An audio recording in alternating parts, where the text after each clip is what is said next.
presenting your event partners for the 2025 New South Wales Motocross State Titles. New South Wales Mining, Kennards Hire, Sideline Sport, Dubbo Regional Council, National Motorcycle Alliance, Black Dog Institute, Westpac Rescue Helicopter Service, Wholeshot Graphics.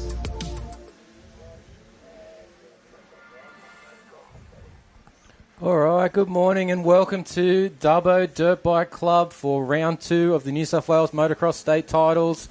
I'm your host, David Hogan. Joined with me is Mikel Constantino. You might know myself from the Always Moto podcast. You might know Mikel from his East Coast Race Series and his Race Pace schools. Mikel, good morning. Welcome to Dubbo. Yeah, and what a fantastic day it is so far. And I think we're in for some great weather for this weekend. First practice is already out there. That's our 12 to 14 85s. And what I love about a championship is you go to different venues and you different types of tracks, different preps. And you can honestly say that the rider that wins this championship is going to be the best overall because of the different track conditions that we've got here today. We went to Lakes. It was very hard pack and fast. This track has been prepped quite deep, so it's going to rut up. It's clay. It's a different, completely different environment for these riders compared to what they had at round 1. Not only that, too, with the series being stretched out over the state a little bit further, so we're not just saying on the East Coast side of things. We've headed west, inland, a fair way out to Dubbo. We're going to get some different locals that are able to attend the event, maybe that wouldn't travel over to the East Coast as well. Like it's not a short trip, but it's close enough to get to these things. But these days it's not too hard to travel around. But yeah, you will get some people that won't travel to some of the other events. So you're going to see some different names here this weekend that you might not have saw at round 1 as well. And that is going to change up the championship points. There's going to be a lot of fast local riders that are going to get in between our championship leaders. Just in this class alone, 12 to 14s, Blake Bohannon, Seth Thomas, only a point separating those two riders. They were the clear standouts at round 1. Liam Millard third. He's only 8 points back off of the second place rider, Seth Thomas. So getting some of the local Dubbo riders in between those riders can really upset the points heading into the final round. So I think this is going to be the most crucial round of the series for these riders in all classes, because this is where they set themselves up for the final round. And if whoever it is can get themselves a points lead in whatever class that they're in, a comfortable buffer heading into the final round at Maitland, they can set themselves up for the win today. Yeah, definitely. And look, we're just getting some wonderful drone shots here of the facility here at Dubbo Dirt Bike Club.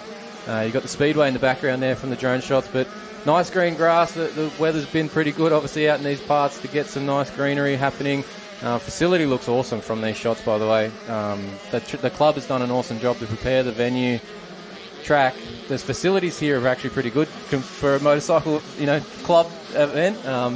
Nice and well prepared, but also bathroom facilities, power on sites, all these sorts of things. It's awesome out here. Yeah, that too, and they've had a lot of support from the Dubbo Council, Dubbo Regional Council, that's come in with money and backing to provide extra generators, lighting towers, obviously our partner Kennards helps with that too, but lots of support from the council. And when you talk about the greenery, well, the rain they had in the last couple of weeks definitely would have helped for that.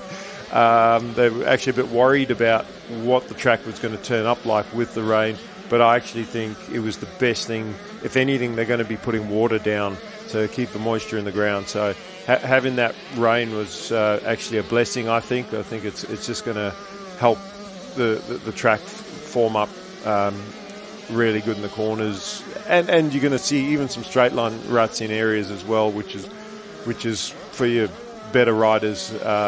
That's where they'll shine. Your more average riders, they'll take it easy in the straight line ruts, but because it makes it more challenging. But what I like about the different options in the corners, with all the ruts forming is it makes for great passing, great racing, and not a one-line track. Yeah, that rain in the early parts, it means that you can just get the water's getting deeper into the venue, and it's not so superficial on top with the watering that we get done. We still have to probably water most of these things unless it rains throughout the event, but I doubt that. The weather's looking pretty good for the weekend. And we might get to our little track preview here. We've had a little just sky shot here from the drone. We're going to go through and do a lap, show you what this track is all about here at Dubbo Dirt Bike Club as well. All right, so we got here, this is Luke Davis. He's doing some on-ground commentary for anyone watching now and hearing his voice throughout. Hearing his voice throughout the day on the track, you'll be hearing his voice. He's actually done our hot lap here. He's out on the start straight. The start straight's over one side of the venue, and he's heading up the hill here. It's a bit of an uphill start into the first corner, Mikkel. Yeah, very, very fast. Although it's uphill, which slows you down, very fast because you don't actually have to slow down for that first corner. So he's heading down here. Nice straight run into the second corner. It's the Kennards higher corner here. Going to be a bit of action in that corner, I reckon. There will be, especially at the start of the race. Everybody's bunched up in a very long straight, fifth, sixth gear straight heading in that turn. I think you see a lot of riders head to the outside in that turn. And we're in the Dubbo Regional Council corner there. Nice tight corner as well. There's going to be a bit of rutting happening up in that corner. Yeah, I expect to see 3 or 4 ruts in every turn. The way the track's been prepped, even in some of these split lanes. Yeah, nice. Lots of split options here. So we're going to get a lot of passing. People are going to have to remember not to follow around this track. Yeah, and they've got to stay on their side. They can't swap from one side to the other. They've got to choose an outside-inside or an inside-outside, and that just allows for racing where riders can't cut each other off. It's whoever's best through those sections. And if you're wondering why the riders... He's not actually going slow. We're slowing this down for us so that we can talk about the track.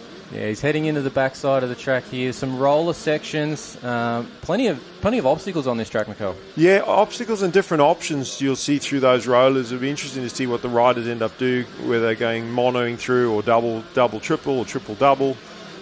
We're in the whole shot berm there. Nice bowl turn here, 180 switch back there over the Kennards High tabletop section here. Another split lane coming up too. Yeah, I think that it'll be interesting. I actually prefer the inside in that one because there is a little bit of a berm, but then that drop-off will slow you down where the outside is a clean run into that roller section. I don't see many people going more than just double through there, so that's why I think the previous inside. And in the flatter corner here for the New South Wales mining turn, nice flat left-hand 180. Another roller section into the National Motorcycle Alliance corner. This is a tight elbow. Well, those last couple corners that you just talked about are slower, so I definitely see the riders mostly going inside in those turns or inside, middle inside. You can even see some ruts developing here in the Motorcycle New South Wales corner, and this is filmed yesterday, so track's obviously nice and soft already.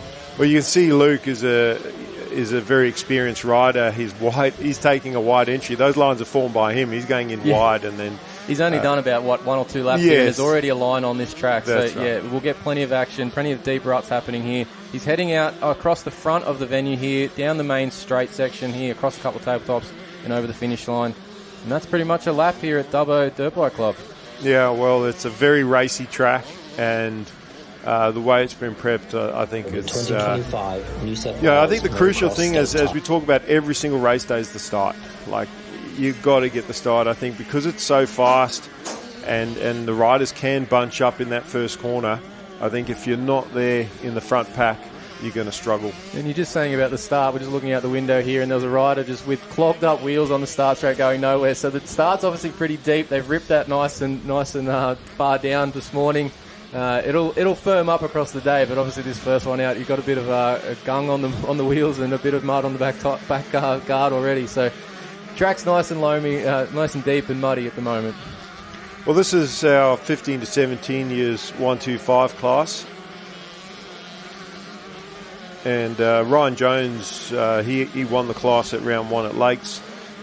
Richie Lawler was about 9 points back, and then Kobe Reed third. And so, you know, there was, I think the riders finished all over the place in this class at round 1, except for Ryan Jones, who was quite consistent.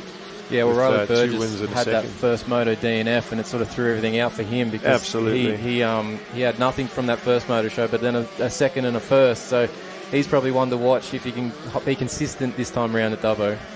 Yeah, look, that's the saying is that's racing, and it happens, and it's unfortunate, but in a championship anything can happen, and in a championship most times everyone has a bad day or a bad race. So the other saying is you win your championships on your bad days and make the best of it, and those riders that are sometimes lucky that just don't have a bad run throughout a whole championship, well, they normally end up winning.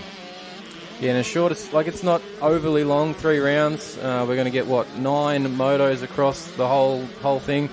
One moto's not going to hurt you too bad, but it can hurt you enough. So you've got to still get a decent amount of points in each and every time out on the track.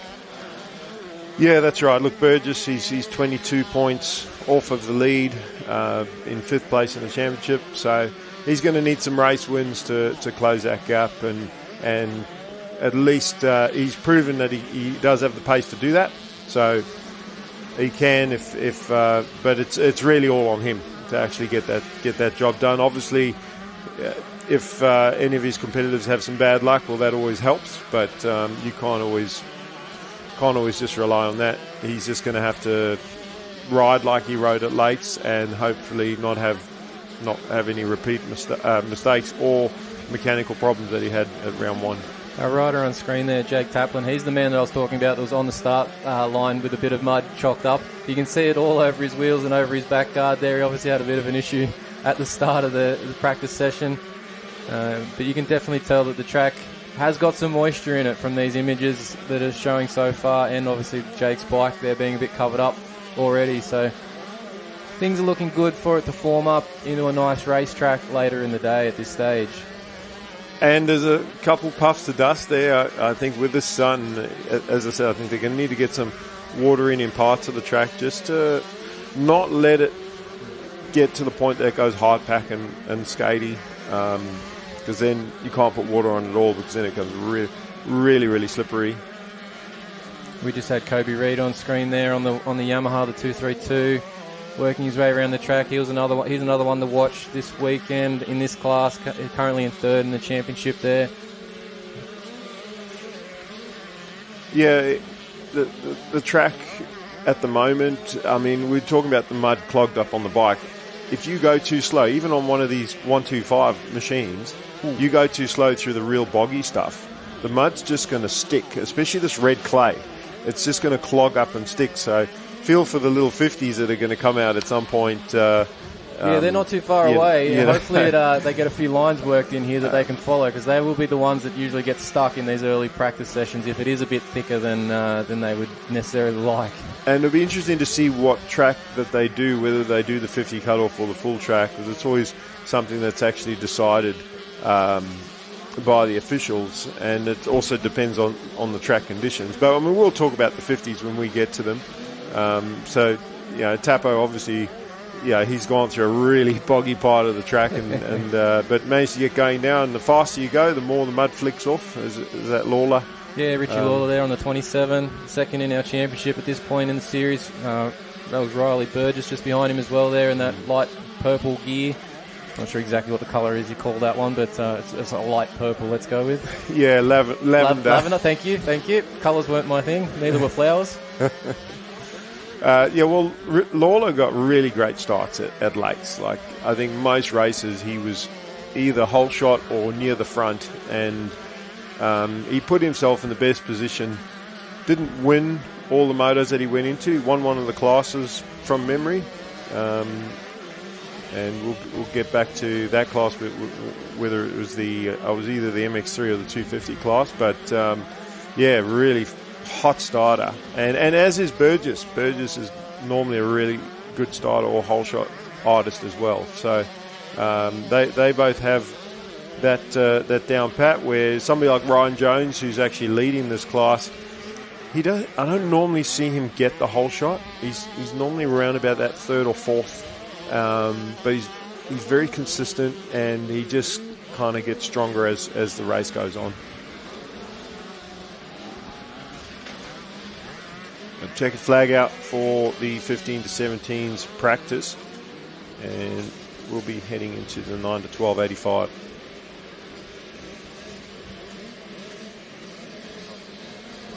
See all the riders there sitting on the start line waiting for their practice session to get going. Getting some nice high-level drone shots here. Maybe at some point we might see something from the zoo at this point. We're not too far in Dubbo here. You've obviously got the main town centre, but you're not too far out of town here at the track. And as I came in last night, I noticed that the zoo was right basically next door to us as we drove through. So we might see some wild animals at some point as well, not just the guys on track. Yeah, I was just about to say, when you said the zoo, I thought you were talking about the kids in the pits. Well, but, some of the parents might agree with that comment, yes, but at different times, depending on how much sugar level they've ingested right. across the day. But they're all here racing, but they're all going to be wild animals on the track at some point. Yeah, look at that roller. I know the riders are red flagged and they're going off the track there. But you've seen one of the riders launch that in the last practice and just absolutely bottom out in Jones. that thick stuff. I made a bit of a funny noise because it looked awkward. Yeah, I think most of the riders are going to opt to sweep around that just to keep the momentum up and not bog down. Because it's soft, you're also going to be landing in ruts. So, yeah, that'll be interesting to see how many people actually use that roller. You're going to have to see how that rut develops too, but obviously there's already sort of 3 lines there at the moment, and they're going to get pretty nasty. It might turn into a fact that if you can scrub that and stay tight and stay away from that line, maybe it's a passing opportunity further into the first corner there as you go up the hill. Especially if you sort of scrub over the roller and use the wall as a berm. Yes. To rail into that turn. You can pitch off turn. it. So another class heading out. Bit of smoke off one of those bikes there. Yeah, 9 to 12 85s. Oh, there's one there on the start line making a hell of a lot of smoke at the start of here. Hasn't got the bike running well or warmed up, and a couple of them are stuck there actually already. Not a good start. Well, that's what I was saying before. The slower you go, the more the mud sticks and the more strain it actually puts on the motor. So that's where all that smoke could be coming from. There might be a nice soft spot in the middle of that start straight there that's caught out Jake Taplin in that first one, the one we just had on, but also this rider that I can see stuck there on the start at the moment. But they're making their way around at the moment. We've got our 29 here leading out the practice, which I believe that will be Maxie Harris, one of our competitors from previous rounds. He's currently 4th in the series. Yeah. Not sure who that is. That's Kai Sparrow. Kai Sparrow, trying to make a move there on the inside of him. Racing's already started, but we're only practicing really. So. Well, you can see the roost on the front of Kai's bike already, and that's from half a lap. He just wants to get him in front of Maxie and just have clear track so he's not getting roosted for the whole practice. And Maxie, he knows that too. He's nice and clean.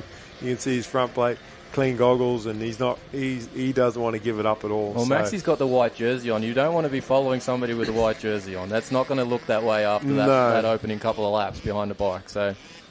No. I mean, the good thing actually for Kai, although he's trying to get to the front fork clear track, this is how you figure out your passing lines.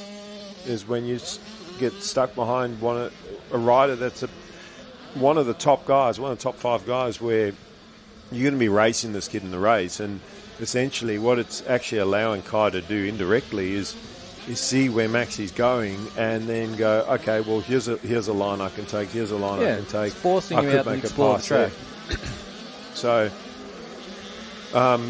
he's actually going to learn some different lines, and he's also going to learn what's faster and slower, because when he tries to close up on Maxie and maybe tries a different line to make a pass, if he loses time, well, it's not a good line yet. It may form up to be a good line by the second moto or third moto, but for now, that main line that Maxie's sticking to is the fastest line, and that's why Kai was having so much trouble trying to make a pass on him. He's actually let him go a bit because of the roost, he's just backed off and just trying to stay out of that roost range. Made a smart move there and just sort of giving himself sort of a couple of second clearance from that roost. Hopefully it's landing on the ground before he's getting there and able to just see the track himself as well.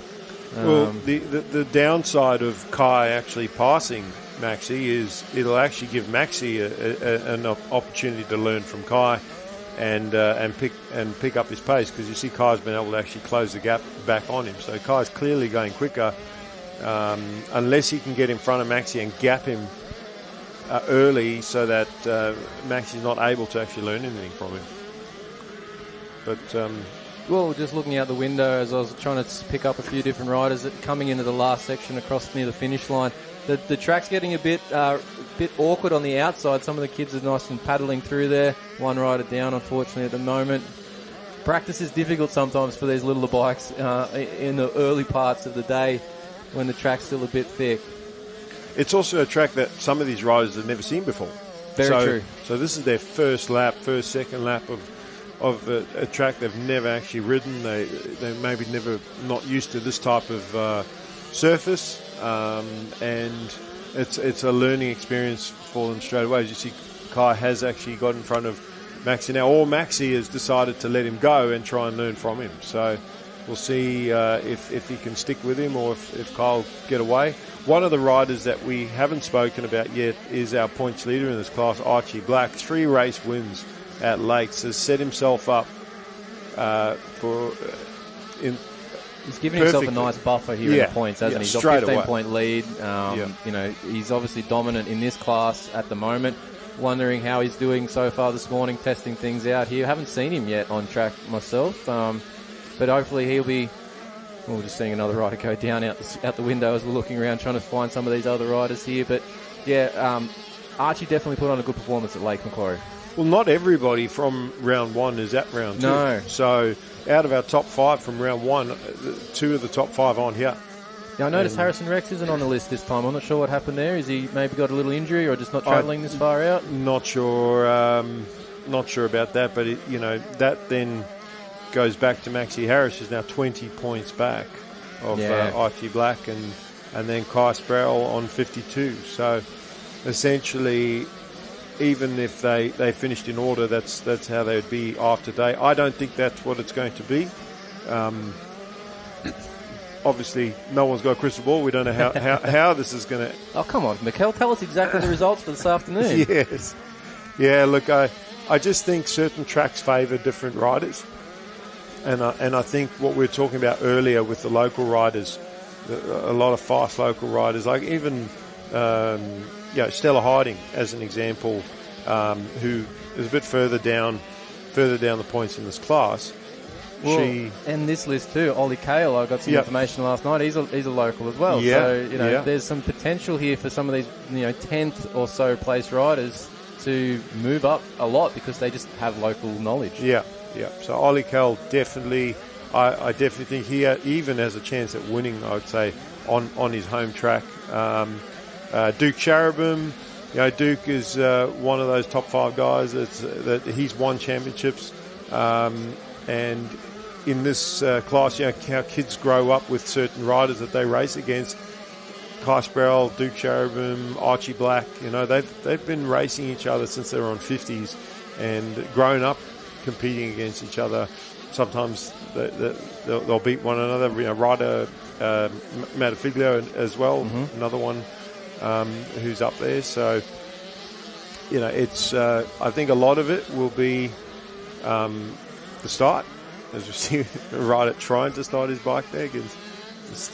We had a couple of riders down in that corner just there for a second ago. Obviously a bit of a challenging section of track this morning so far. Well, with the with the way the bikes are set up, the jetting, and I think you've got to get that right for a track like this, especially the way the track's been ripped. I mean, if the track was hard pack and fast, it would actually then be a different jetting scene. So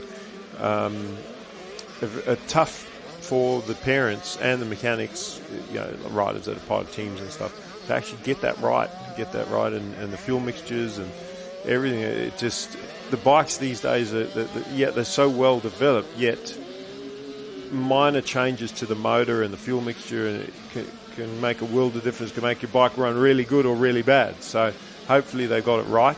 I know a lot of riders have been up here testing, come up here for schools. I was talking to Aaron Rankmore. He had a school on here about 2-3 weeks ago. Oh, yeah. Obviously packed out for riders prepping ready to go for this weekend. Ready for state titles, and they would have done all that testing, and I'm pretty sure the track would have been pretty well groomed for that school too. So would have given them a big advantage for racing today. Just watching a few of the riders come across the finish line. They got the checkered flag out, so this practice session is over for this 9 to 12 85cc class. Just a couple more riders coming through. Just watching number 2, Bo Davey, going across there. Our next class out will be, well, this one will be the one we need to watch and see if there's anyone's getting a bit stuck here. We've got our youngest on track, the 6 to 950cc Div 2 out next. Well, one of the riders that we didn't mention, that 9 to 12 class, is Hudson Francis from Queensland. Just on screen there, actually, yes, going off. One of the Yamaha GYTI riders. And although, again, probably the first time he's seen this track, but he is a top contender, so I expect him to be up near the front as well. But yeah, 6 to 950s. We were talking about these little bikes, how are they going to make it around, whether they're doing the full track or half track. So we'll find out shortly when they go out, because if they're doing half track, the marshals will yellow flag them through the track that they're doing, and that's just because of the little 50s. They if they get stuck out the back, it's kind of hard to get out there to help them and help them get going. So, and depending on, it depends on how bad or not how bad the track is essentially, but whether or not the 50 can cope with parts of the back part of the track. So I think the parents might have learned here. They've all moved over to one side of the start straight. I think they're trying to avoid that little soft spot in the middle that a few of the guys got stuck in that those opening couple of sessions trying to get off the line. But they'll be out here shortly. Well, the gate choice will be important, because the last corner of the finish straight goes into the start straight. So you're going to have ruts that are coming across. And they'll go quite the way across, because it's a fast corner. It's not going to be slow and in tight. 5-10 gates, your first 5-10 gates, there's going to be ruts coming across that you're going to have to get over when you come out the start gate. But the positive of that is that the track will be more bed in and hard pack. True. So you've only got to get just over the ruts, and then you're actually on a harder surface, where the middle part of the straight, as you mentioned, is quite soft and will stay soft for probably most of the day. And that's why they've all moved over to the left, because that's been ridden on. That's been ridden on. That's exactly right. Well, the 50cc's, they're out. These kids have no fear. They're going for it straight off the rip. Heading down, they're all in that Kennard's High corner, making their way around. They've got to get a good look at this, not just go flat out. But it was an interesting class to watch in Lake Macquarie, because there's a variance of skill level throughout these kids here. But one rider that definitely stood out and caught most people's eyes, jumping all the jumps pretty much at Lake Macquarie, if not all of them, was Archie Blanchett, sorry. Yes. And yeah, look, he was ripping at Lake Macquarie. Yeah, Archie, he was in a league of his own, really. I mean, there was nobody close to him. He dominated the 50 class, and the next closest rider, Jackson Merchant, and then Deegan Mumby. Those are your top three. Again, one of the riders in the top five not deciding not to come, but Sam Akitiakano, I think I got that right. He's close enough on the 29. Yeah. I'll let you have a go at saying that next time. No, I'm going to skip that. You're just going to say Sam for me. Just stick to Sam, okay. Number 29, Sam. Number 29, okay. Well, we've got two 29s, actually. Well, we've got to write it down here already, too. We are running transponders, so it's that's how we can tell who's who in the Dubbo Zoo. But you were talking about the Dubbo Zoo earlier. I mean, the Western Plains Zoo of Dubbo is a famous... It's well renowned, that zoo, isn't it? Like, everybody knows Western Plains Zoo. Yeah. So, coming to Dubbo is not just a motorbike track. It is a touristy destination out west, and great place to visit. Now, with the Dubbo side of things too, the Dubbo Council obviously is partnering with us here for this weekend. But if you are wanting to come to the area, you can head to their visitor centre that's open most days of the week and all weekend, 8 till 4, and you can also check out all the things in the area on dubbo.com.au.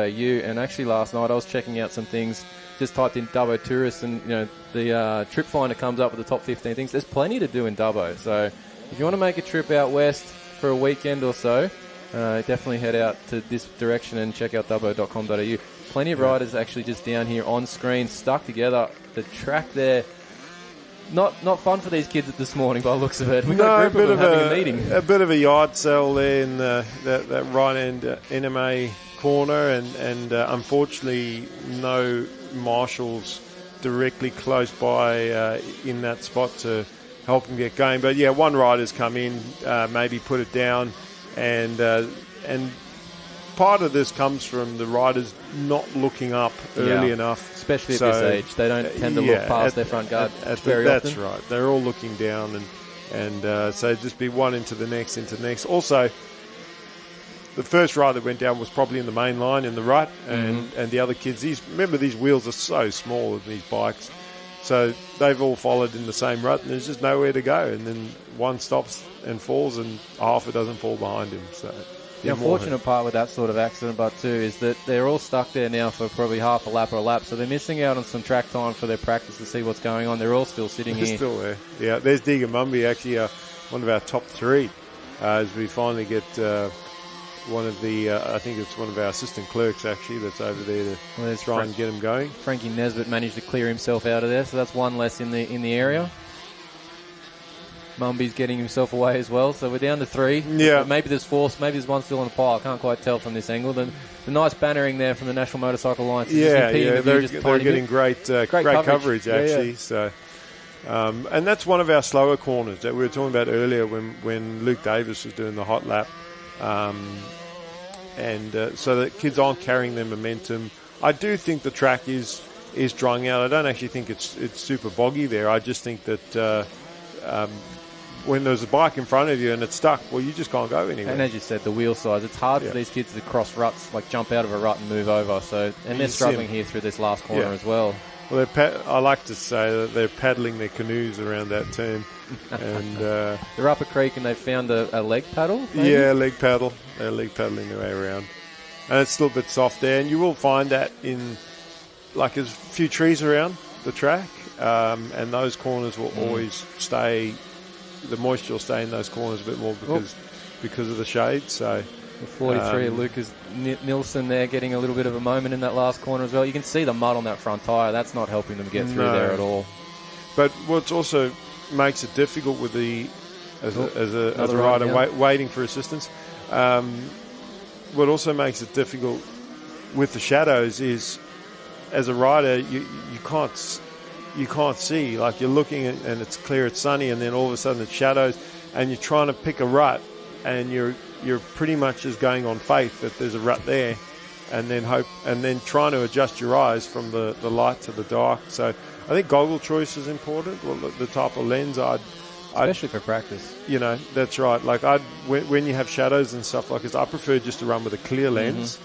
Yeah, you get the glare from the sun with a clear lens, as you see one of the riders not getting the momentum into that corner and stopping. And I think that the best way to do that turn on a 50 is go in as fast as you can and keep the momentum up. Do not slow down, do not stop, and try and keep those feet on the pegs. There's one of the riders getting lifted out of the mud there. And that was the 237 there of Brody Robertson in that foreground shot, getting a bit slowed down. Another one. They all seem to be heading to the middle outside there and having a few dramas there. Obviously, at the moment, like, the track is probably the worst it'll be for these kids. And if they can survive this practice session, they'll be fine for the rest of the day. But this is the point where they're having to use a few different skills to get around the track at the moment. Well, looking at the back part of the track from where we are, it does actually look like they're doing full track. So, but the part of the track that they're struggling with is not the back; it's actually the front part when they get back to the front. Last corner before the finish line, basically. And besides the corner being a little bit soft, what I think it is as soon as they hit the soft bit, they back off the throttle because track's gotten difficult, and that's the worst thing that they can do. You know, just keep your weight back, keep the power on, and keep your momentum up. And number as you 20 see, of Wilco Cox just laying it over there. Yeah. And it's hard enough for these kids to get around the track, let alone once the bike, as you can see, once the bike hits the deck and they've got to lift it up. Now it's covered in mud, so it's even heavier than it usually would be. Yeah. These kids are having a bit of trouble, and you can see Wilco there just trying to signal for some help. Please get this thing off the ground. Help me. And I think the other kid on the inside, I can't see his number, but I think his clutch is gone because he put his hands up going, what's going on? The bike's on, but it's not moving. And so, we've lost the 18 he's done a clutch. White. Just another tip over. This corner is being treacherous at this point for these kids. Yeah. Well, CJ Seville, she's found that inside. She managed to paddle away through there. But again, momentum, as we see Husqvarna rider going around the outside, keeping his speed up. That was one of the best nice work, best I've seen get through there without too much legs off. But also with a lot of these kids, they haven't learned yet how to actually start their own bikes. And we forget also, these kids as young as 6 years old, Some of them don't have the strength to start their own bike. It takes a little bit of skill and coordination to get this done too. Skill and coordination, some of them haven't learned to tie their shoelaces yet, never mind how to start a motorbike. So, one thing I want to bring up while we got it on screen here, and you can see our 20 Wilco there trying to kickstart it. But you look at the front tyre on that bike, it's chockers with mud. One thing that these kids haven't learnt yet too is probably that they need to get the front wheel and the bike, both wheels, off the ground on a jump, and it's a bit boggy, so they can spin the tyres and then have an impact land where they can throw some of that mud off and help the ability to keep moving forward and traction in the corners. Because when it gets that clogged up, there's no chance of that thing going anywhere you want it to when you go to turn it in for a corner. No, and the more the mud sticks, it just tacks on. It just gets thicker and thicker and thicker. So, unfortunately, probably seen a few mechanical failures in practice for these 50s. Unfortunate for the kids, but also for the dads. I was just going to say the parents now have a job. They've got the next half an hour. They're cleaning. They're trying to make these things go again. Replace the clutch. Changing oil maybe, because these things only go for an hour on oil at best. So the parents have got a bit of work cut out for them here before Moto 1. Good luck, parents out there. Sorry for the kind words. If you're still watching, you better get moving. Yeah, and just the dollar signs, It's just like a slot machine. You're just seeing the dollars just turning. So. If we can see the one that's coming across our finish line jump here. Yeah, we've got them on screen. That one's smoking up. That will be probably the clutch just saying, I think I've just about had enough here. Well, at least it's still going, so that's a good sign. And they're out of the worst part now as they come through the finish. Is that our Sam? It is too. It's 29 Sam. So there we go. He's got some. His dad or mum's got some work to do in the pits between now and Moto 1. So that's pretty much our 6 to 9 50cc Div 2 practice session complete. We just got one, maybe two riders trying to get themselves still out of that final corner and off the track, so we can start this next practice session here, which will be our 14 to 1685 class. So we've got a couple of riders here from our opening round, but we're missing our third place rider, I believe, from the championship. We've got Tyson Williams out online. He'll be the one to watch. He was a very dominant performance with 3 moto wins there at Lake Macquarie. Has Tyson, do you know, some of these riders would have been out here, but I don't know if Tyson's been out. I'm assuming he has at some point for his racing career so far. I'm not sure. I mean, it's there hasn't been a state title at Dubbo for quite a few years. I mean, I was out here for one of my own events in 2018, 2019. Yep. And I don't think there's been a state title since then. Some of these kids might not have then done it at this age because they might have been too young to do it, or they potentially don't remember it, like a couple of that 5 years ago sort of thing there. So, but I do think, though, that a lot of riders have never been here before, have come up here for a training day, have come up here for a club day. And I would dare say that some of our top guys that are winning championships would have made an effort to find their way out here, didn't know this race was coming up. Yeah, definitely. But yeah, Tyson's definitely one to watch in this class, the 169. He's one of the bigger riders. Obviously 14 to 1685. Most of your riders, when they get to 14, are riding 125, 250. Mm-hmm. But some decide to stay down on the 85, and he is. He is one of our bigger riders, as is Cooper Sproul, also quite tall, Cooper.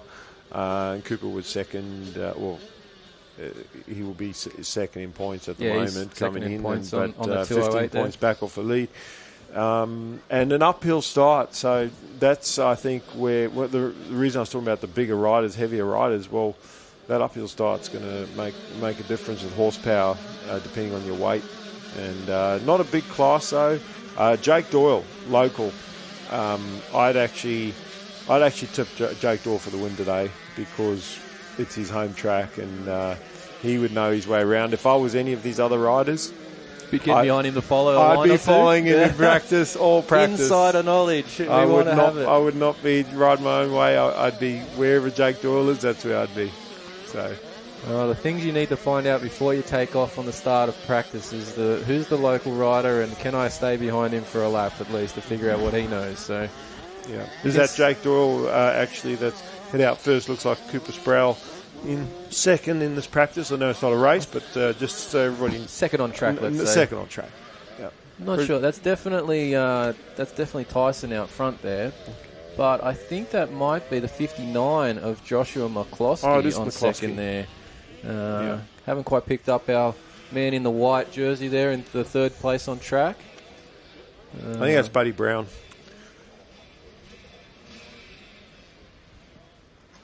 On the 89 machine.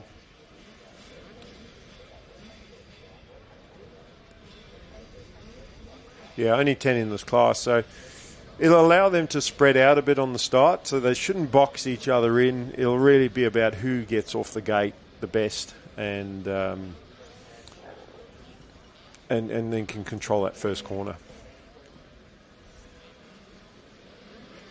And obviously making it around this track a lot easier than our little 50s were, so no one stuck just yet. We do have yellow flags out there, but that's just because it's a sight lap and the riders are not allowed to jump. They just have to follow, find their way around, and then from the second lap onwards they can start jumping. That was the 89 of Buddy Brown with the white jersey. You're well spotted there, Mikkel. As they're coming around for their first lap, they've made their way through quite easily. Interesting to watch there. Tyson's just checking out who's behind him, following him around the track to see what's what there. Whoa, nice little moment there for our Josh McCloskey on the Husky, wasn't it? I think there's a bit of a hook in that rut, and he found it because it spring-loaded him almost off the side of the bike.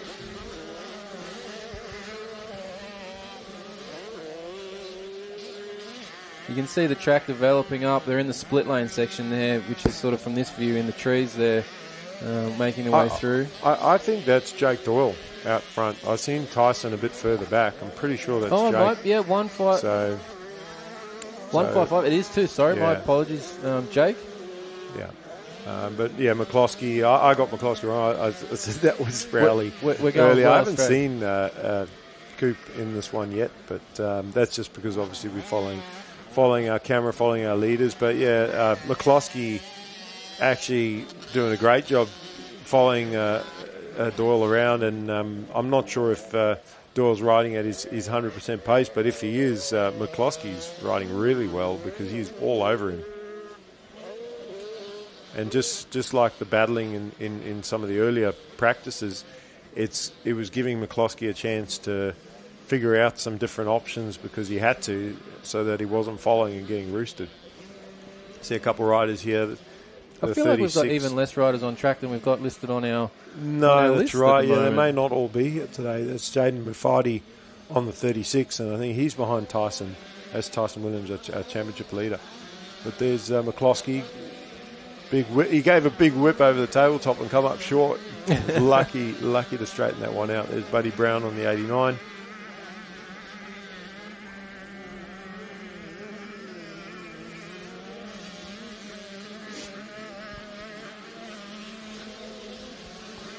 And very spread out. That's the 14 Archie Job. Yeah, I'm pretty sure that's Tyson, and then Muffati on 36. Cooper must be a bit further back because I still haven't seen him come through. But, McCloskey's still on screen there, working his way through that split section. Looking pretty good this morning, McCloskey, in this opening practice session. Yeah. Oh, bit of a moment there for our rider coming through the section there out of the Kennards High corner. Just still some loose sections there with the mud catching him out a little bit. Even the bigger bike still getting a little bit of sideways action. Well, there's Cooper Sproul has just gone past in front of Drew Cochran. And what Cooper's done, he's decided to just let everybody go instead of trying to battle and fight roost. And he's just let everyone go. He's sussing out the track, checking out the lines, doing his own thing. And sometimes that's better too than battling in practice. You can spend your whole practice battling with other riders and not actually learning the track because you're just racing the other riders. You don't actually take notice as much of the lines on the track. Where you're by yourself, you can slow down, go faster where you need to really check things out properly and figure it out. And you're also not showing anybody anything when you're riding by yourself. No, definitely. Sometimes you do just want to have that chance to look at some other lines, maybe even just take one of those crazy outside lines to stay out of a mud puddle or something and not just re-racing through, taking the faster option. So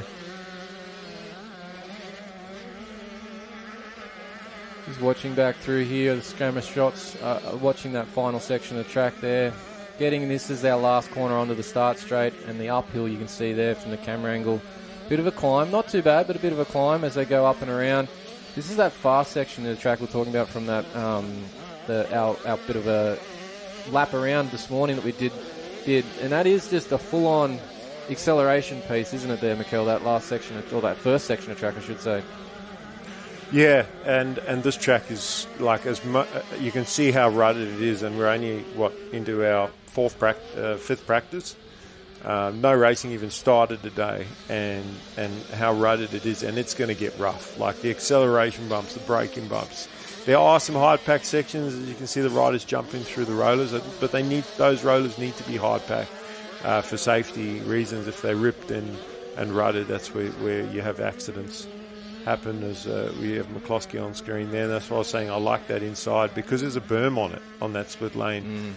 If that inside was completely flat, well, then the outside might be a better option. But because you've got a berm, it's why would you run wide in that turn? I think you hit on something there with the acceleration bumps. Just watching some of these guys coming out of these corners, there's a lot of places they've got to get hard on the throttle to get out and get a jump. There's not too much space here on the track, and if you want to make some of these tabletops here, you definitely got to be on it out of the corner. So the acceleration bumps today might be a bit nasty later on.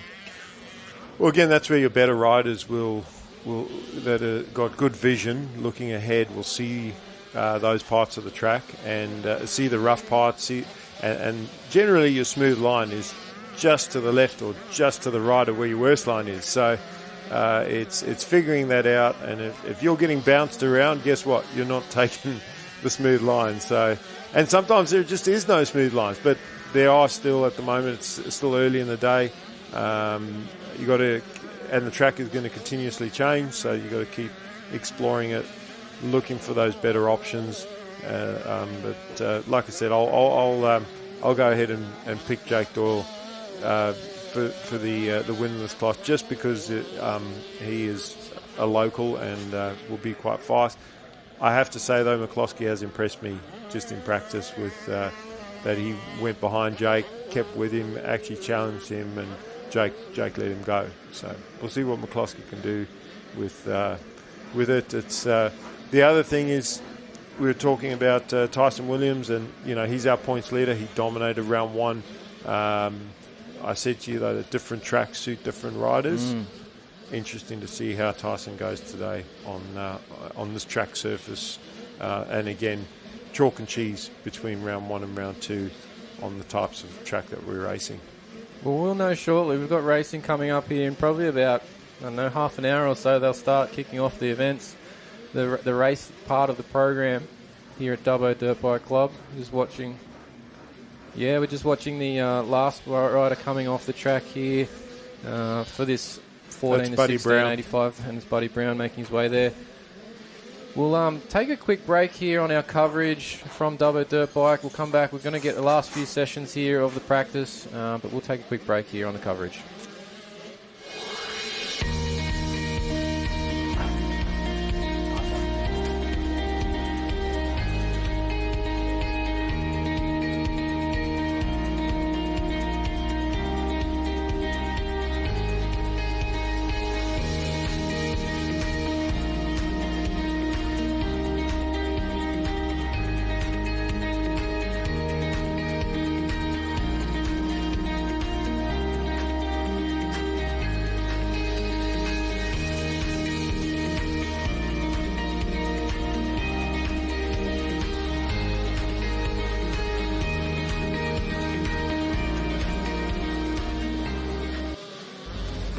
studied business and commerce at uni. After graduating, I joined the New South Wales mining industry. And my job is to find smarter, safer and more sustainable ways of doing things, like world-leading remote vehicle technology, building renewable energy to power our mines and communities across New South Wales, and using drones for remote seeding to restore the land and protect our ecosystem. Because in New South Wales, we mine responsibly for today and tomorrow.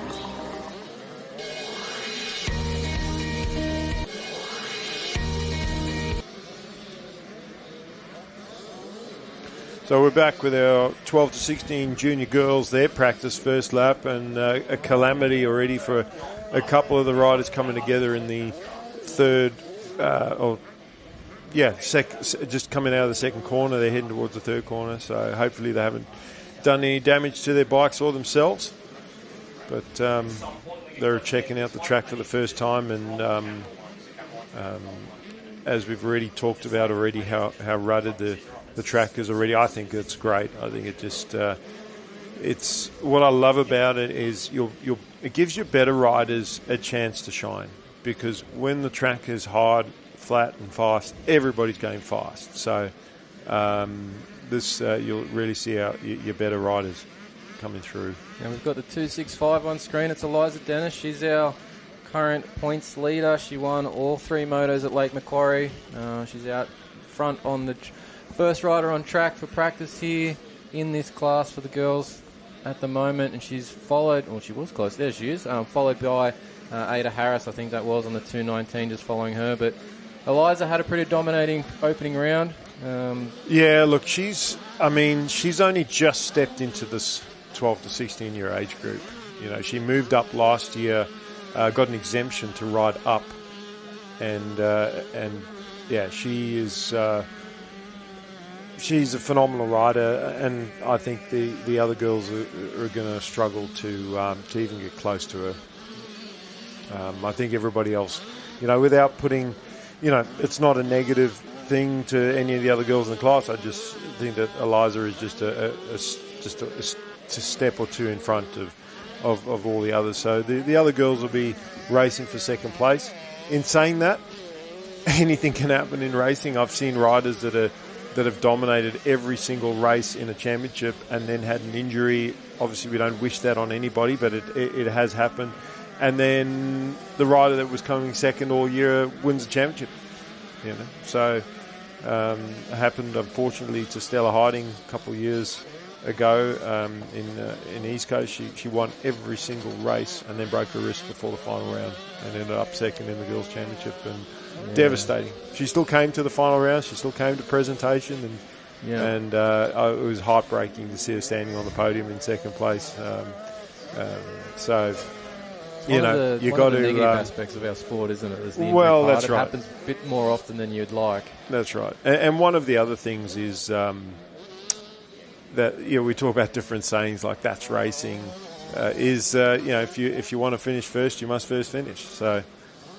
Sometimes like Riley Burgess at round 1 was out of his control. His chain come off, I believe. And, sometimes it's out of your control. But all you can do is try and do everything that you are in control of. As you see Eliza going around, she's opting to go around that single jump. And I think that's good that they've put that mound there, because it does offer those different options. If that mound was there, it'd be a one-line corner. Everybody would be going inside. Most of the riders are opting to go around it just to keep that momentum up and not slow down. But as you see that first corner get rougher and rougher and those ruts get deeper and deeper, that's when they'll do what you were talking about, David, going maybe scrub over that single and then cut in tight and find that smooth real estate on the inside of the track. Got the 58 of Jayla Parker there on screen in the nice bright pink gear, making her way around the track here. Not quite sure. Haven't quite picked up the number on the rider that's trying to go around the outside of her there through making the move. There we go. It's the 608. It's Layla White. So she's in a hurry this morning, going around the outside of there of Jayla Parker. As they head up to that section you were just talking about, Michelle, up on the start straight there. Well, Jayla Parker and Sienna Cyprian actually tied for third place in this class. So they should come out of today with one of them being in front. Sienna, a Queensland rider, actually does more racing in New South Wales than she does in Queensland. I was speaking to her dad at presentation at Lakes Round 1, and they just prefer the weather. I said, hey, they just prefer the weather down here. Well, I just said, why don't you just move down here? You do more racing here in New South Wales, and yeah, it was just an awkward, funny moment. Yeah. But you know, she. The reason I mention that is that the tracks in Queensland are a lot loamier, sandier. Yeah. So she's getting great experience racing here in New South Wales. New South Wales, Victoria, very similar tracks, very hard, mostly hard pack surfaces.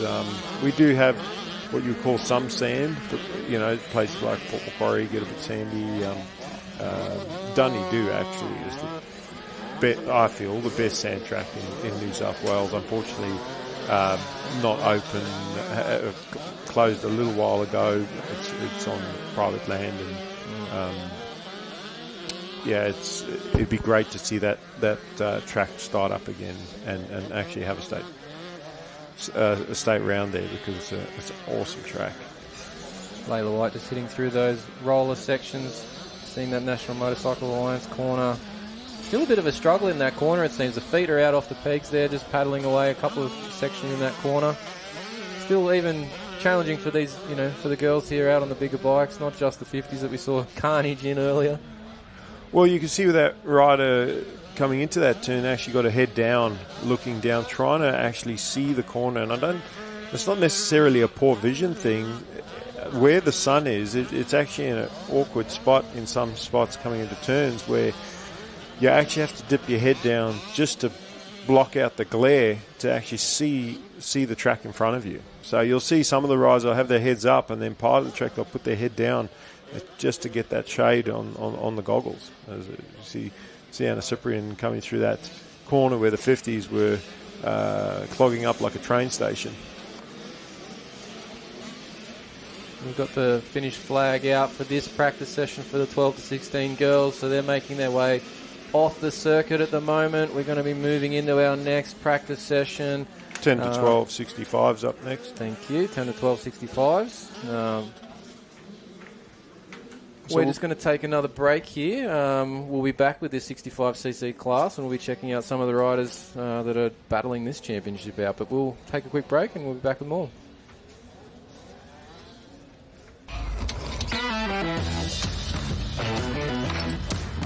Looks good, eh? 10 O's. What was that, Love? I said 10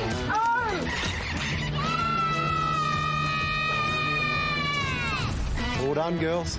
Happy? Ken Oath, all right. From big jobs to even bigger jobs, get the Ken Oath feeling. Ken Oath's make your job easy. Probably get off the clutch a bit. Oh, probably not to hit the limit in the air. I think I do that a bit too much. Maybe click up a year. Probably just go faster. Smooth is fast, just focus. Probably tell me not to squeeze the bar so hard. A ring-a-ding-ding, I don't know. Win. Go faster. Make sure you win. Go faster. Just go faster. That's what I would say.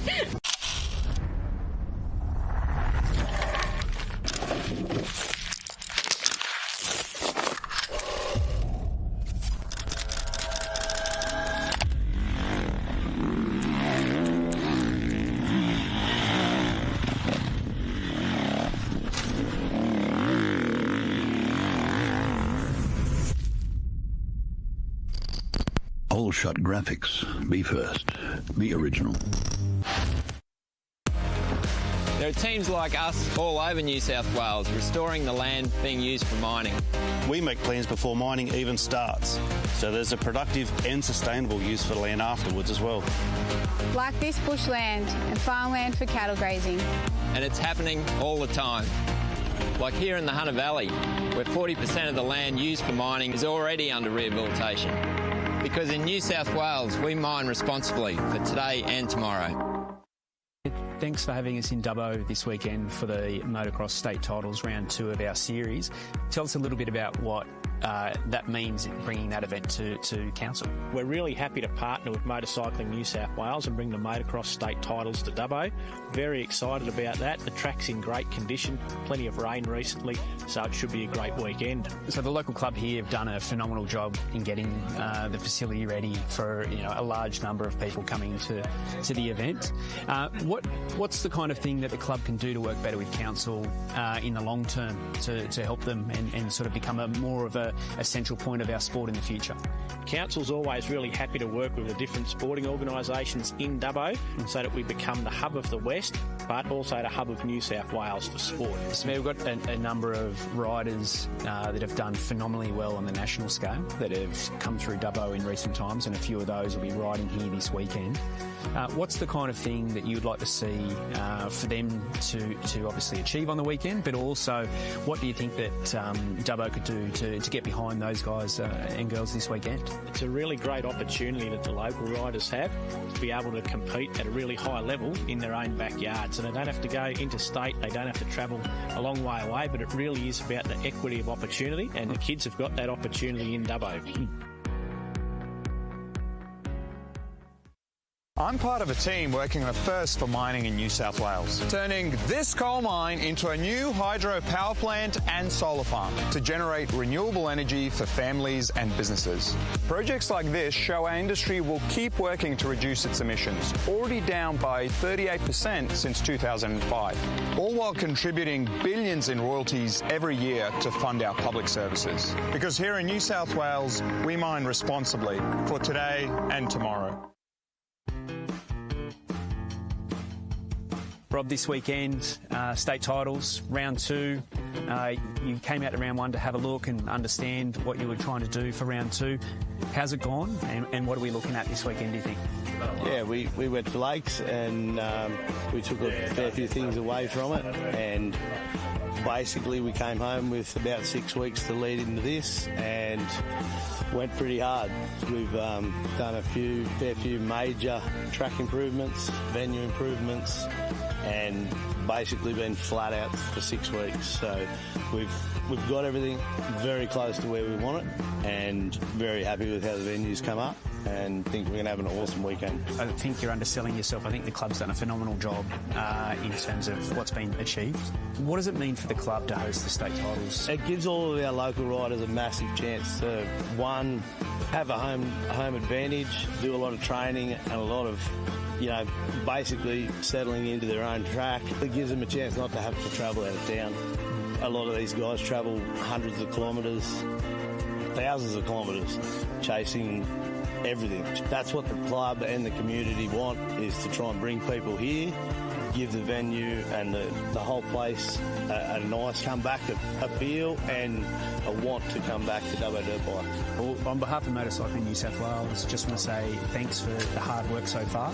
I know the event's not over, and I know that it gets a little bit harder across the weekend, but I'm sure that everyone, once they get here this weekend, will look at it and go, this is phenomenal, we're so happy to be here. And I'm sure they're going to come around and say thanks.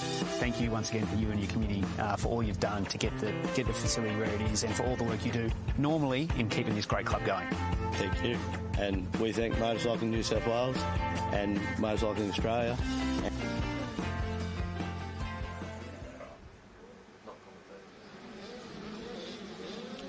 So we're back with the 10 to 12 65s. Maxie Harris doing just like he did on the 85, getting out front, get that clear track. He obviously has learned the track already. Most of these riders are riding 85s as well as 65s, so they've learned the track already in practice and pretty much get straight into it. Obviously, first lap of practice under yellow, they can't clear the jumps, but these kids going as fast as they can around the first lap. They're not even, I think, even looking at the track as a sight lap.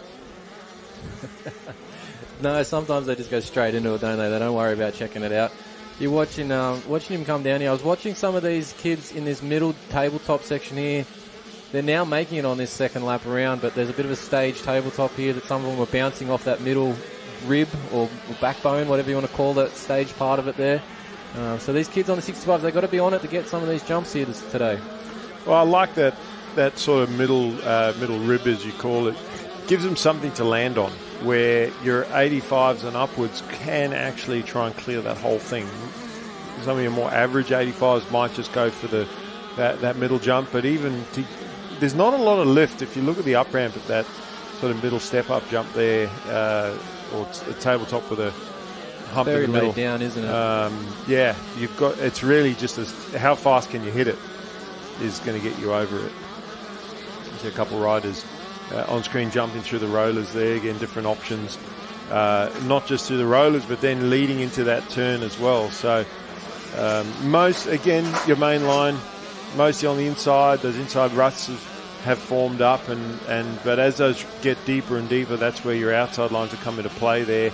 Well, we're a bit off the track there a little bit, aren't we? Well, he's still inside the markers. So, yeah, he was. They turned left and then turned right. He did. Yeah. It was a straight line. It was a straight part of the track, but as he did a knack coming out of the turn there. If you don't know what that is, it's a freestyle trick, very old school, back in the days of Jeremy McGrath.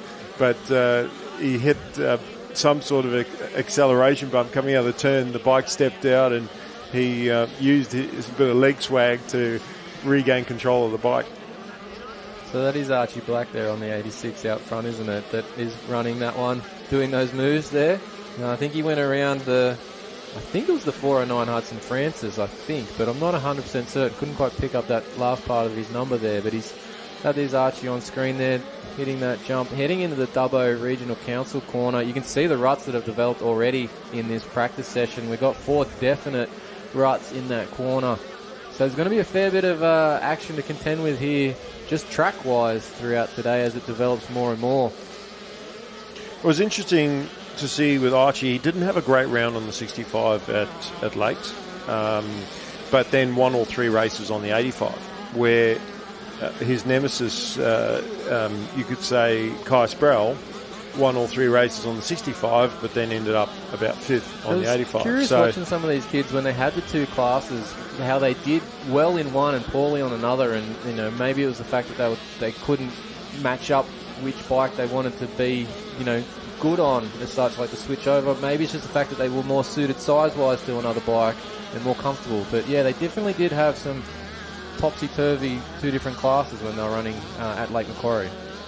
Look, I was chatting with Kai's dad about the 85, and he said that the 85 is still stock that they're running. They haven't actually had a chance to develop the 85 yet.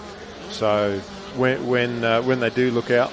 But I think he's doing quite well to be running a stock 85. Where on the 65, he's obviously that's where they've concentrated most of their preparation for the year. The 65 is obviously the class they're concentrating on winning, but Kai would like to win both, obviously, and that I think will be his goal today. So as far as I know, he's still running that stock machine, and this is quite a horsepower track, especially that uphill start. So we'll see how he goes, but because it's rough and rutted, it's going to slow the track down. As we see a rider, he just exited right there in that final turn. He come in and just let go of the bike and just dived off the track.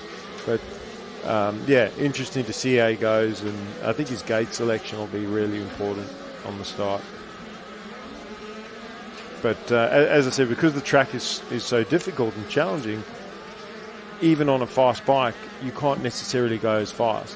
Whereas if it was a very fast, flat, high pack track, that would then would suit a much faster bike.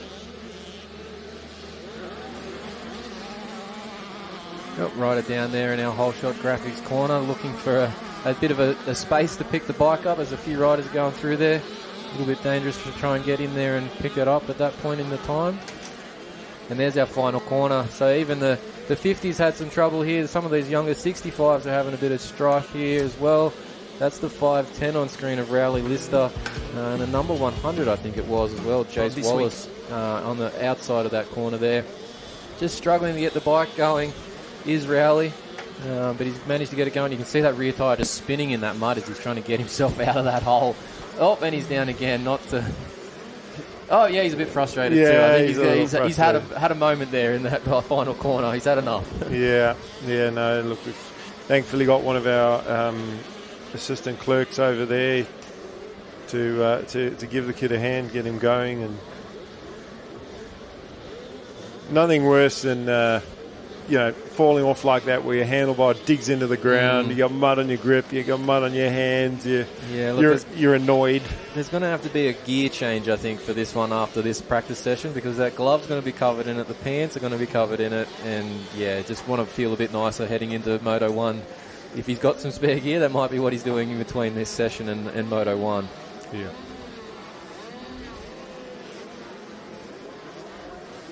There now, he's struggling to get it in the neutral by the looks of it there. Well, also when you're frustrated at this point, works. You've switched to emotional mode. Yep. And you're not actually thinking straight and thinking, hang on, just slow down, take a breath, put it in neutral, find neutral, there we go. Here we go, we've got him going. Yes. But see that spot there, sunny on the way in, and as you're entering the rut, it's then dark. And that's where he's actually come off. So he may have just lost the front wheel as he's come into that turn. Quite a big class, this one. 34, 35 riders. I think 34 because a couple of riders haven't actually scored a time. So I don't think that they may be here today. As that's the end of practice. That one flew by, actually. Kai Sproul quite fast, but Ollie Kell, one of our local riders, hit with the quickest lap time out there in practice, so look out. Archie Black with a great time as well. And but lap times are good for practice, just to sort of size up where you're at. But I don't actually rate lap times too much when it comes to racing, because you don't need to be the fastest rider to win, but you do need to put yourself in good position. So. No, but it does help. But it helps. I get your point, but yes, there's a lot more that goes into a moto than just a single lap. So that's right. Yeah, you can see the riders sitting there on the start line that are waiting for their session, and I believe this will be our last practice session. It's the 7 to 10 65cc class. We were talking earlier, we think Harrison Rex wasn't here for one of the other classes. He was actually our class winner for this one, and he's not on the list for this round. It must be, I can only imagine it's an injury, unless he's racing elsewhere, but I don't actually know anywhere else that would actually be racing on this weekend. Motocross, so. It would be high enough for him to not come to this sort of thing as a priority. So yeah, look, and he dominated the 65 class at Lakes. And that's what we were talking about earlier, that anything can happen.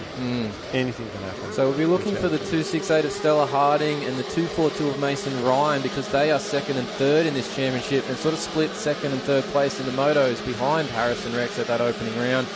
And I think you'll find that Stella is taking off out the front there, is it not? Yes, it is. You can tell by the pink backgrounds on her number boards, because she obviously runs the same in the girls' class.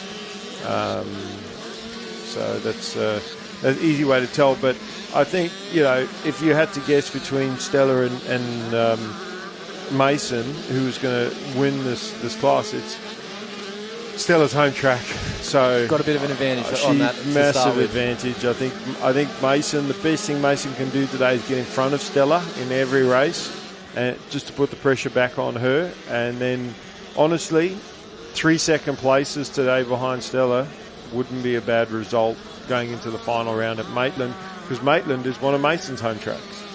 Yeah, well, as with Lakes. So that's the advantage of a series where it goes to multiple venues. One weekend you might not be so familiar, the next you will be very familiar with the track. And obviously this weekend it's Stella's chance to use that to her advantage out here in her local hometown of, well, not if it's a hometown, but a home race at least in Dubbo here. Yeah. And just like we were saying in some of the previous practices, one of the best things that Mason could have done is stay close to Stella in practice and learn from her. Because she's going to go straight away to the lines that she likes to ride and the pace that she likes to ride at. So if Mason was able to stick with her, see how she's staying to the left of all the muddy stuff, almost where we saw that pass that little in the previous practice. I think there must be a nice soft spot there, but Stella navigated that much better than the previous time we were talking about it. Yeah, she went a lot straighter anyway. But no, she's... and again, sticking to the inside, sticking to the edges, where it's not as deep. You know, the track when it's soft like this, it's almost like hard out. It's like a bowl of soup. You know, the outside of the bowl is hard on the ceramic, and then you get to the soup in the middle, and then the other side of the bowl is hard on ceramic. So she's riding on the ceramic at the moment. Obviously, that middle part of the track will start to dry up anyway. And being one of the better riders, your better riders generally do stick to the edges of the track. But what that means is that the whole track will get rough. And when all the good riders are running those edge part of the tracks, they do tend to get rougher. And towards the end of the day, you've actually got to go back to the middle, where most of the riders actually ride. Let's hope the people at home have had a bowl of soup and know what you're talking about, Mikel. Yes, yeah. That's it. Especially in this, a bowl of soup this morning would have been great, actually. It was a little bit chilly this morning. Quite chilly. But there's still some hard pack corners as well, like that one heading into those rollers. And dust bits as well. And yeah, a tiny bit of dust. But look at that, about 8 different ruts just going in, and then obviously funneling in just to a couple ruts. But it's, well, not really ruts, just rough. It just looks like rut entries, and there's that inside split lane. So there's not a lot of options through there. Interesting to see if some of your senior riders try and triple into that section just for some extra just raw speed. It's not really designed that way. You can see it's designed just to go double. Ooh, bit of that's that same section, just the feet off the pegs there. Well, Stella obviously running the same lines that she did in the previous lap, and being that you've only got 3 to 4 laps of practice, it's actually a good opportunity. Although Stella has ridden this track a million times, it's actually sometimes there are some different line options that may be better on like every race day is different. Yes, the track will form up similar to what it has done previously, but it's actually better to explore the track in practice and try some different lines, because come race time, if you've only just stuck to one line in practice, all practice, and the rider in front of you is taking your lines, you haven't tried other lines, and then you try a different line, you lose time, maybe you crash because it's a bad line. All those things you should be trying to figure out in practice. So if it was me, I'd be taking all inside lines first lap, and second lap maybe the middle, and third lap the outsides, and just get a really good idea about what the whole track feels like.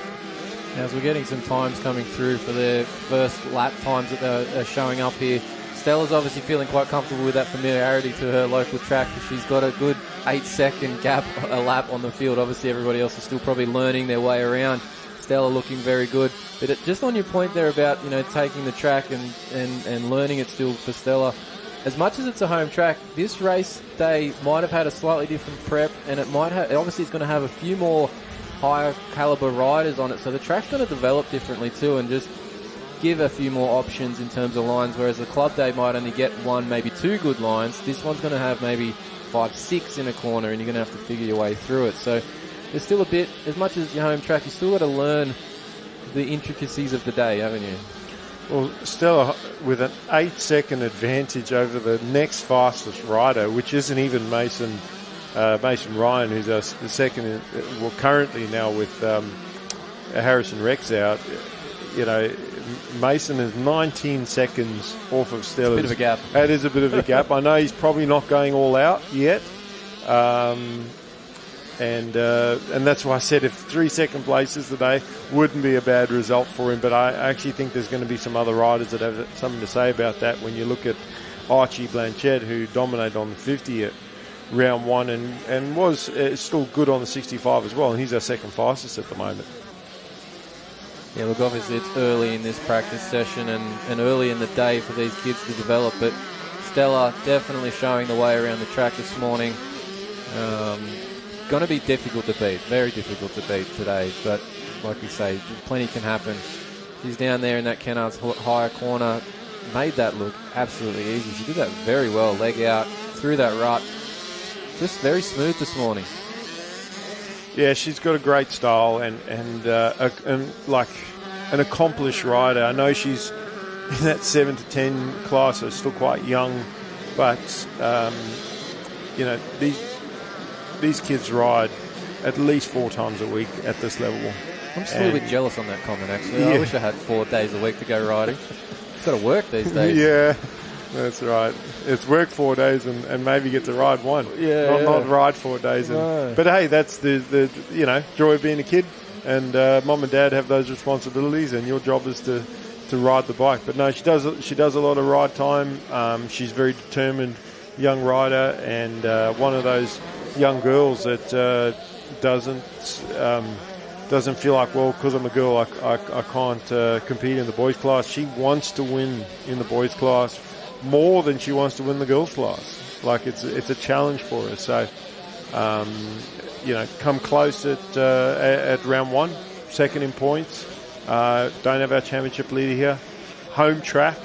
You know, she's got all her ducks in a row for this round 2, and well, it's all lined up for her. So, as we see, that's a difficult section again. A rider sort of stuck in the middle. And look, you know, it is quite a big class, this one.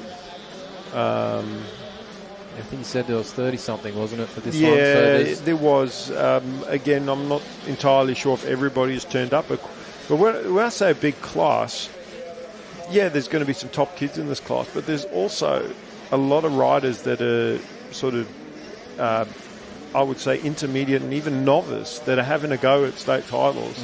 And some of those novice riders are the ones that are actually struggling with this track, or it's those riders that are riding 6 to 950 class that are maybe just 7 years old on a 65 for their first year. They're going to struggle on the bigger bike. Yeah. And those are the kids that are getting stuck in the mud, if you will. Just seeing a few of these riders come through. We're just getting the last couple of riders from this class off the track. And I think we're going to be heading to our first race, if I'm not mistaken. Looking over on the start line, they're sitting there on the gate, so we'll be getting some action here shortly. Yeah, first race up, 85s, 12 to 14s. And Blake Bohannon, Seth Thomas, our only 1 point separating them.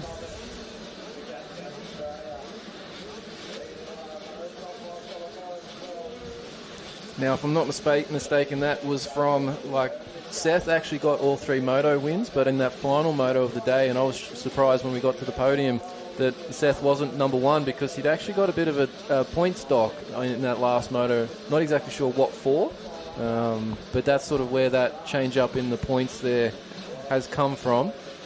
But it's definitely made things interesting going into round 2 here. Yeah, I believe it was a yellow flag infringement. And he got docked a couple of positions, which changed the overall. But he has the opportunity today to, like, in his mind, he won all 3 motos. He felt like he was the guy, and that's what he's got to do. He's got to put that behind him, come to round 2, and go, okay, I'm the guy. I'm going to try and get 3 hole shots. Blake Bohannon got the overall win. Blake did everything right that he could at round 1, although, if you remember, he tagged that lapper going into that bottom corner there, that right-hander, when he was out front leading with a bit of a gap, and cost him. That race would have actually ended up differently had he stayed on the bike. But you know, it's there's no do-overs. You know, stuff happens, and so Blake, when I say did everything right, other than that, he did everything right. And come away with the overall win at round 1, and he's just got to try and do the same today. Get three hole shots and get in front of everybody, especially in front of Seth. Liam Millard, you know, he was up there for 3rd overall at round 1, and he's stepped up. He actually could have ridden 9 to 11 class this year, and he's chosen to step up. So to ride in the higher age group class as one of the youngest in the class and be running top 3, I think he's riding awesome, and we'll be really impressed with his results so far. Look at those ruts before this race starts, coming out of that turn, that last turn across the start straight. So your outside lines won't have to deal with those ruts, but again, we talk about how the ground will be more compact up the inside there. Now, this class, it's the MXGP qualifying class as well, isn't it? So it's worth noting here that these guys are trying to get to be a part of that MXGP that's happening in Darwin in September. Very prestigious event that we get to have here for the first time in about 20-odd years. Having an international motocross race here, which is awesome. So these kids are all fighting to be a part of the selection process for the New South Wales team. So that's something to keep in mind here as well as they head out on track. Yeah, it's a great opportunity. I mean, it's kind of like going to a different country, being in Darwin. It's so far away, but it is still in Australia. At least it's not on Christmas Island. We're not racing. But, and also the great thing with the MXGP is it's locked in for the next 5 years, I think. So yeah, they've got a decent contract time. So all these kids through a couple of different classes as they develop will get a chance to be a part of that at some point, hopefully in the next few years. So if you miss out this time, maybe next year's your year in a different class as different people. As the kids age up and change classes, things will obviously open up for a range of different kids to be a part of it. So awesome opportunity here for them.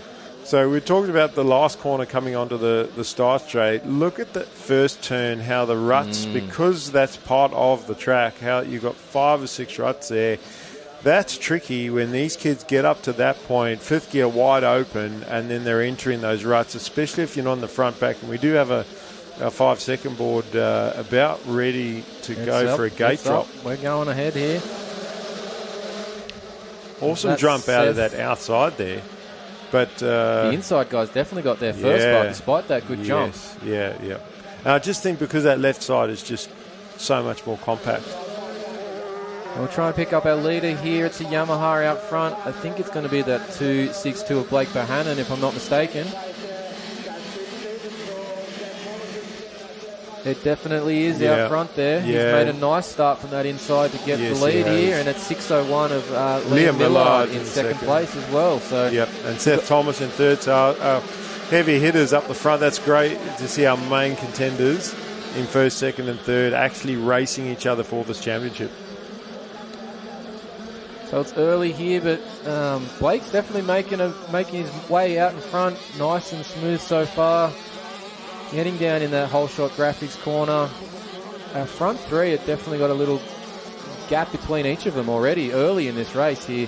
Now these races today for this 14 class are going to be, this opening race is a 12-minute plus a lap.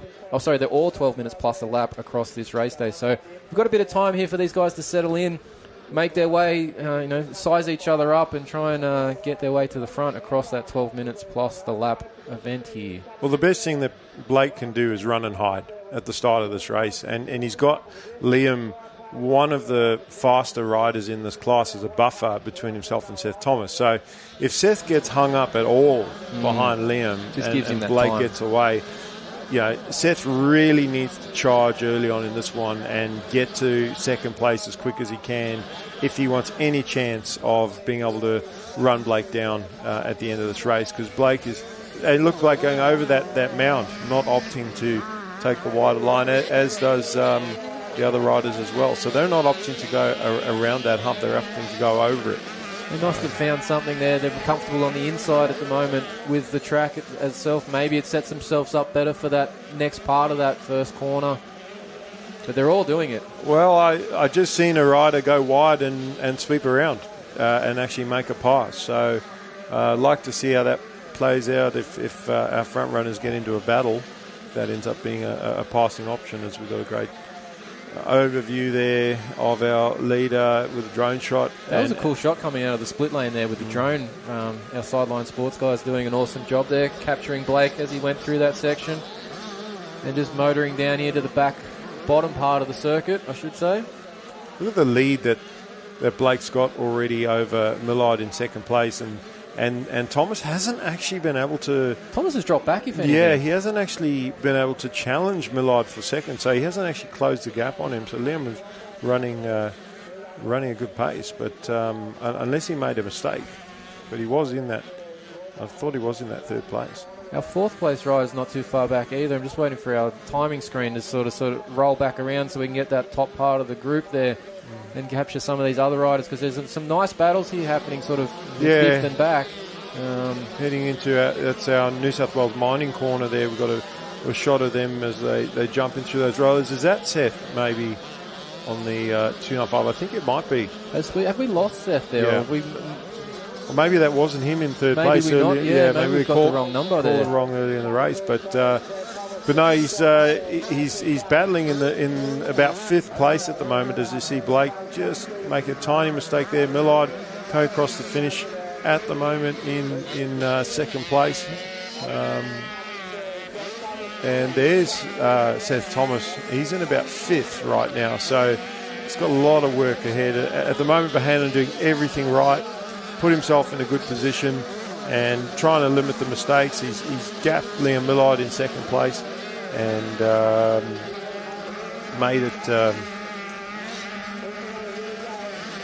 made it really easy for himself.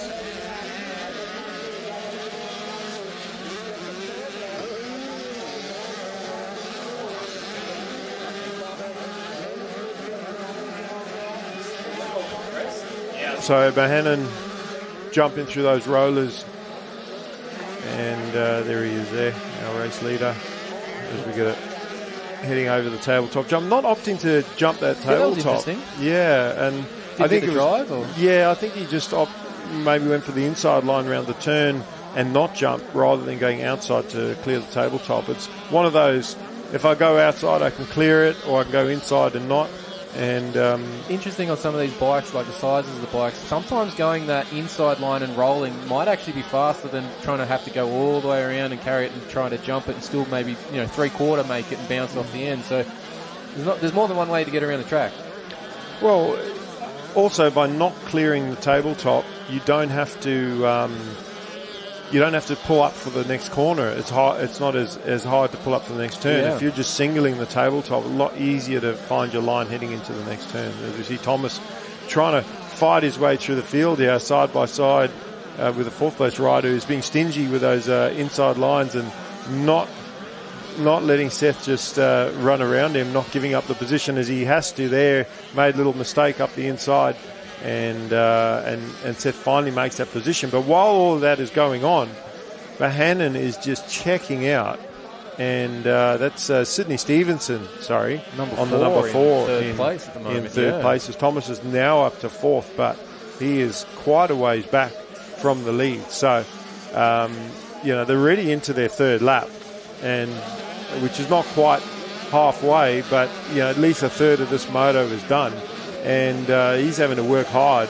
At the very least, because Blake and Seth are, you could arguably say, the best two in this class and have dominantly, going to be first or second. Seth at least needs to get to second place. And Liam is doing a great job in second at the moment.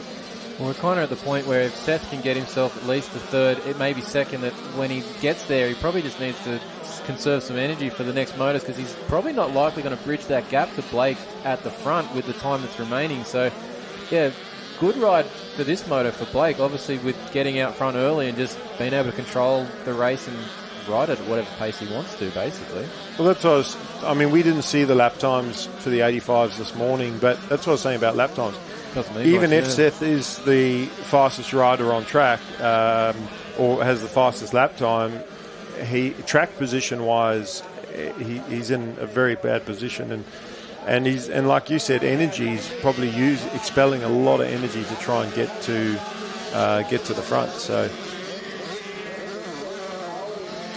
it's Bohannon heading his way up around the first start straight, first corner there. Plenty of space behind him. Back to Millard. The nice big holes there as he come into that Kennards High corner that he hit in the braking area. Making his way through. Just looking really smooth this morning. Taking a nice tight inside line there through that Dubbo Regional Council corner. Over this. There's that stage jump there into the split lane section. Good that he didn't follow there into the lapped rider who was in the outside section of it. Just keeping himself flowing there, moving through the track without too much hassle, not having to get caught up with anyone else's potential mistakes as well. So nice move there from Blake, looking ahead and planning out his efforts on the racetrack. And you can see the gap. Look at that gap behind Blake there to Liam. There's huge. That whole straight was empty. As we now move back to Blake. Didn't pick up our second place rider. I think there's Seth Thomas as he goes through on the screen. So that's our 4th place, unless I've missed him making that move further up. But another rider on screen there, making their way through that roller section. Bit of a battle happening there between those two riders. I think that'll be our 4th and 5th place guys. Yeah, the riders are bunched up in that group. There's some, I think, they've already got into some lap traffic. He just tagged the back wheel there and went down. But the 152, is that Ollie Chandler? Yeah, I think it might be, and he's one of our local riders. So he's currently 4th in the championship. So yeah, that's not what he wants at this point of the first moto of the day for round 2. No, and this round was obviously a great opportunity for him to pick up some points on and put himself in good position heading into the final round. So he needs to take full advantage of his local round if he can. But our really good riders like Bohannon, Thomas, Millard, a good rider can go to any track and be fast, and that's what Blake's proving right now. Thomas into 3rd around Sydney Stevenson, and now he's got to try and close the gap on Millard for at least a 2nd place, because without a mistake, I think Blake is going to run away with this one, as he still making his way through some lappers there that have maybe not had their best race, either mistakes or just struggling with navigating this track, as Blake has a really good rhythm, sort of going single, double, double, and that's that inside that he's taking not to jump that tabletop, just opting to scrub it and then jump the second one. That's still a very fast line there that he's just taken, like staying flat on the top of the tabletop, getting the drive off it and down the backside of it. It's probably faster. He probably feels more comfortable doing that than having to really try and send it and probably bounce off the end of the tabletop if he doesn't quite get it right each lap. I like how he switched halfway through those rollers. He just diagonal to the right-hand side to get around that lap rider. Good vision, and he gave the lap rider lots of there's that line again, snaky, snaky line through that straight, and that section's obviously rather slippery. Well, I think there's just a difficult patch, and they're on purpose snaking left and right to miss it. Blake's running the very edge of the outside of that last corner there as well to try and avoid the rider down, but also the bit of the bottleneck that we had in the 50 practice there from that inside being all wrecked in that track, and he's using the outside there to get around the lap rider as well. So he's working this track nicely as Blake Bohannon in this opening moto. Obviously he's got the time behind him, he's got a decent gap, so he can move around and make things look as easy as he is at the moment, because nothing looks to be phasing him right now. Well, he can. As you said, he's got the lead, so he can take his time a little bit with the lappers. He can explore the track and give the lappers a lot more room than is needed. He'd still be, obviously, doesn't want to repeat the mistake at Lakes where he come together with that lap rider whilst leading. So he'll remember that, and he'll make sure that he avoids gives the lapper maybe a tiny bit more room. But in a race situation, though, if he had a rider right behind... that's a big one. That is through the roller section. The bike went sideways. Luckily, our leader, Bohannon, there was on the inside of that and avoided the accident there. I think that rider was getting up, so hopefully he is okay. She is okay. It was like a slow-speed high side, which is not normal. Normally it's a high-speed high side, but I think he just... The rear wheel slid out on landing of the previous one. He got cross-rutted, and it's just thrown out completely 90 degrees to the track direction. Yeah, we caught that just at the right time for the video side of it, but yeah. That was awesome. So Bohannon's... Not for the rider, though. No, Bohannon's avoiding the pitfalls of this track and the competition at this point, so he's doing well. I just noticed, too, he's got about an 18-second lead on second place, so we've got to be getting very close to, if not this lap, the next for a last lap, or it must be the next lap we're going to go through. We're just not quite to our time yet.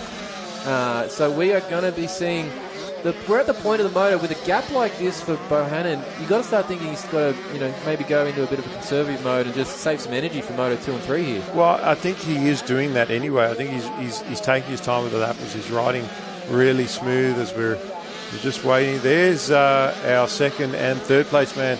So they've just gone through the finish, so it'd be good to actually keep an eye on them as Thomas has now closed the gap almost onto the back wheel, and Millard makes a little mistake in turn one there. They're heading down to that Kennard's High corner. They're going to get nice and close here. They're within a second or so of each other, and I think Thomas has got the bit between the teeth because he's making moves towards the front of this field here. He's trying to get Liam for this second place. Yeah, well, they're going into that Dubbo Council right-hander, and Millard has got his ears back at the moment. He's going for it. As much as he is confident of finishing in the top three from round one, he'd like to beat these guys. And if he can beat Seth in this race, that'd be really awesome for his confidence. So, but Seth's not going to let that happen, or he's going to do his best not to let that happen as they head into the rollers on the back section there. And Thomas is all over the back of Millard now. It's Bohannon, our leader, on screen still. He's making his way through that National Motorcycle Alliance corner. If we stay there, we'll probably catch our second and third place riders in a few seconds' time. But Bohannon's definitely got this thing wrapped up without any issues for this moto. As he's making his way past a few of the lap riders here. Well, Thomas up the inside of Millard, and Millard had a better, more momentum around the outside. He manages to hold on to the second position for now. He's fighting for it.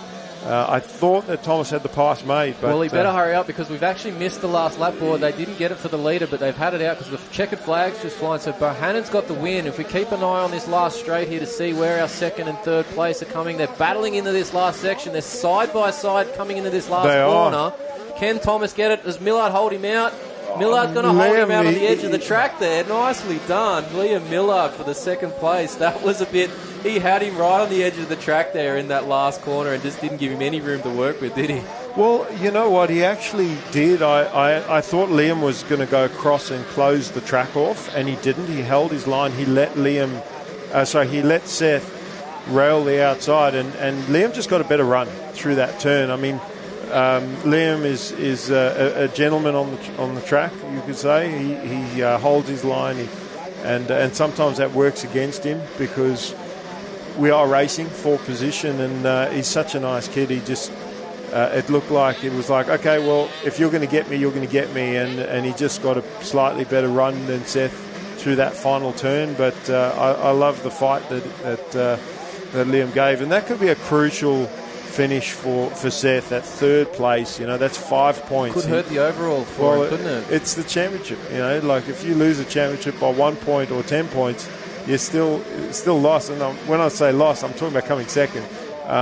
You know, and to these kids, that's it. You know, for them, second place is lost. You know, it's where a lot of kids would be pumped with getting top 5 in the championship.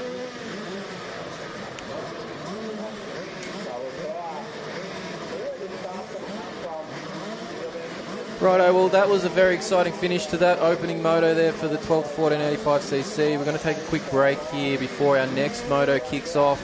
So we'll be back shortly with second moto of the day. I studied business and commerce at uni. After graduating, I joined the New South Wales mining industry. And my job is to find smarter, safer and more sustainable ways of doing things, like world-leading remote vehicle technology, building renewable energy to power our mines and communities across New South Wales, and using drones for remote seeding to restore the land and protect our ecosystem. Because in New South Wales, we mine responsibly for today and tomorrow.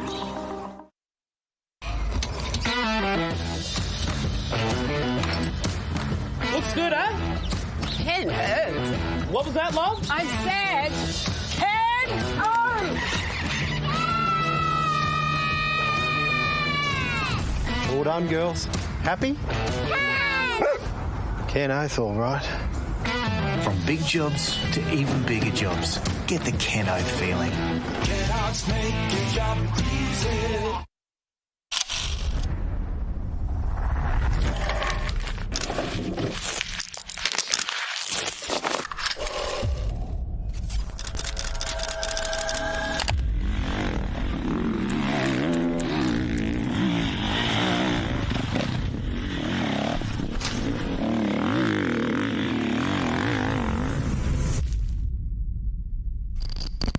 all shot graphics. Be first. Be original.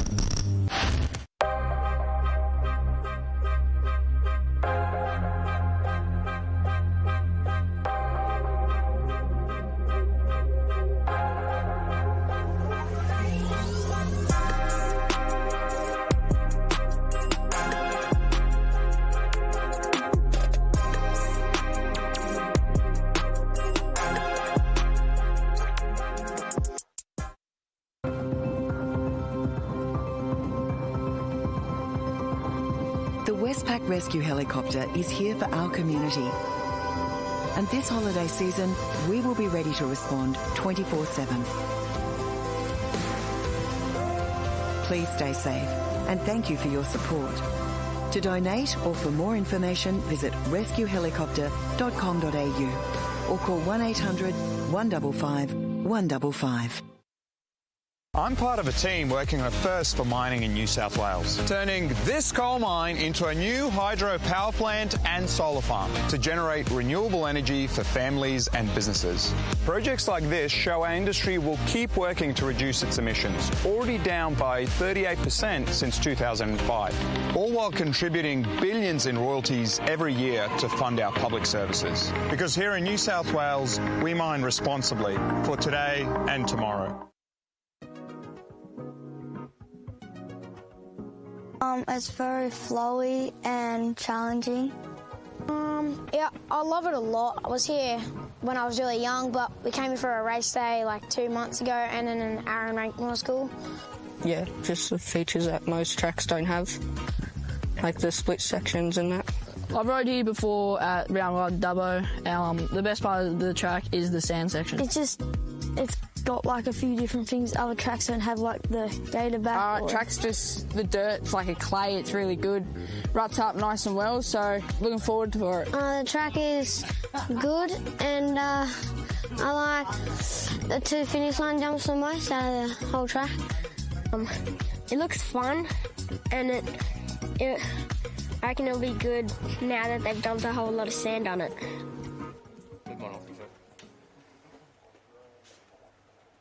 So we're back with round 2 of the New South Wales State Championships here at Dubbo Dirt Bike Club, and we've just had a finish to the 85s 12 to 14 class. Blake Bohannon taking the win in that, Liam Millard second, and Seth Thomas third. Right now we've got our 15 to 17 125s on the line, ready to go. We just had a rider that had a calamity in that previous race that's just being attended to by our medical. And once that is 100% cleared, we'll be underway with this next race. And just talking about some of the riders, Richie Lawler, great on the starts at round 1. We'll see if he can replicate that here at round 2. But Ryan Jones, our round 1 winner, and he was our most consistent at Lake Macquarie. Riley Burgess, one of the fastest riders at Lake Macquarie in this class, but then had that DNF. So interesting to see how this plays out as they're about to get underway, and most of these riders would have watched the start on that 85 class, David, and the start actually come from the inside gates. Yeah, I wonder if that'll make anyone change their thoughts, because looking at it from that drone shot we had before the first moto, you could see the lines and obviously coming across that you can see here on the screen at the moment across the start. You'd have to jump those basically at some point in the start line there. But they still got a massive jump from the inside, didn't they? Well, look at the colour of the dirt. The lighter dirt means it's harder and drier, and the darker dirt will be softer. So if you look at the left, when the screen comes back, it is that lighter dirt on that left-hand side. And the rest of the straight will start to dry up as well. And again, look at those ruts heading into that turn. They're only going to get worse. So at the moment, your inside gates off the first start was the gun lines. Let's see how it ends up being the rest of the day. Majority of the field is stacked to that inside, haven't they, on this particular setup? And obviously not as many riders in this class, so there's a bit more space to select your gate option here. But we're about to get underway. 5-second board is facing the riders and the gates down. Look at the riders actually riding out. Go. Look at that on That's the dry Chad stuff. Reed line from years ago at Ironman when they had the mud race. Yeah. And he tucked up and went on the grass. So whoever that was out the front there, very cleverly done. Used the hard ground there. They've headed down. I wonder if there's any track markers there. And that's Ryan Jones out front, I think. So he's made a very clever move there at the start of this moto to get himself out in front. Well, he needs to do that to build on the lead that he had from round 1, to get out front early and get away from... I think that's Taplin in second on the 26. He's a great starter, Tapo. But Richie Lawler, not as good a start in this one. And again, Riley Burgess with some work to do. But Jones, clear track, and he's got to try and is it Jones or is it just the 99 of Cooper? Oh, maybe it's Cooper Bowman. Cooper Bowman.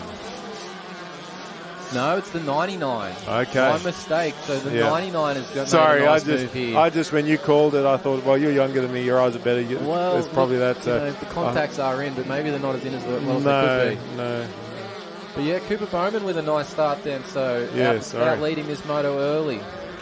Well, Cooper is a good starter, so it's no surprise actually to see him up there. And I when we were talking earlier, I said, Ryan, I never normally see him get the whole shot. He's normally around that 3rd, 4th, 5th at the start of the race, and then he just kind of plugs away and puts himself in a good position. So what I want to see now is before our next moto, I want a drone shot of people trying to fight over those inside gates for the next motos, because they're all going to have seen this. They're going to know what's going on. That's right. So, who's going to be fighting over those? Well, when you say gates? inside gates, you're talking about gate 1. Yeah, exactly. Who get that gate 1 on the very left.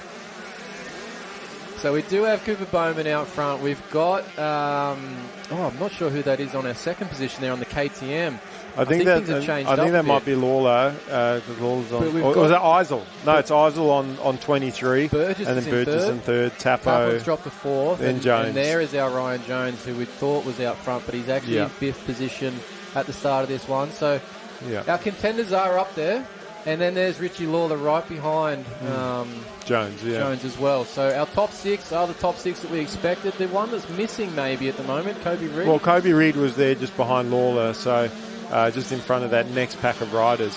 But he's got a lot of work to do, because our front runners have spread out a tiny bit and they're all going fast. So, to be able to close that gap, you've actually got to be going faster than them to get there, and that's where this track position is so crucial. I mean, Cooper, fantastic for him to be where he is now leading this race, because he wasn't in the top 5 in points coming out of round 1 at Lakes. So this might be his opportunity to get a big points haul, and for the riders behind him, like Eisel, Corey, I don't think Corey was at round 1 either. So, Corey racing this round just for the experience. So I got top 2 guys, not one of our top 5 points runners from round 1. And Burgess has made that move into second position there, partway through that lap. So he'll be looking to try and chase down Cooper Bowman now as they head into that, start another lap up the start straight there. Well, this is really important for Burgess to get in front of these guys, put Cooper Bowman and Eisel between himself and Ryan Jones, and gain those extra points. And from Jones' perspective, he started roughly where I expected him to be, and now he's got to at least get himself to within a position of Burgess, so that he doesn't give away too many points. If anything, try and challenge him for the position. Just watching out the window here as our viewers were talking about these riders out front. I think one of the riders we just mentioned before, Kobe Reed, might have had a bit of a bike issue here on this opening couple of laps. He's just in the centre of the track there. Just stuck. So looking down at the bike, and that's devastating for his points championship anyway. And look, we talked about Burgess having the mechanical at round 1, Reed having the mechanical here at round 2. It does happen, and it's the thing is you're not just dropping 2 points, 3 points. You're dropping a full moto. Yeah. So for riders like Bowman, who, as I said, this is his opportunity to gain some points. We talk about lap times, what sort of lap times the guys are doing, and we'll get an idea of that when they come through again. But even if Cooper isn't putting down the quickest lap times, he's in the best spot right now, and Burgess hasn't closed the gap on him just yet, and they're running very, very similar times. Riley Burgess just a not even half a second quicker. So Bowman is actually he's holding his own. He's holding his own. Yeah, he? He's certainly not holding anybody up, and again with that clear track, clean goggles, like he can just do what he wants out in front. Eisel is not too far off Burgess, so when Burgess went past him, he sort of threw the tow rope on, and he's sticking with him as they head over the middle step-up part of the track there into that split lane. And most of the riders opting for the inside-outside through that split lane. So they're getting very close to the edge of that single there as Burgess and Bowman took that line there, very outside of the track there as they head down here. They're in the rolling section. Burgess maybe just tightening this up just a little bit on this lap. Yeah, he was a tiny bit quicker. As I said, not quite half a second, but, just edging closer. And he can do that while he was a little bit away, when there wasn't a lot of roost. Now that he's on the back wheel of Bowman, he's going to have to take different lines. But then Bowman, it's putting pressure on him. He's made a tiny mistake there. He can see a fender in the corners. Burgess is obviously going to have a run at him. And he's going to have the inside heading into this turn here. It does get it. It just puts himself in the way. Bowman tried to switch back. He couldn't. did. And he's trying a wider line here. Bowman not giving up just yet, but looks like Burgess has completed the pass now. Bowman still fighting with him, and the best thing he can do is do that to stay close and possibly keep the pressure on Burgess, because if he just lets him go, Burgess can do his own thing. Now, Bowman's done an awesome move. He's gone around that single we've been talking about onto the start straight, but then cut back to the inside, and he's taken back the lead here from Burgess as they head down to Kennard's higher corner. Yeah, I love the fight from Bowman here. He's that's a little bobble there coming out of the turn. Doesn't give up the position though. He's got the inside heading the turn, and Burgess goes the long way around, gets the momentum, the speed, and that's going to give him the lead back. So. Bowman tries the inside of the inside split lane just to try and sneak underneath, but Burgess hangs on to it. So good fight here from Bowman. We'll see if he can get him back. You could see with the rhythm section through those rollers, same as the 85s going. Little wheel tuck there from Bowman. Third place rider's taken over second place from that little error from Bowman there, but they've re-established that position. But there we go. He's going to the inside. Is Eisel? Yeah, well, Eisel used the outside line there and because there's no little sort of step off out that previous section, he carried a little bit more momentum, and that put him on the inside of the next turn. So these are all these passing spots on the tracks that the other riders can actually watch the live stream during the day, and they can pick up on them and go, okay, there's a passing spot. I can use that. Now, I was going to say, when Bowman got overtaken for the first time, then he went back into the lead, then he got back into second, and now he's dropped to third. I was wondering if he's going to have that same intensity to continue forward, because usually once you sort of have that little battle, things can sort of blow up on you and you can sort of drop off. And I just noticed as Eisel took that position from Bowman for second, Bowman had a bit of a look over his shoulder to see he was in fourth, so I'm a little bit worried that he's going to maybe just either drop back a tiny bit here, or maybe hopefully let's just hope he's going to save some energy for a lap or two and then try and remount something here. But he's done well to lead this moto for as long as he has here in this 15 to 17 125 class here for this first moto of the day.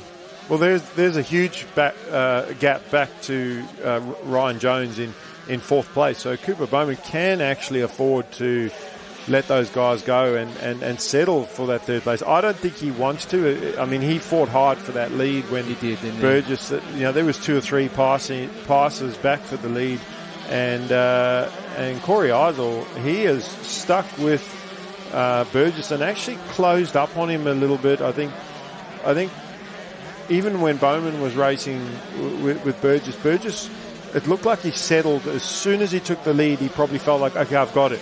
And Bowman caught him off guard, got him back, and Burgess had to then take the lead again. And, Riley, he can't afford to just settle too quickly and go, okay, well, I've got the lead now, because Corey Eisel is right there as they're heading towards the finish straight around the left-hander there, and Burgess is just trying to get a tiny bit of a gap here as they make their way towards the finish straight.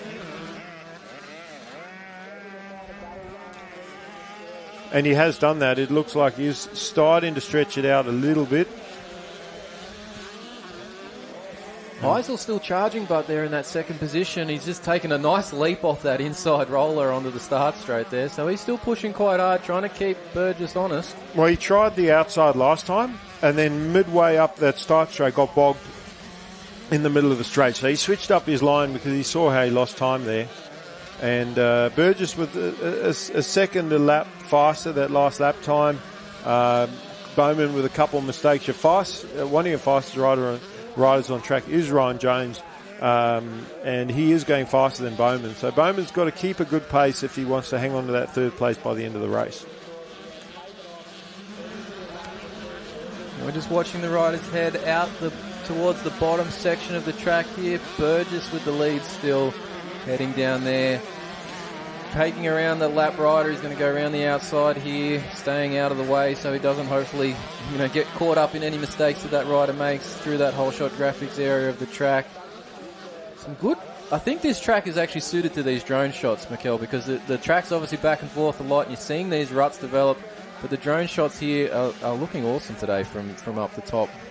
Well, it's quite easy to follow the riders and also see other battles on the track as well. You see Eisel taking completely different lines to what Burgess is doing. I like that. I like that he's doing that and still staying right on him. Obviously, Burgess is slightly faster last lap around, just edging away each lap and making it harder for almost taking the wind out of the sails of second place. But while Corey can see him, I think he's going to keep charging. It's not a rider that I see give up in races, so we'll see. But he's launching that single jump and has closed back up on him. Actually, Eisel was slightly faster that time, and they're your two fastest riders on track. And Cooper Bowman has settled into that third, and Ryan Jones is just picking away at that third place lead now. And if he can get there, it's going to help him. When we look at Richie Lawler struggling a little bit in this one, a bit further back, so he's going to have to regroup for his next moto. Where is Richie on that list there? Well, he's not in our timing. He's not in the top 10. No, is he? He's not in the top 10. He must have had a big mistake. Oh, there we go. He's retired from the event. There we go. He's down in 20th position on the timing and scoring. So something's happened to Richie Lawler. So that's not going to help his position. Currently second in the championship, and so our second and third place riders for the championship have both had DNFs in this moto. Kobe Reed also out earlier, still sitting in the middle of the track here as we look out the window waiting for some assistance to get that bike off the track. So Ryan Jones is probably in a good position right now, but it's also then helping Riley Burgess make up some of that ground that he lost from these moto DNF at the opening round. So good time to be winning the moto for Riley Burgess at this point. Yeah, it is, and that's where Ryan. Yeah, at the moment he's dropping 7 points to Burgess, and although he's got a big lead over second place, he can't afford like your 22 point lead to Burgess will drop by 7, and can't afford to give away. That 22 becomes 15, and if you drop in 7 points every moto, that lead gets cut very, very quickly. So if you can at least get to Bowman for third, then it's only a 5 point deficit, and 22 becomes 17. And in a championship, you only need to basically finish close to or in front of the person coming second. Even if a rider like Bowman's in front of him, that's okay. but it's not okay that the guy that he's trying to finish in front of is that far in front. Now Burgess just coming out of that split lane section, had a bit of a look over his shoulder to see where Eisel is, and Eisel's still right there keeping things tight here as we close out this moto. This next lap around, they'll be getting the last lap board. This moto for this 125 class is a 15-minute plus a lap, and we are right on that bubble of hitting that last lap board here as they come towards the finish line section of the track. But quite a few riders having mechanical problems, and I just wonder if it's the altitude or the air temperature. We were talking about bike setup earlier and jetting, and some of the parents and mechanics, they run their bikes on the absolute edge of jetting, and where I always like to have a sort of safe run a safe jetting, so that if you got it a little bit wrong, you were still okay. You weren't going to blow a bike up. I was just watching Kobe before. He's still sitting here challenging, trying to get this bike started. But I hope, and this is just me spitballing here, but he did lean the bike over on its side like he was trying to get fuel out of it. So I'm hoping they did put fuel in it before they went out for this moto. But I'm hoping that's just he was trying everything sort of situation, and not that they forgot to do that. But you never know. Maybe that was the issue for him. But you're probably right about the jetting side of things more so than anything. As we're still keeping an eye on our leader here, Riley Burgess, on screen out of that Kennard's highest corner section of the track. They're still taking that inside line there, up there in the Dubbo Regional Council corner. That inside line seems to be the premier line that they all want to be taking there at the moment. We're watching some split lane sections. Good chance for the riders here in that split lane to get around a lap rider just by being in a completely different section of the track. So it just makes it nice and safe for them. Well, as I say, it gets tricky when you're racing somebody else and you enter that and the lap rider decides to choose the faster way through that lane. You're like, damn it. Then you're like, what do I do? Do I follow them through the fastest part, or do I take the other lane and then, you take the other lane and then the other rider follows the lap rider and actually makes the pass. So it's that, you've got a split second to make a decision, and, I think the key thing is actually making a decision. Sometimes making a bad decision is better than making no decision at all, because when you make no decision at all, you just end up in whatever line you end up in, and then that works against you anyway. At least for Burgess in this case too, he's got a tiny bit of a gap, so he can take potentially the slower option in the split lane and not be worried about getting passed by the rider in second place, Corey Eisel. And give that lap rider the space that they need. The interesting line there that Burgess just took. I think he just missed those ruts because he ran straight through that corner there. Not probably an intended move by Burgess there on this last lap. And it's the last lap. It would just be a loss of concentration, seeing the finish before you got there, basically. But Eisel did great. I think Bowman is racing for the flag here, and it is... Is that that's... Is that Jones getting it just by nose? I don't know if... it's going to depend where the timing loop is. Let's see here. No, if we've crossed the line here, we've got Bowman and then Jones still for third, fourth. So it's Burgess, Eisel, Bowman with a 18-12-4-3-9. Well, it's a .022 of a second. I think if that timing loop was maybe half a metre later, Jones gets that. So anyway, look, Jones with a charge there for the end, but he just misses out. He gets that fourth position in this moto. Well, again, it really depends on where, as far as like the officials make their decision, is the finish where the timing loop is the finish where the finish flag is the timing loop in the middle of the jump where the finish flag is. Yep. So and then up to the officials, if the timing loop's on the up ramp, then do the officials make an adjustment in that race. But we're going to go to an ad break soon, and then we'll be back with round 2 of the New South Wales State Championships round 2.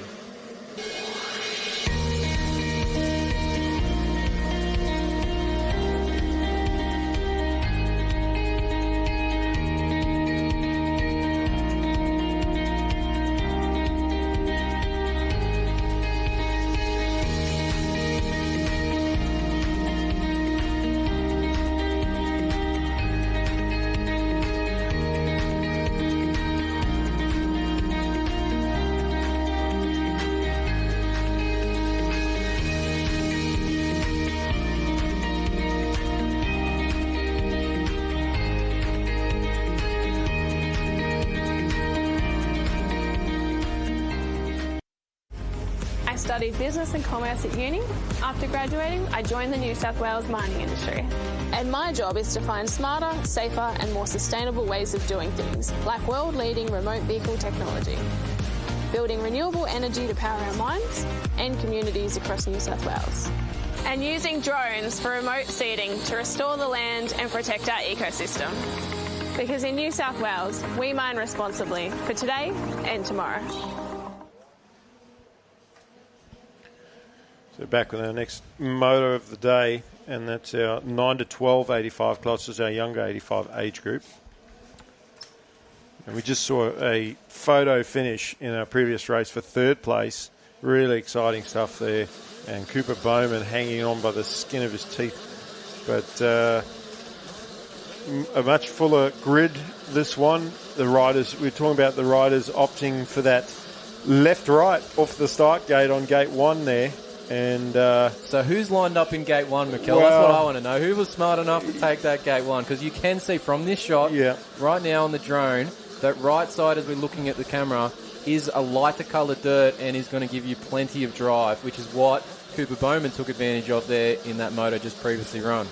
And they're coming out and exiting left and then going back onto the track again. So these guys actually held a straighter line. But whoever what that is, what a jump. That is a massive drive advantage on that left-hand side of the gates. Gate 1 is the prime position to be taking right now. I think that's Kai Sproul on the 280 on the Yamaha GYTR.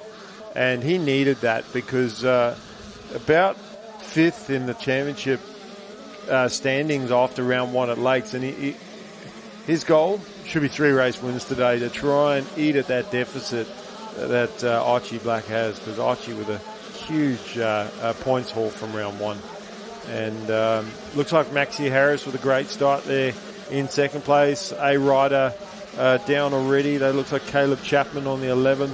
So not a great start to the race for him, as Sprowley trying to settle into the lead here. Sprowley sideways. That was How did he save that? That was a massive How did he sideways. save that? Like, if we were going to put money on that, he was gone all day. And he somehow used the strength of those spaghetti legs to hang on to the bike. And he's still cleaning his underpants, because that's probably why he's lost the lead there, because he's just trying to get the heart rate and everything back under control and maybe move whatever's in his pants out of the way. But gave the lead away, and I think that's Archie Black actually. That maybe as a rider got cross-rutted heading into that turn, and bit hard to see the number there from that height on this shot, but yeah, that third place rider went down there. It got going, so that's all good, but yeah, down a few spots there from where they were previously. Well, our riders are coming towards the finish line Kai's now. back out with the lead, but he's found his way back around, so maybe the heart rate's calmed down after his massive moment there on that lap in the whoop section. It is, and he's back out there. Archie Black second, Maxie Harris drop back down to third, Birchall in fourth, followed by one of our local riders, Ollie Cale. So I was expecting Ollie to be more near the front at the start of this one. Obviously didn't get the start that he needed, but again, we talk about, your best riders in the class, they can go to any track and be fast.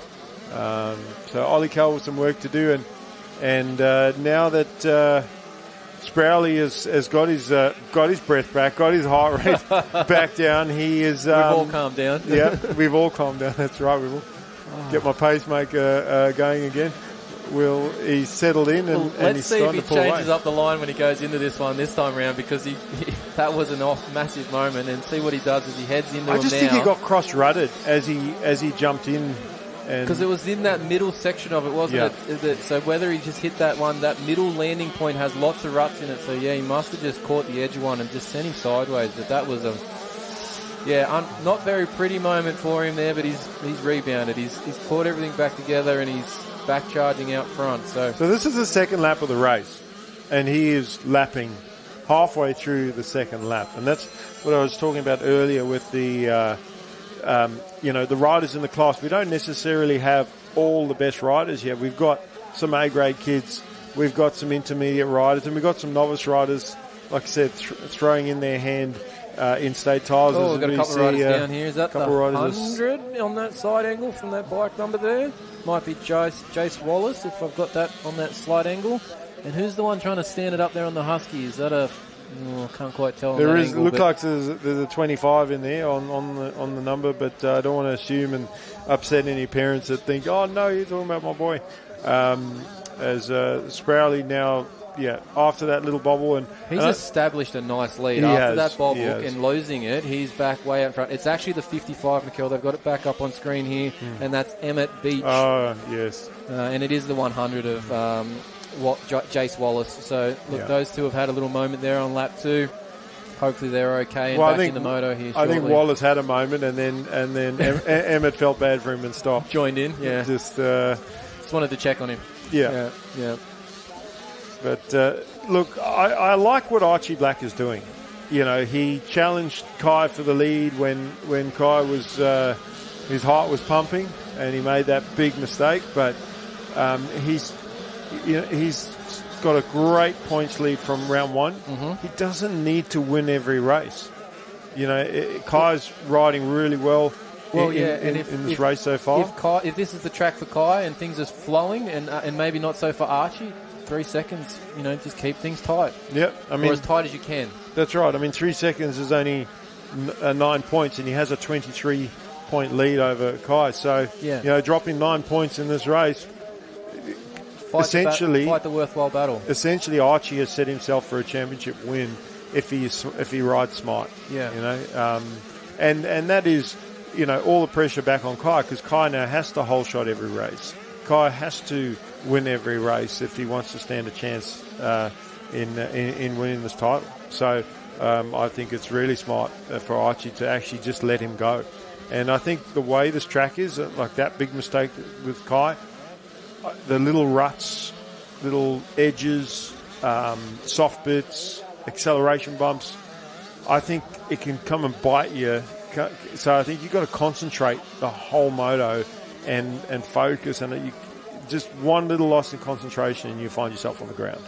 A couple of riders still down in the corner there. Kai just changing his line a little bit to straighten up that corner there as he left it. Yeah. But he's definitely got the space to do so. I'm trying to pick up. There's a massive gap. I'm trying to see when our timing board scrolls back around just to see what the gap is. And it's 10 seconds. So Kai's got a nice gap here to ride this one smartly through. But the second place and third place battle might be a bit tight because there's only about 2 seconds between Archie Black and our third place Maxi Harris as well. So be good to try and pick up those guys on the track and see what's happening with them. Well, there's Archie there going through the centre jump, so he does have a bit more than what you thought on Maxi. And maybe there was a mistake there recently. They're a bit spread out. Looks through like the split Blade lane section Regan. they're going. Blade Regan a little bit further back, and then Duke Sheridan. Duke struggling a bit. Oh, look out! Just as we gone on screen here. One of the lap riders has made a mistake and parked it right in front of Kai, and he had to stop in that rut. Managed to not hit each other, which was awesome, but that's probably made a little, that gap that Kai did have just dropped down a few seconds there, because that was a close call for Kai Spruley. Well, there goes the heart rate again. Yeah, exactly. He's had a couple of spiking moments, hasn't he? So, and that just sucks your energy. We've got to start again. The flow that you had stops, and you've got to get everything moving again because you've just completely jammed up your body just to try and lock up everything to stop, and you've got to release that tension and go again. So it looks like one of our banners on that New South Wales turn is blowing in the track there, and hopefully the riders see that, because nothing worse than getting a banner in your back wheel. That's a race ending. That'll lock things up really quickly, won't it?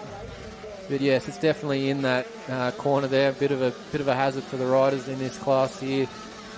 But that's Kai back on screen there. Well, there's a lot of lap traffic that he's battling through here, and he's had to go completely outside and zigzag his way through that section of track around on the start straight because of a couple lap riders and one that was crashed there as well. So an eventful moto here for the leader. Yeah, it is. But everybody else pretty spread out, and I think for these kids a hard track to battle on as well. But our order is Sproul, Black, Harris, Regan, Sharabin, Matafiglio, Kale, Birchall, Harding, and Medhurst is our top 10. So Regan and Blade Regan is staying pretty close to Maxi Harris as well. So that gap's staying the same too. So Harris can't afford to take it too easy in that position. And if he's not, but it looks like Maxi's still trying to catch up to,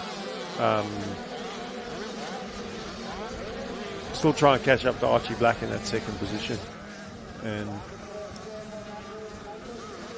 some great drone shots here from the track. You can see the whole venue there, picking up this bottom section of the track, and a lot of riders going through that part of the whole shot graphics bowl berm there, and the ruts in that corner from this shot are insane. There's got to be half a dozen or more. Look at the ruts after in that middle that jump roller that we're talking about where Kai I think all cross-rutted, yeah.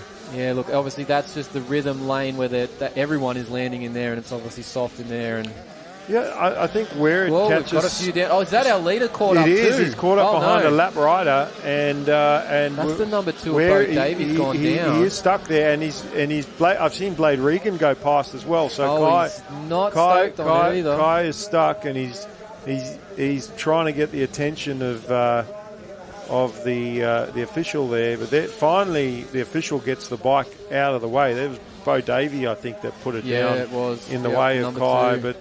That's where your vision is crucial.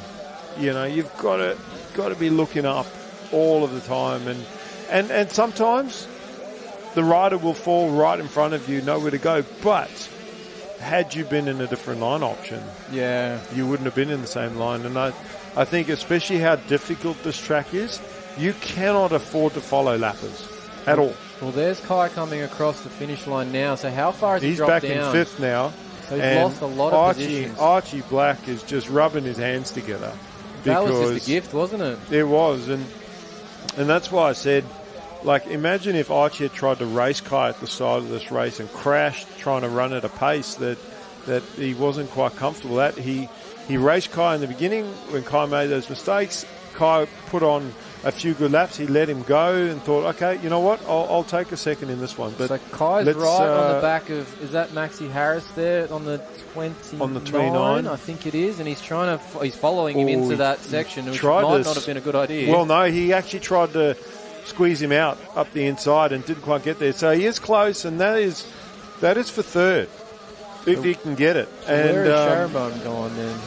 Because he was in 4th as per the last line across, or has he been passed by Kai as he's come through already? So I thought Duke was further back. I know the timing is showing him in that 5th place, but could be as Stella there making her way through. The ponytail gives it away for her. She's going through that section, flapping in the breeze there. Yes.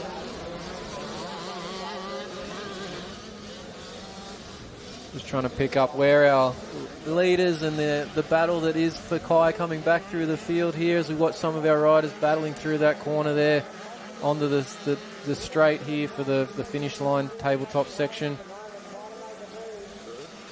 Well, that's Archie Black there, just crossing the finish line. That was Archie going through, was it? Yep. Archie's got a really comfortable lead. There's Blade Regan, who was really close to Maxi Harris. So Maxi made a mistake, and Blade's gotten now into 2nd place after Sprowley's big mistake. And here comes Maxi over the tabletop now. So then he's in that 3rd position, and there is Sprowley. So and he's got a charge. He has to get Maxi Harris. I don't actually think he'll get to Blade unless Blade makes a mistake, because Blade Regan is running a good pace. Well, the bad part for Kai is that this has happened late in the moto. We've got the last lap board out, so he's got absolutely no time to make up any of these positions that he lost with. And I think he just made he's okay, but he made a bit of a mistake going into that turn. And, he's had a couple big moments early in the race, and then that crash. Mentally, he's probably out of it. He's flustered. He's not thinking straight, and he needs that position. I mean, even if he was coming 2nd, he'd only be giving up 3 points. At the moment, running 3rd, another 5 points. Yeah. I mean, it's, as I said, Archie Black has almost set up a championship win at round 1 of the series. Yeah, he's done nicely here. And then it's just like, I'll just be... if the winner's there, I'll take it, and otherwise I'll take a 2nd, I'll take a 3rd, and that is Just watching the chaos in the last corner yet again here in these smaller bike classes. 3 riders stuck in that last corner. It's so treacherous. The mud in that section just seems to be grabbing these kids. And there's no, I know, literal clean lines. No, like as in no flowing ruts. It's just a mess. Yep. You know, they're all just fighting their way through. Outside seems to be the best for most of them, or the very, very inside, as per that Husky rider just going through now. I like that outside where they're outside and then squaring across all the soft, messy stuff. As if the checkered flag is out for our race winner. And that was Archie Black for that one there. And we're just watching for the rest of our riders. Well, there's Regan coming through in second place. A lot of lap traffic in the way, so hard to tell who's where. But Maxie Harris gets third and Kai Sprell fourth. And he will be hating life at the moment. And yes, you know, lappers, what do you do? But, you know, you can't. I'm sorry, you can't blame the lap riders. You know,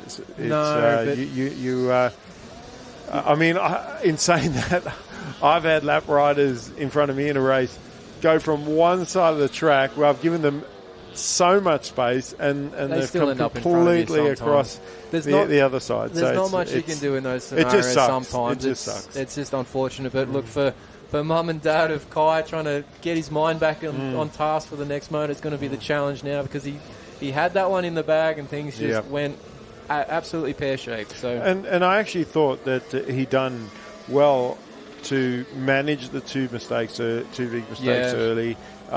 It was almost a battle of survival. And the worst thing about being the leader is that when you're coming up on the lap riders, you're the first one that's coming through. So the lap riders don't even know that you're there. But exciting turn of events in that one. We'll take a break soon and go to ads, and then we'll be back with our next race, which should be our 6 to 9 50cc's. I'm part of a team working on a first for mining in New South Wales, turning this coal mine into a new hydro power plant and solar farm to generate renewable energy for families and businesses. Projects like this show our industry will keep working to reduce its emissions, already down by 38% since 2005, all while contributing billions in royalties every year to fund our public services. Because here in New South Wales, we mine responsibly for today and tomorrow.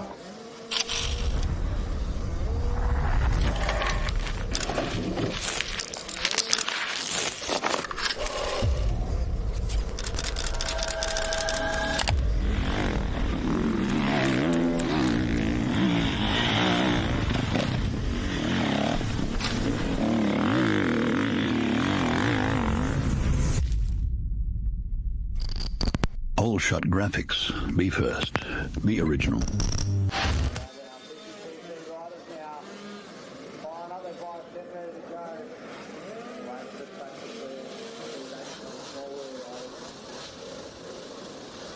We're back here at the New South Wales Motocross State Titles from Dubbo Dirt Bike Club.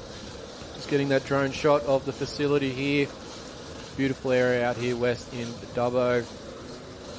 As we're getting our last riders from that moto previously, from that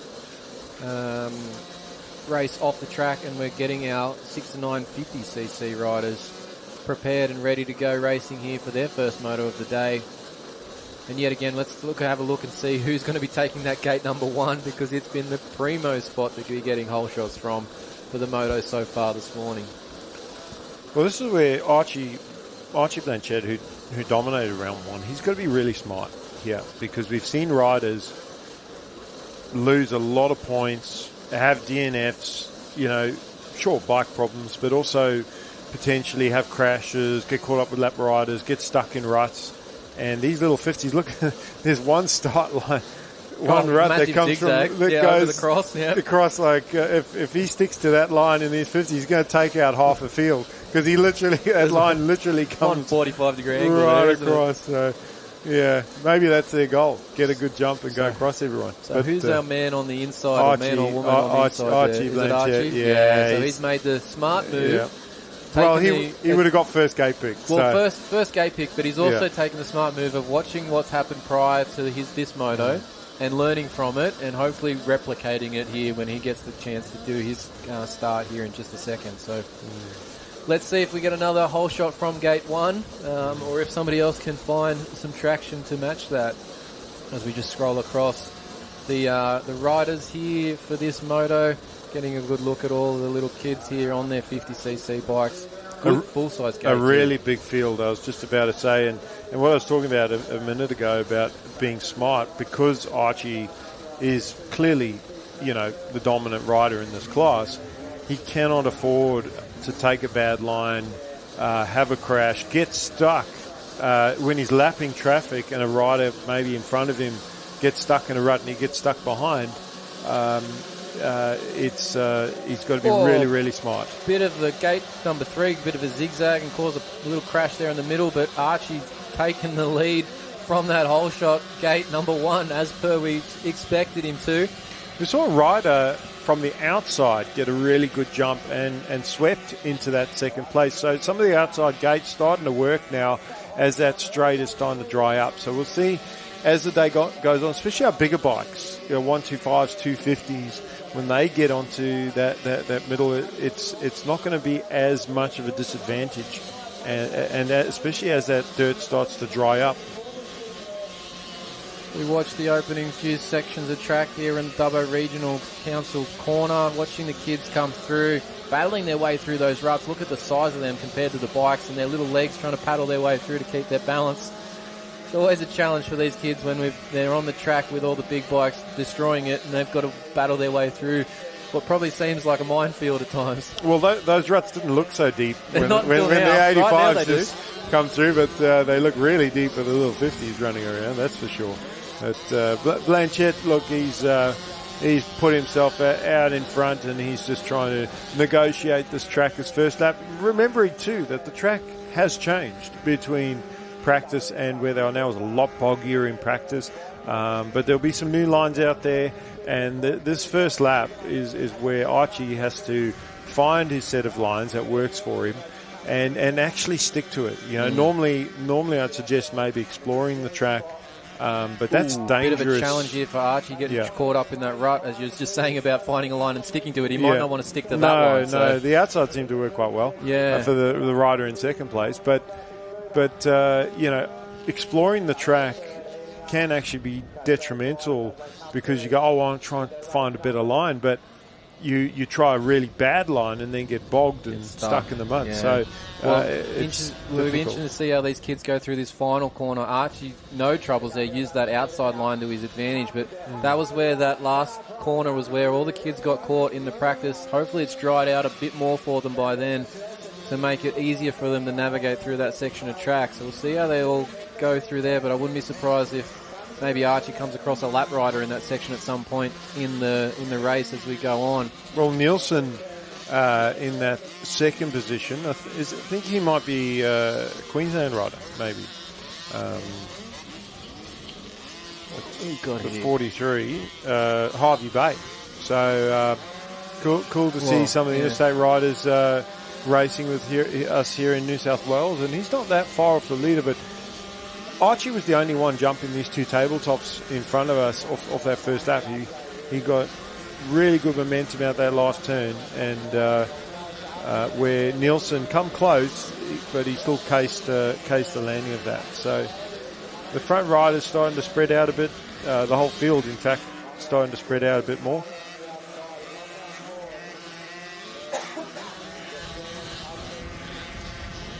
And these riders not doubling through those rollers. I don't blame them. Those are like mountains for these little 50s. I think they're probably a little far apart for these 50s to be getting that. Maybe they could if it was perfectly dry and no ruts in the middle of that landing there. But, yeah, probably safer at this point that they're not. Well, Archie probably seen Kai Sproul go through there on the 85 and nearly kill himself. And thought, I think I'll just single. Mind you, that second set, he was going pretty quick through those. He didn't quite get a doubling, but he definitely close. So, got Kirchen in third and Jackson Riley in fourth place. But Archie's gone back to that inside rut that I said he might not want to use again, but he got through the rut, but the feet are off, paddling through there to make sure he gets there. He's doing all right here through these. This is the difficult section of the track. There's a couple of rutted soft corners that are challenging here. That was a moment, but that was a big Well, this is again catch of the the rock. lap riders. He's had to change his line because when he landed that jump, he was actually heading in the corner in the same line as that lap Ooh, rider. and here we go. There's a couple and the down same here. line here on the outside, and he's had to cross over again and legs off when he did cross over. Obviously couldn't jump the tabletop that time, and so that's only the end of his second lap. Yeah, exactly what I mean. Into the lappers, so he's it's going to be like Sproul in that previous race, having to navigate and negotiate the lappers throughout the race is a challenge in itself. Well, he's got a decent gap, so hopefully if he's learnt anything from watching these motos so far today, that he's, with the gap, he probably needs to just take his time when he gets to these lap riders and make sure he just navigates the track, completely and without getting stuck somewhere, because that's probably the only thing that's going to throw him out of a moto win at this point in this race. Well, eyes up and try and look as far ahead as you possibly can to spot the next lap rider. That's down or something too, so to know that they're stuck in the corner before you get there. I like that line that Nielsen just took in that right-hander through the Dubbo's Council corner, and I see a couple other riders have spotted it now, and they're starting to take it as well. So you've got the main inside rut there, but you've got about half a metre of space inside of the inside. And these riders are now starting to take that to stay out of the deep ruts. And you'll find that in most corners. There'll be an inside line, and there'll be about half a metre of space that you can create that new line. And that's what really clever. For kids so young, to spot that at this age is really good. And when it comes to line selection, it's more important for these kids than it is for anybody else racing here this weekend to pick good lines because of the size of their bikes. They've got to pick better lines than anybody else. Yeah, 100%. This is crucial for them because those wheels, they can't just cross out of a rut as easy as a 125, 250 can. As we see the 29 just paddling their way out of the end of a rut there as Archie goes past. So, well, he decided to use the outside that time. It actually worked a lot better for him. Smoother, wasn't it? Yeah. Hopefully he realises that and then sticks to that for the rest of this moto. But you're right, he's put a big gap. I mean, he's 5 seconds a lap quicker than Nielsen in second. We've got Kirch and Riley in fourth place, Jackson Riley. Oh, the 17 just struggling to get through the inside. That inside rut there on that final corner is pretty deep, but Archie flowing through. Austin Woodbury getting stuck there. And weird how he's gone down, go cross-rutted, and that's I think was a combination of he's seen the lapper, tried to change direction, still with a big lead that he's able to get up and just keep going. Thankfully, he kept his bike running. Yep. You know what these little 50s are like, and that's just another dimension to this class, is that a lot of times when these 50s stall, they don't restart. So at least not for the kids trying to kick them. No. And even the parents can sometimes have a challenge to get them going at that point as well. No. So. And as we see another rider down just out of the corner, just in front of Archie's, have to change lines again. He's heading into that... there he is there. Sorry. He's heading into the split lane section. Split lane section. Oh, Sam, 29, he's got that thing steaming. He's cooking something on that bike for sure. Yeah. But Nielsen having a good run in second place, Kirch in third, Riley, Seymour, Akiti Kano. He said he was smoking his bike and obviously got stuck. I wonder if you're going to start to see with those big ruts. I know that there's a particular rhythm going through those rollers where they go single, double, double. But I wonder if you're going to start to see some of the riders try and change the rhythm to be able to double over those ruts so they're not actually going through them, or if they'll just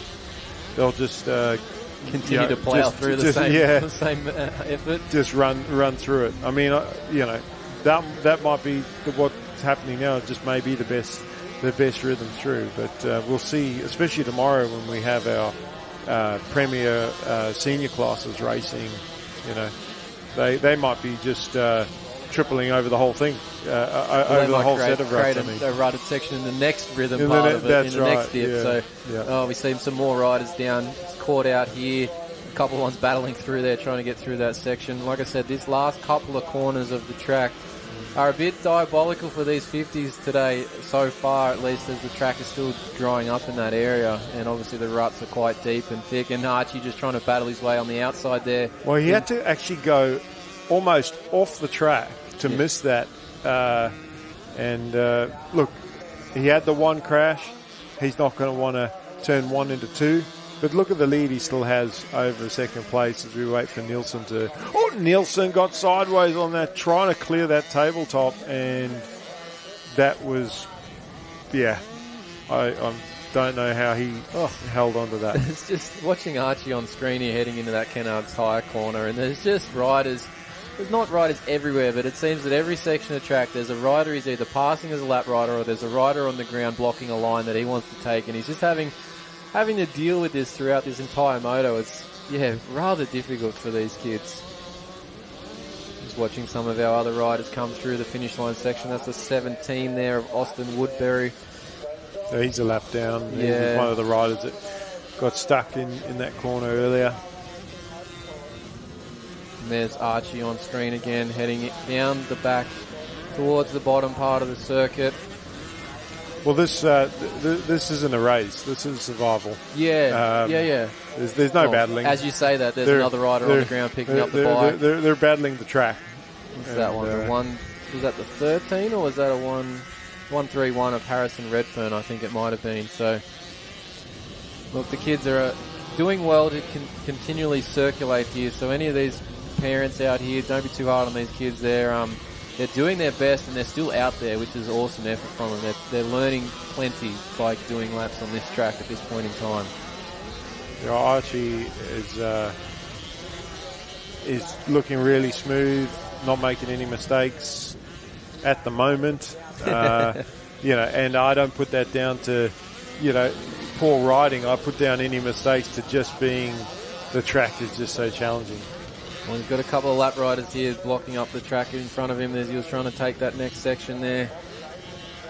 It's just something he's battling through the whole way around, but we've got to be getting towards... We're on the last lap board at the moment, so I'm not sure if that's for... I think you might be seeing Archie get the finish flag here in just a second. So the moto's almost done here for Archie Blanchett. Oh, keep saying there's too close here with the B and the Archies. But anyway, Archie Blanchett. Sorry, Archie. But he does take the finish line and the race win here as he crosses the line. So we'll look through. We'll keep an eye on some of these riders as they come through for the remaining places here. There goes Nielsen. Well, we talked about local riders finishing in between of some of our championship contenders, but Jackson Merchant, who's second in points, he ends up sixth. Diga Mumby, he's running in 8th at the moment.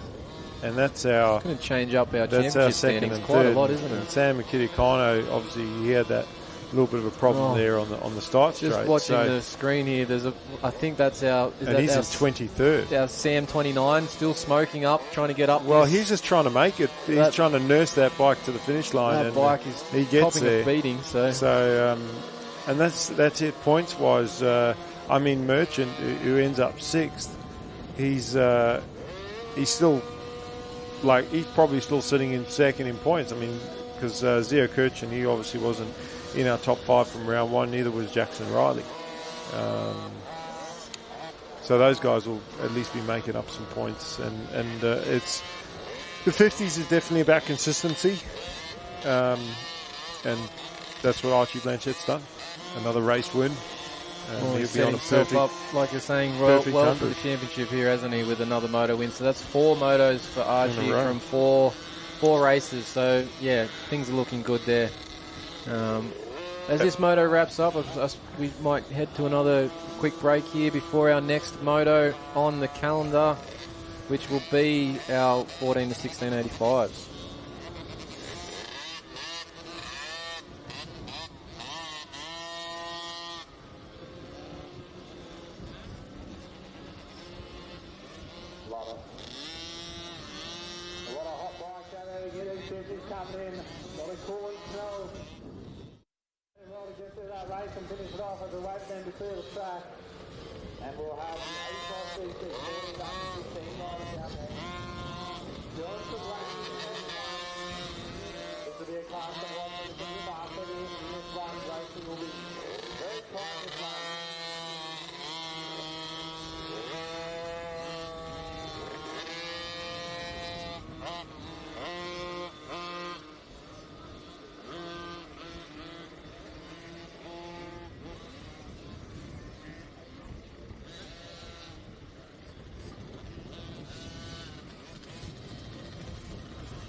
Just watching some more of these young riders come through for the end of this 6 to 9 Div 250cc race. Another rider crossing over there. Just watching through. We'll be getting to our next moto here shortly, which will be, as I said before, the 14 to 16 85cc class. Now, our winner from round 1 there in that first round for this class was Tyson Williams. We had Cooper Spruley in second. We're missing our third place rider from this round, Dylan Grombol. But we've got Josh McCloskey, Jake Doyle. They're all on the line. Buddy Brown as well. So should be a good moto coming up here. Be interesting to see who was the first qualifier to get gate 1. And you can see here, obviously a smaller class for this one in terms of entries, but the riders have all snuck over to that, as we look at the right side, but the left side of the gate there for gate 1 to try and get that dry ground that everyone has been doing. The whole shot has been gate 1 every single time. And it's no surprise that they've all clustered over there to get to this point of the track to make sure they get plenty of drive up to that first corner. So see if we could get down closer and see who that was that's taking gate 1, because I'm pretty sure that's where we're going to get our whole shot from.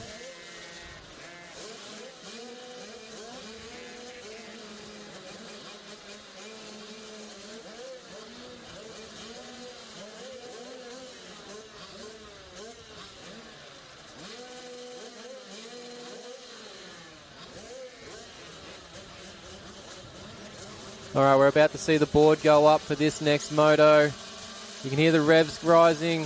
We're about to drop it. There we go. Now, it's a bit more of a... Wasn't quite the obvious jump from gate 1, but it still ended up being the first rider to that corner. But he's made a mistake as he's gone into it. And I think we've now got a different man out in front at the moment. And if I'm not mistaken, we're going to see a KTM rider out there. We'll have to wait until we get a little bit closer just to pick up that number. Well, the track a bit dry now for these guys as 14 to 16s are heavier on the bike, and it looks like Williams has slotted himself into second place. I think it's our local rider Jake Doyle who's got the whole shot, and I think that's dangerous for everybody else, but good for our points leader who sits in second place, because Jake, not being close in points anyway, he's tied for third right now. Tyson can afford to give away a second place, but what he can't afford to do is let Cooper Sproul, Kai's older brother, can't There's afford too many names that we got to call all weekend, right? That's right, yeah. Apologies in advance for any more mistakes with the name calling. Yeah. But yes, look at that line that he's taking there, Jake, out nice and wide, trying to avoid those inside deeper ruts to just keep his momentum up, but he's gone straight to inside. You can see that one just pull the bike down and sort of bounce it along. There's some acceleration bumps on the exit of that inside rut there in the National Motorcycle Alliance corner. So there's plenty of things to challenge. As much as we're watching the 50s just go around and have their battles, there's still plenty of challenging parts of this track for all classes here today so far. Well, a lot of these, what I like about this class, well, that's such a small class. It's very competitive. Your top 5 guys are all going about the same pace as McCloskey in second there, chasing him down. Yeah, McCloskey, and McCloskey's actually gone around Williams. So McCloskey's moved into second, and I think McCloskey's looking a bit frisky here, trying to get up and make a move here. Well, he passed him in practice, so he was going quicker in practice, and he's flying today, but didn't have a good run at round 1. I don't know, was he at round 1, McCloskey? McCloskey, I'm not sure actually. Yeah, he was in fourth, sorry. He was fourth in the championship at the moment, but he got a bunch of fourth and fifths in he's his tied moto for scores. third. He's tied with Doyle for third place, sorry. And an opportunity for him, especially if he can put Doyle in between, to, you put that rider in between, that now becomes a 5-point gap. You do that 3 races in a row, you've just made up 15 points. So he can use Jake Doyle to his advantage, especially if Williams is not able to close that gap and challenge for the lead. But the longer this race goes on, the more I favour Doyle, because it is his home track and he is comfortable, and the more comfortable he gets, the better. I just feel he's just going to lock into his lines and then just bit of a mistake there, bud. Sorry, commentators, because sorry about that, Jake. And that's McCloskey's opportunity. Yeah, he's taking it he too. Does. Yep, he's seen his eyes lit up when he saw the feet come off, and he just grabbed a handful and jumped up the inside, put himself in the way going into that turn. So that's why I said the longer this race goes, the more Jake's going to settle in, and obviously he wasn't quite settled yet, but Doyle hasn't given up. He's chasing him. They are battling for currently third in the championship, but they're not. They're only a few points off of Cooper's Prowl. So Cooper's didn't get a good start at all, and he has he's sitting back in about 5th place behind Buddy Brown, who's no slouch either. So Sprowley's going to have to get Brown before he can even try and catch up to Williams, and Williams essentially is our points leader that winning this class right now. So can Doyle remount a charge and put the pressure back on McCloskey, or is McCloskey going to run away with this one? A little bit surprised in Tyson's pace so far in this moto. He's not quite with those front two, considering at Lakes he had them covered pretty much. Yeah, look, Lakes is a different track. It is a very hard different. pack, and this is completely the opposite. Plus, also remember Tyson's from that Newcastle region, so he rides the Lakes and Maitland and Cessnock tracks all the time. So they, for him, are his home tracks. This is not Jake, so much. Jake Doyle's home track. Yeah, we're flipping it over. And then you got riders like McCloskey who like the rutted, difficult conditions over the high pack, fast conditions. So, different tracks suit different riders. And right now, McCloskey is giving these guys a riding lesson.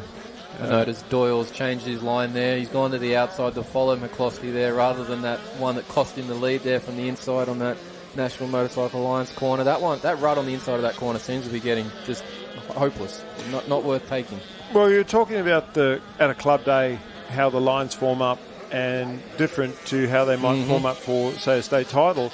On a club day, that inside line is probably the game line, and today it's not. And he's figured that out the hard way, obviously. Lost the position, but he's learned from it. He's switched his line, and he'll change that moving forward. But McCloskey is starting to pull away, which I'm really impressed with. And Williams, again, not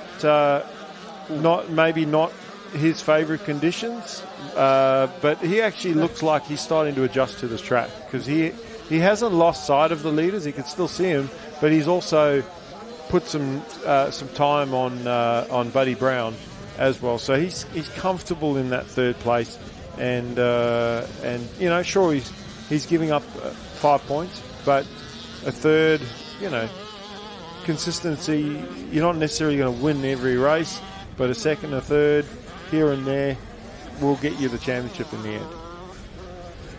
What you can't afford to do is as we've seen happen to some riders, where they make a big mistake and they either drop 10 points or possibly a DNF.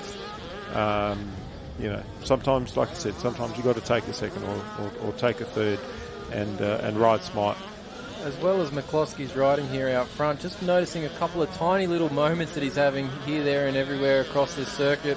Just, occasionally grabbing the foot in a rut and having the bike just jump around from time to time. So it's not all smooth sailing here, and I did notice at one point too, he had a quick look over after one of those mistakes just to check how close Doyle is still to him, and you see him there light up the rear tyre, lose a bit of traction on the exit of that corner. So there's plenty of challenges here on this Dubbo circuit today.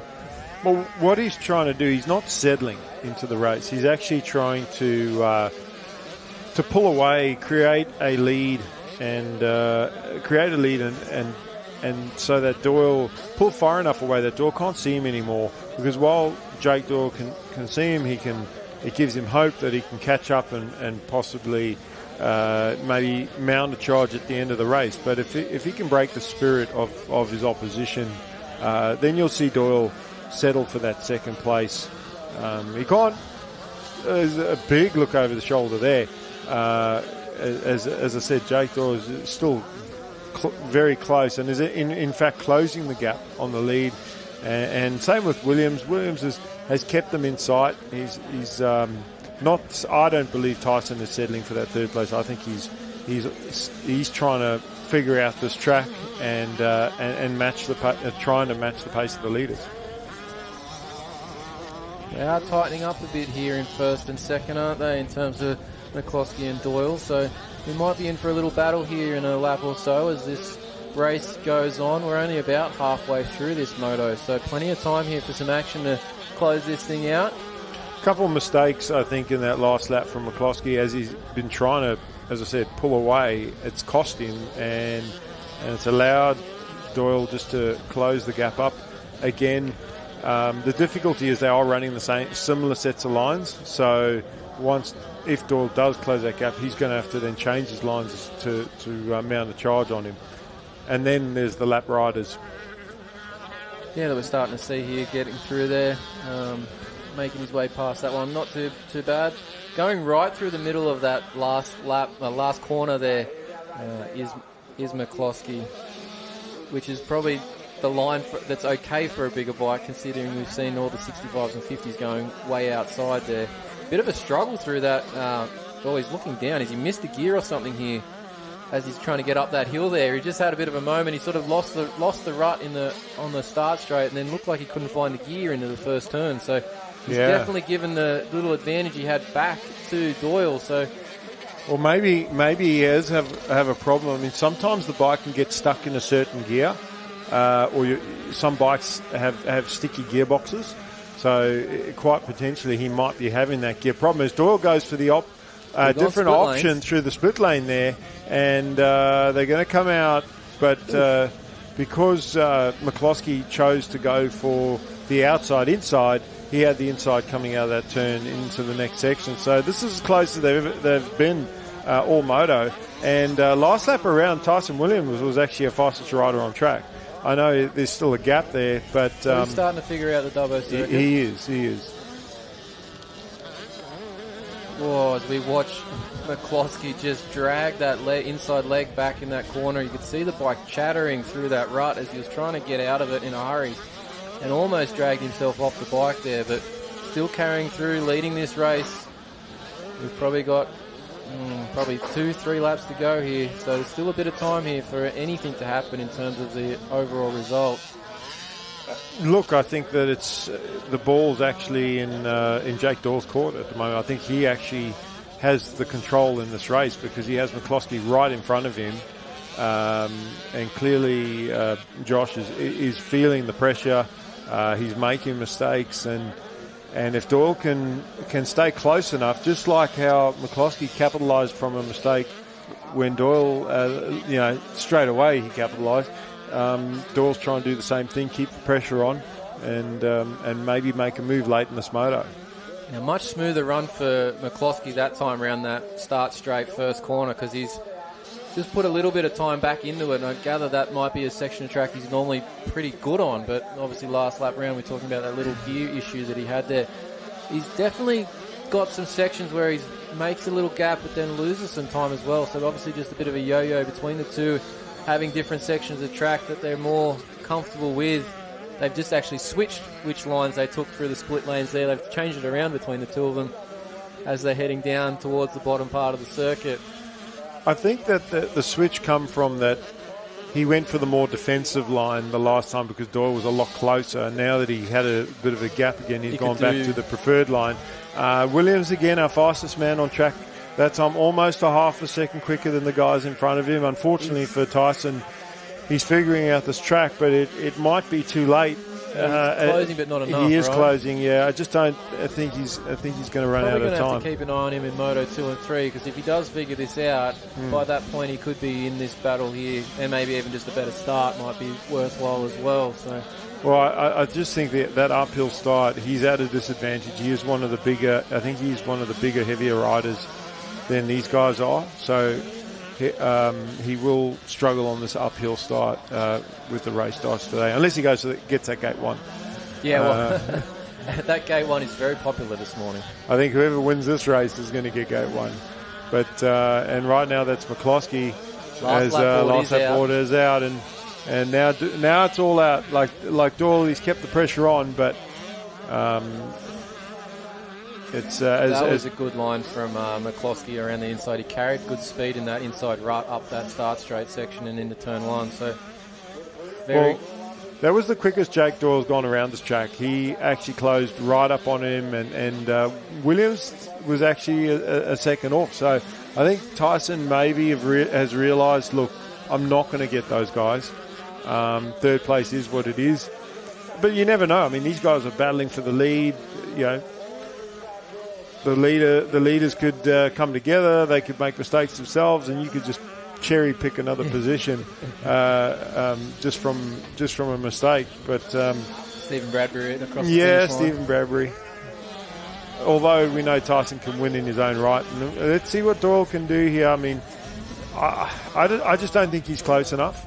No, the gap here at the moment, unless there's a mistake from McCloskey, I don't think Doyle's going to be able to do anything with this at this point of the moto. No, he's not challenging for the position. He's not showing him a wheel. He's really just relying on a mistake, and I don't think that's because he's hanging back. He almost got one there. McCloskey with a big front end sort of twitch. Again, just not close enough. Just not close enough to take advantage of that. And he's going to probably get right to his wheel as they cross the finish line. Yeah, well, look, he's trying a different line through here. Still 3 bike lengths behind. It's again a mistake will allow you to get closer. I just don't think he's close enough to make it work. Last corner now. Yeah. Across these last couple of tabletops, and McCloskey's going to hold on to this opening moto win. Yeah. Jake Doyle's going to take second. Tyson Williams is going to come across the line here. He's dropped us back a little bit, probably just saving a little bit of energy of this moto. He's hopefully figured out the track. He's got third place, so hopefully he will have it dialed for Moto 2 and make this a 3-way battle for Moto 2 and 3 later today for this 85cc 14 to 16 class. And Buddy Brown coming around for fourth, and Cooper Sproul fifth. Cooper will be disappointed with the fifth place, being that it wasn't. I don't think he didn't have anything bad happen to him, and he's really going to need a better start in the next race. But anyway, we'll go to an ad break, and we'll come back with our next moto of round 2 of the New South Wales State Championships. Looking good, eh? Hello. What do you think, Nonna? You're the man to the cane. Hey, boss. Can I sort it? All good? Canos. From big jobs to even bigger jobs, get the Keno feeling. Keno. There are teams like us all over New South Wales restoring the land being used for mining. We make plans before mining even starts, so there's a productive and sustainable use for the land afterwards as well. Like this bushland and farmland for cattle grazing. And it's happening all the time. Like here in the Hunter Valley, where 40% of the land used for mining is already under rehabilitation. Because in New South Wales, we mine responsibly for today and tomorrow.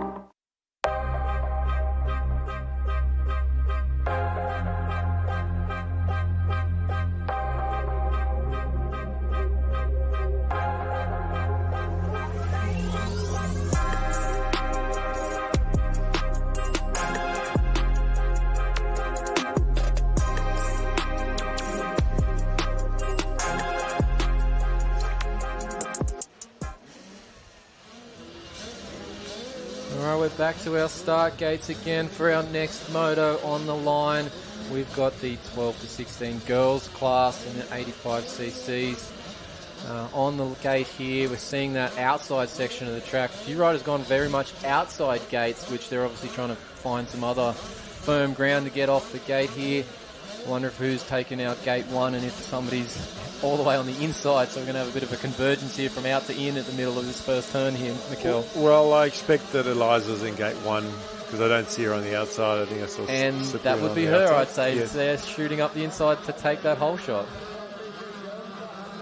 Very good start from her. Obviously, gate 1 still the primo position on this start gate, but she's lost the lead into the first corner. I think that's Ada Harris, is it? Just took a little bit easy going into that second turn. Nearly had throws a moment away off the track and gives up the lead. And, you know, again, although Eliza is our top contender in this class, the best thing the other riders can do is get in front of her and get her flustered. You know, force for it. Yeah, that's it. Force her into a mistake. You know, if you just let her run away with it. As we see, Cyprian's moved in that third position. Cyprian actually was second into turn 1 there. As it's really close now for the lead between Harris and Dennis, and Harris riding with so much aggression. Like, I don't mean aggressive towards the other rider, but she's like throwing the bike around a lot. Geez, that was close. Yes. As Dennis went inside there. Has Harris made a... No, she's still up. I thought that leg went back and she's going to drop that bike. She did the leg tap in the corner. It was a big one because the leg caught and it swung right back. So Dennis managed to just settle down a bit and retake the lead, and now that she's in front, we'll see if she's able to gap the field, or if Harris, who just started with so much intensity at the start of this race, whether or not she can stick with her. But what it has done for Harris is given her a big gap back to third. Oh, a bit of a moment there for Eliza as she went into that Motorcycling New South Wales corner. She did the whole Lightning McQueen turn left to go right situation there. Shot out to the outside, probably not planned. But, well, she's lucky Ada wasn't next to her in that.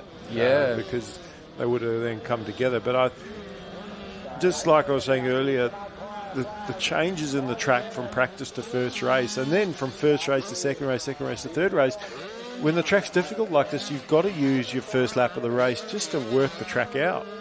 And that's where some of your bigger mistakes will happen, will be at the beginning of the race, as Dennis, Harris, Cyprian, Cameron, and then Chloe Cyprian and Layla White, they've come through, followed by Jayla Parker. And then we have Emma Backway. So watching Eliza Dennis just make her way through the middle section of the track. She heads down into that split lane. She's now got a decent gap established on Ada Harris after that little opening lap exchange between the two. Eliza's probably trying to establish a nice gap to just work her way around the track now for the middle part of this moto. Well, we have a battle for third and fourth between Cyprian and Cameron, and then fifth and sixth place as well between Sienna's sister Chloe and Layla White, because the front two have obviously spread out a bit, and Eliza looking a lot smoother and a lot more comfortable as well, as this is her second time around, and obviously taking the same lines now that she's getting used to the track a bit more. Hasn't quite figured out that rhythm through those rollers. She's also taken that inside line that Jake Doyle found a problem with, and the leg did come off, so maybe she'll try the outside next time around and see whether that works better or not. I mean, that's the advantage of having the lead and having a bit of a gap is you can try that outside. Like, it's a bit further away, but it's a safer option, and safe on a difficult track can be better.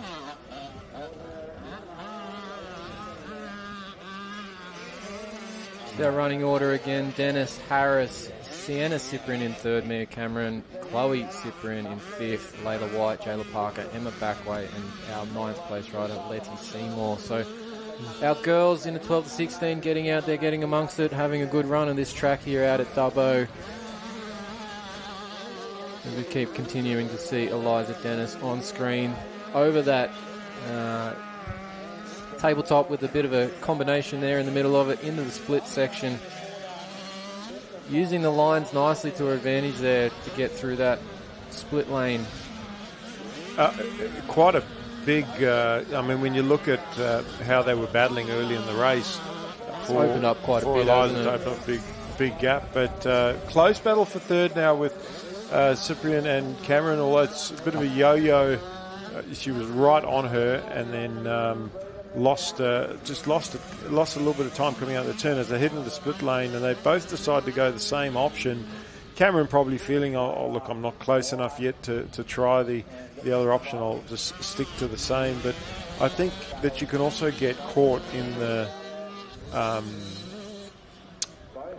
caught behind the rider in front of you in their pace, in their lines, instead of just taking the line, trying different. Because if you take the same lines as the person in front of you, well, you're not going to pass them, and you're also not going to figure out if other lines are quicker if you just keep taking the same lines as everybody else. Just getting some nice drone shots here, just capturing some of the other riders in the field as they're coming through that bottom section of the track there. You can see some of the ruts and still the shadows in that corner where those first two riders came through there in that New South Wales mining corner. Was that Cameron trying to go up the inside of Cyprian? Yeah, so making the... We'll try and stay with that battle if we can. That battle for third place. And, I mean, lap times wise, Eliza with a big, 6 seconds a lap quicker than Ada Harris, and Ada 11 seconds quicker. So big difference between our leaders' lap times at the moment. But then Cyprian and Cameron running about the same pace, and that's where our battle is right now for third place. Cameron going around the single jump onto the start straight, trying to roll around the outside of her. Didn't have enough, but got her closer as they head into turn 2 round the Kennard's corner. And Cameron's going to go wide here, try and slingshot round the outside to make a pass. Doesn't quite make it work and has to slot back in behind Cyprian. And then they take the same line into this right-hander, and she always loses time every lap. So Cameron's got to figure out that she's got to figure out that option through that corner, get that corner better next time, because she's losing time every lap, and then she has to make it up in other areas. Just trying to chase her out of that split lane section there. The gap's just far enough apart that she can't do anything, right? She can see her, but she can't get anywhere near her to show a wheel. There's a couple of little variances in their lines. They're just very much mimicking each other at the moment as they're going around this Dubbo circuit. Well, there are spots on the track where Mia is a little bit faster. So what she has to do is try and get close to Cameron. Mia has to get close to Cyprian. Made a mistake there. She went from the inside split lane to the outside split lane. Not supposed to do that. No, you're not. But I think the officials will accept that she missed her front brake on that one, and it was accidental. But trying to get close again and going. She's got a line here around coming down the finish straight. If she can get close enough where Cyprian was going to the inside line and Cameron was going to the outside, and tried to get the momentum around the outside, then into turn 2, go around the outside again. So she's lost ground. She's got to try and make that up, otherwise she's going to have to wait a full another lap to get to that point again. But I think Sienna had to had to take a different line not to follow the lapper, and it actually cost her some time. And that's allowed Mia to get right back on the back wheel again. So we'll see if this outside works for... Oh, here we go. She's going to actually go inside, and it does work. She got that momentum onto the start straight. But now she's going to go outside because that's the line she likes taking. Can Sienna sneak up the inside? A few people have made that same move on that start straight, gone wide and then cut back into the first turn. It seems to be a useful spot for a pass so far today. I actually like it. I prefer as a line, not as a passing line, just as the line. Just as the line. I'd rather do that than go over that single jump. Just keep my momentum and just rail around that single. Because remember, you're turning into an uphill. Yes. So if you can carry a lot of speed around that single, you can keep your momentum going up that hill into the next corner. You're naturally going to slow then, aren't you, because of the hill into the first corner as you come there. So you can tighten yourself in and carry it around that way. So, it's good position so far. And Mia's still leading now into that holding that fourth position well, sorry. Yeah, she is. I think, looking at Sienna and her position, they were running about the same lap times.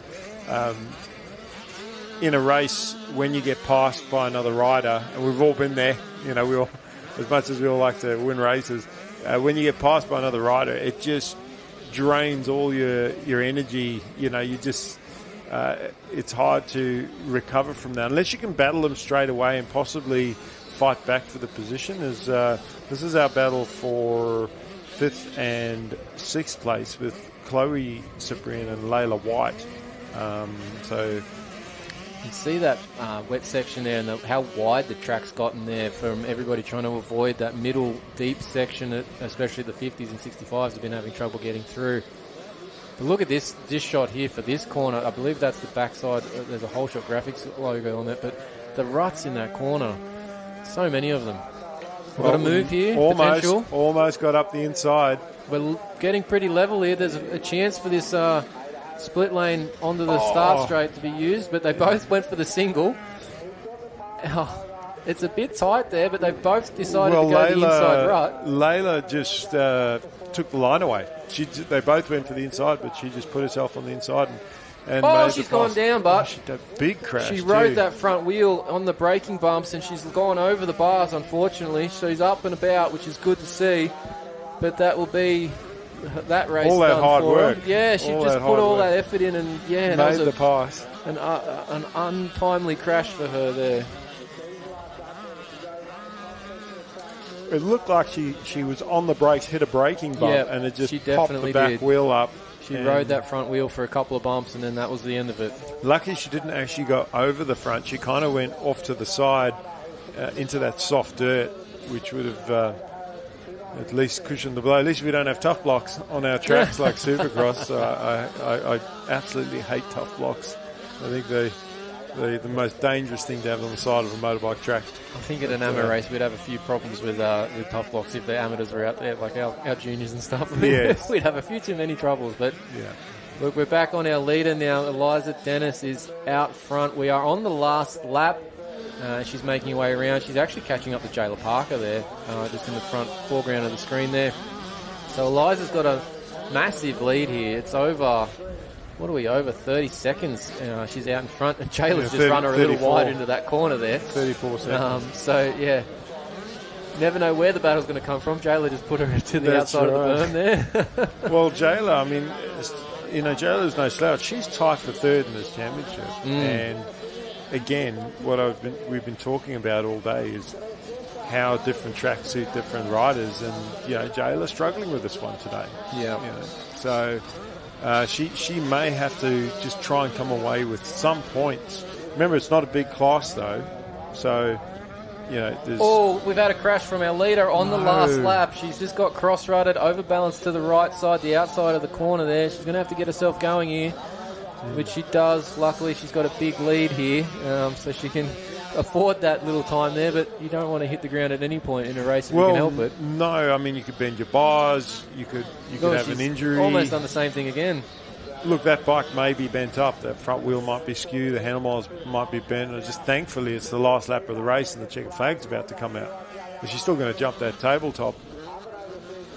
And the other rider really should keep going. She did get there before. Clever girl to keep going, because most riders would pull into the X and then DNF the race because they pull in the lap early. But the other downside with Eliza crashing is essentially, besides the bike being damaged, you could get a bump on your elbow or a graze or something, and you're buggered for yourself for the next moto, aren't you? But look, Ada Harris, second place. Yeah, that is the moto there for the 12 to 16 girls. So Eliza Dennis does tie it up, even with that little crash and tip over on the last lap.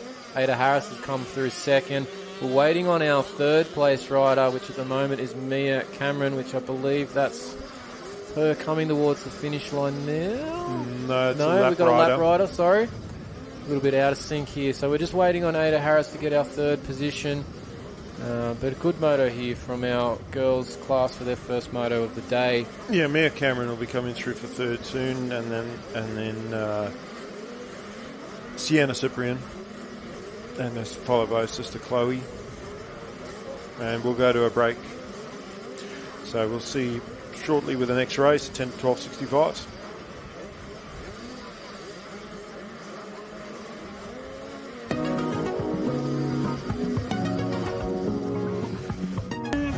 I've been riding since I was like 4 years old. Wasn't really into it then, but started racing about 3 years ago and loved it ever since. I probably started when I was 4. My dad and brother got me into it. Used to just ride on the farm and then got pretty competitive with it and just been training ever since. I hopped on a bike and then I started doing nippers at about 6. And then, kind of first race, I think I ever got 3rd, so that was pretty cool. I was pretty stoked with that. And I was about 4 or 5 when I first started riding and racing. Started in like mini kind of sort of scene, then went over to enduro. I'm mainly an enduro racer, so that's my main discipline. Probably when I was about a teenager, I started doing motocross as well. So I was doing both motocross and enduro at the same time. Kind of went away from motocross for a bit, just focused on my enduro sort of racing. But the last year or two, I've come back into motocross, so it's just been good to kind of do both. So yeah, I've been really enjoying that. Right, we're here with our 125 first moto. They're coming through in 6th place. Rylan Brown, you were deep in a battle there that whole way through that track there. Getting through, held down that 6th place. You've got to be happy with that. Just tell us how that track's forming up out there. Obviously a little bit of mud there, but it looks like it's really fun out there. Yeah, it's good. Getting rough, it's a bit deep, and just, yeah. Looks like that start's pretty gnarly out the gates there, trying to get pretty bogged down, is there?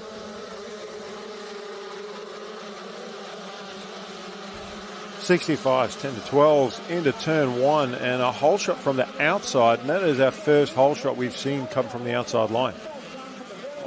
Little bit of a step out, heading into turn 2, and that mistake has cost the leader, who's on the KTM, is now back into 2nd place. Looks like the Yamaha is that Kai Sproul, possibly on the 280 that was leading the 85cc class earlier and then made that big mistake. But new rider into 2nd place. Looks like Archie Black has moved up into 2nd. So the rider with a hole shot who will try and get a closer look. It might be, no, it won't be Duke Showroom. He's only on the 85. But Sproul, he would be riding with a vengeance on the 65 after what happened on the 85. And Archie Black slided quickly into that 2nd place. And the best thing Archie can do, because he didn't have a great round at Lakes on the 65, is keep the pressure on and stay close and actually fight for this one on the 65. With the 85, you can afford to take a 2nd place or even a 3rd place at this stage and still be well in control of that championship. But the front two have gapped 3rd place now, and Sproul looking really comfortable out front.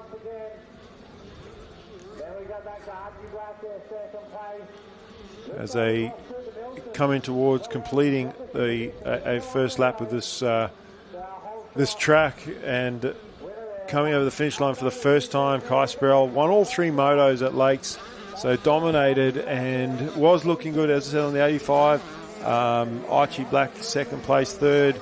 Blade Regan, Hudson Francis from Queensland in 4th place. So Regan rode well on the 85. Francis didn't get quite as good a finish on the 85, but on the 65 he was up there. So we'll see what the Queensland rider can do if he's got anything for the New South Wales guys today. We were talking earlier about the difference in tracks between Queensland and New South Wales, the sand versus the hard pack. So great learning experience for Francis here to be racing today. And Regan sticking with the leaders. Although Sproul is starting to check out now, he's sort of broken the tow rope from Archie and really starting to come into his own. Do we think he's calmed down from his opening moto of the day in his other class? Yeah, I think so. I think he's probably more. Oh, massive crash here on the tabletop in the middle. Right in front of us. Right here in front of us, and the finish line. I only saw the end of it. But, thankfully, he sort of, the bike went one way and he went the other way, and he's not sort of lying in the middle of the track. So our leaders are going to be coming up to this one shortly here. So hopefully they're going to notice these yellow flags that are out here in the front of the venue. But Kyle's coming towards that now. Well, the problem is that medical flag's wrapped up, so the riders won't see it. They can see the waving yellow, but they can't see the medical flag. So that marshal's going to have to unwrap that flag a bit so it hangs out. Yes. Otherwise, these riders will get penalised for jumping. We'll see that here now. He's coming through here. Yeah, unfortunately, didn't see it. Nothing that they can do. They can't see that thing, that flag. They will see it now. They've got a hold of it. And it's out on the tabletop. So now there's a waving medical. Unfortunately, we've got that bike on one side, rider on the other, between the two tabletops here. But the race continues. Kai's out front. Heading down now. If we watch, there's some massive braking bumps into this Kennard's higher corner on the inside. That's where our crash came from. Yeah, Layla White's crash. It was pretty aggressive crash there. And if you watch some of these guys coming down here, they're getting a good kick on that second or third bump into the corner. So you're going to have to keep an eye on that part of the track for some more action and more people potentially losing balance as they go through. As Kai heads into the split lane down there, he's going outside, inside. Now, interestingly enough, as much as it's the inside of the second part of the corner, they're all tending to run and use that and go right out wide as they get to that single, exiting that section of the track. So they're really opening it up. They are, and they're doing that because the outside, the right-hand side, is your race line heading into that next left, so you can sweep that next left turn. Plus, they're closing out the track too. So by going from that inside, if there was anybody on the outside, they're closing the door. So lap traffic again, and you know he's having flashbacks. he is. He'll be having nightmares about that for a while, I think. But you know, some of these things you actually just have to learn as a kid. You know, that's where the experience comes in for these riders. It's bad, but it's good, isn't it? Like they have to have that moment where they have those understand what experiences. happens. Absolutely. Yeah. So he's learning from it, and look, it hasn't changed his approach to this race so far. He's gotten a good start. He's out front, leading from the front. As we're coming through, you can see those medical flags out. Well, you can see them now. He's slowed down now because he can see it now. I don't blame the riders. A couple of riders jumped earlier, but that medical flag, just the pole was being held up, basically. Yeah, they was unable to distinguish what that was at that stage. But look, that rider that was down, he's been helped off the track now. They're just clearing his bike from that edge of the track, which is on the inside of the track, unfortunately. So they'll get that off as well. Looks like a good loop out there because the back mud guard's folded up, pointing to the sky. So well, it's crazy when you look at the track and you think it's not a big tabletop. How did he actually crash there? But we've seen a couple kids get kicked sideways on that tabletop. And the kids are sort of hanging, these kids in this class particularly, are hanging off the back of the bikes as they're coming up to that, trying to get the drive from that muddy last corner. So maybe you just got a little bit too far back, or maybe you got a weird kick on the face of it. So whatever's happened, he's up and he's about. I'm not sure which number it was because the bike was covered in mud. So it still looks quite wet though, also on that landing. So it could possibly just be a land, accelerate, back end, slide out to a high side. True. And, where other parts of the track, you can see that it's dried right up, and we're starting to see a bit of dust. The key thing will be when do they start watering, and where. You know, you can see where definitely, because there's still those spots you don't want any water on. No, not at all. And to be honest, most of the kids would probably prefer dust than, as we see a rider down there hidden behind the banners as Sproul. A couple there, and he luckily went right round the outside and avoided them completely. But Archie Black second, Francis the next rider behind him. So Francis has moved up into third, and he's got around Regan. You can see that rider now is all cleared the section. The medical flag's gone. They're able to jump those finished tabletops again. As Kai's heading up onto that start straight, trying to avoid the lap rider there at the jump out of that rut to go around him. Making his way down that fast straight, heading towards the Kennard's high corner. You watch these kids as they go to the inside, you'll see them bouncing around. There's some big braking bumps into that corner that have developed really early already today so far. So that part of the track's going to be quite treacherous as we continue on. He's taking the inside line there, nice and tight, into the middle section of the track, and he heads down in towards our split lane section. And which way is he going to go? Outside and inside, he's going to make this move. There's a couple battles that have just gone into turn one. I saw Maxie Harris in there. And these are obviously battles further in our top 10, further down in our top 10, just going into the Kennards corner. And now into turn three, that right-hander, the Dubbo City Council banners on the outside, and just trying to get a look on who that is. As Maxie obviously didn't get the start that he wanted, but he's trying to close the gap now, and at least pick off a few positions to make up some points in this one. Plenty of lap traffic again that Kai is dealing with here, so hopefully he's learnt those lessons we've been talking about so far from his first moto of the day in the other class, as he's working his way through the Motorcycle New South Wales corner. You can see the ruts there in that darker section of that corner. Plenty of lines to choose from, but probably only one or two that are any good at this point in the day so far. Well, it's Ollie Cale, Maxie Harris, Blade Regan, Gordon, not Gordon Bunting, sorry, he's down in 15th. Blade Regan and one of the riders that was, I think it was the 43. But anyway. That's our moto. That is. That's our moto. I was trying to find the battle on the track, and the checker flag is out, so I can't even call it. No, we've lost track of that one, and we got to the end very quickly. But yes, that was our number 280, Kai Sparullo, getting the win there. Archie Black and Hudson Francis in third on the 409. So I think we've got a guest to join us here, Mikkel. I might just step out with a my headset here, and I'll hand it over, and you can take this one on. Yeah, no worries. Well, thanks for that.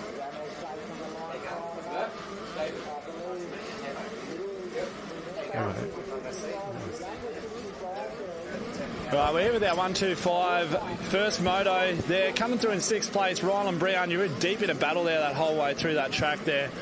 Getting through, held down that sixth place. You've got to be happy with that. Just tell us how that track's forming up out there. Obviously a little bit of mud there, but it looks like it's really fun out there. Yeah, it's good.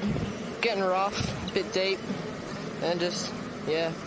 Looks like that start's pretty gnarly out the gates there, trying to get pretty bogged down. Is there something we can learn from that? What are we going to try different in this next one? Just more momentum off the gate. Beautiful, there you go. That's our P6 rider, Rob.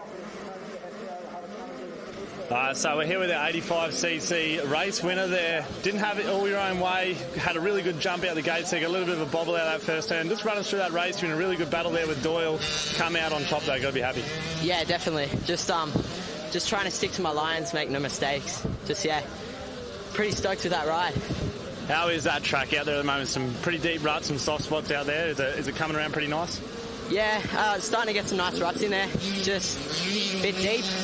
And it's forming up real nice. Beautiful, that is our race fun winner there. McCloskey takes that win. So in the booth with me, I've got Lyndon Heffernan, a legend in the sport.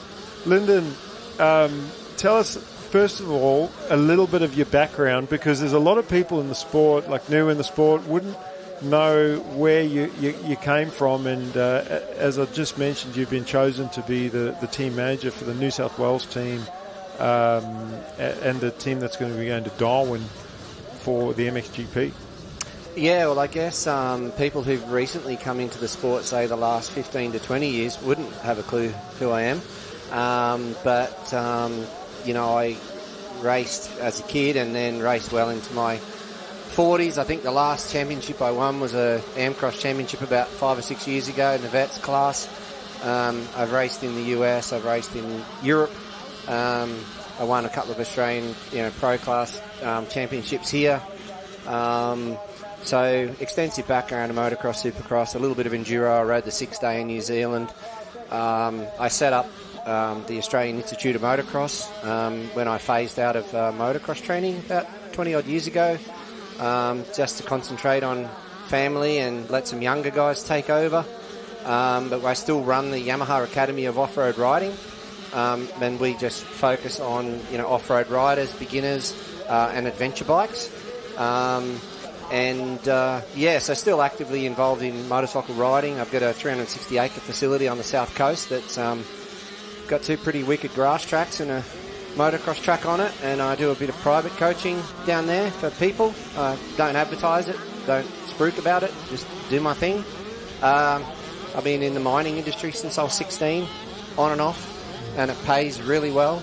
So pays better than motorbikes. Yeah, and the money's in the bank every month, and I'm at senior management level now. So but I'm retiring in June. So when the opportunity came up to look at the team manager's role for the New South Wales titles and the GP in Darwin, I thought, that'd be cool to do. I've got a lot of experience in team managing. I managed the KTM team for a number of years and produced quite a few champions, Troy and Quentin Carroll, and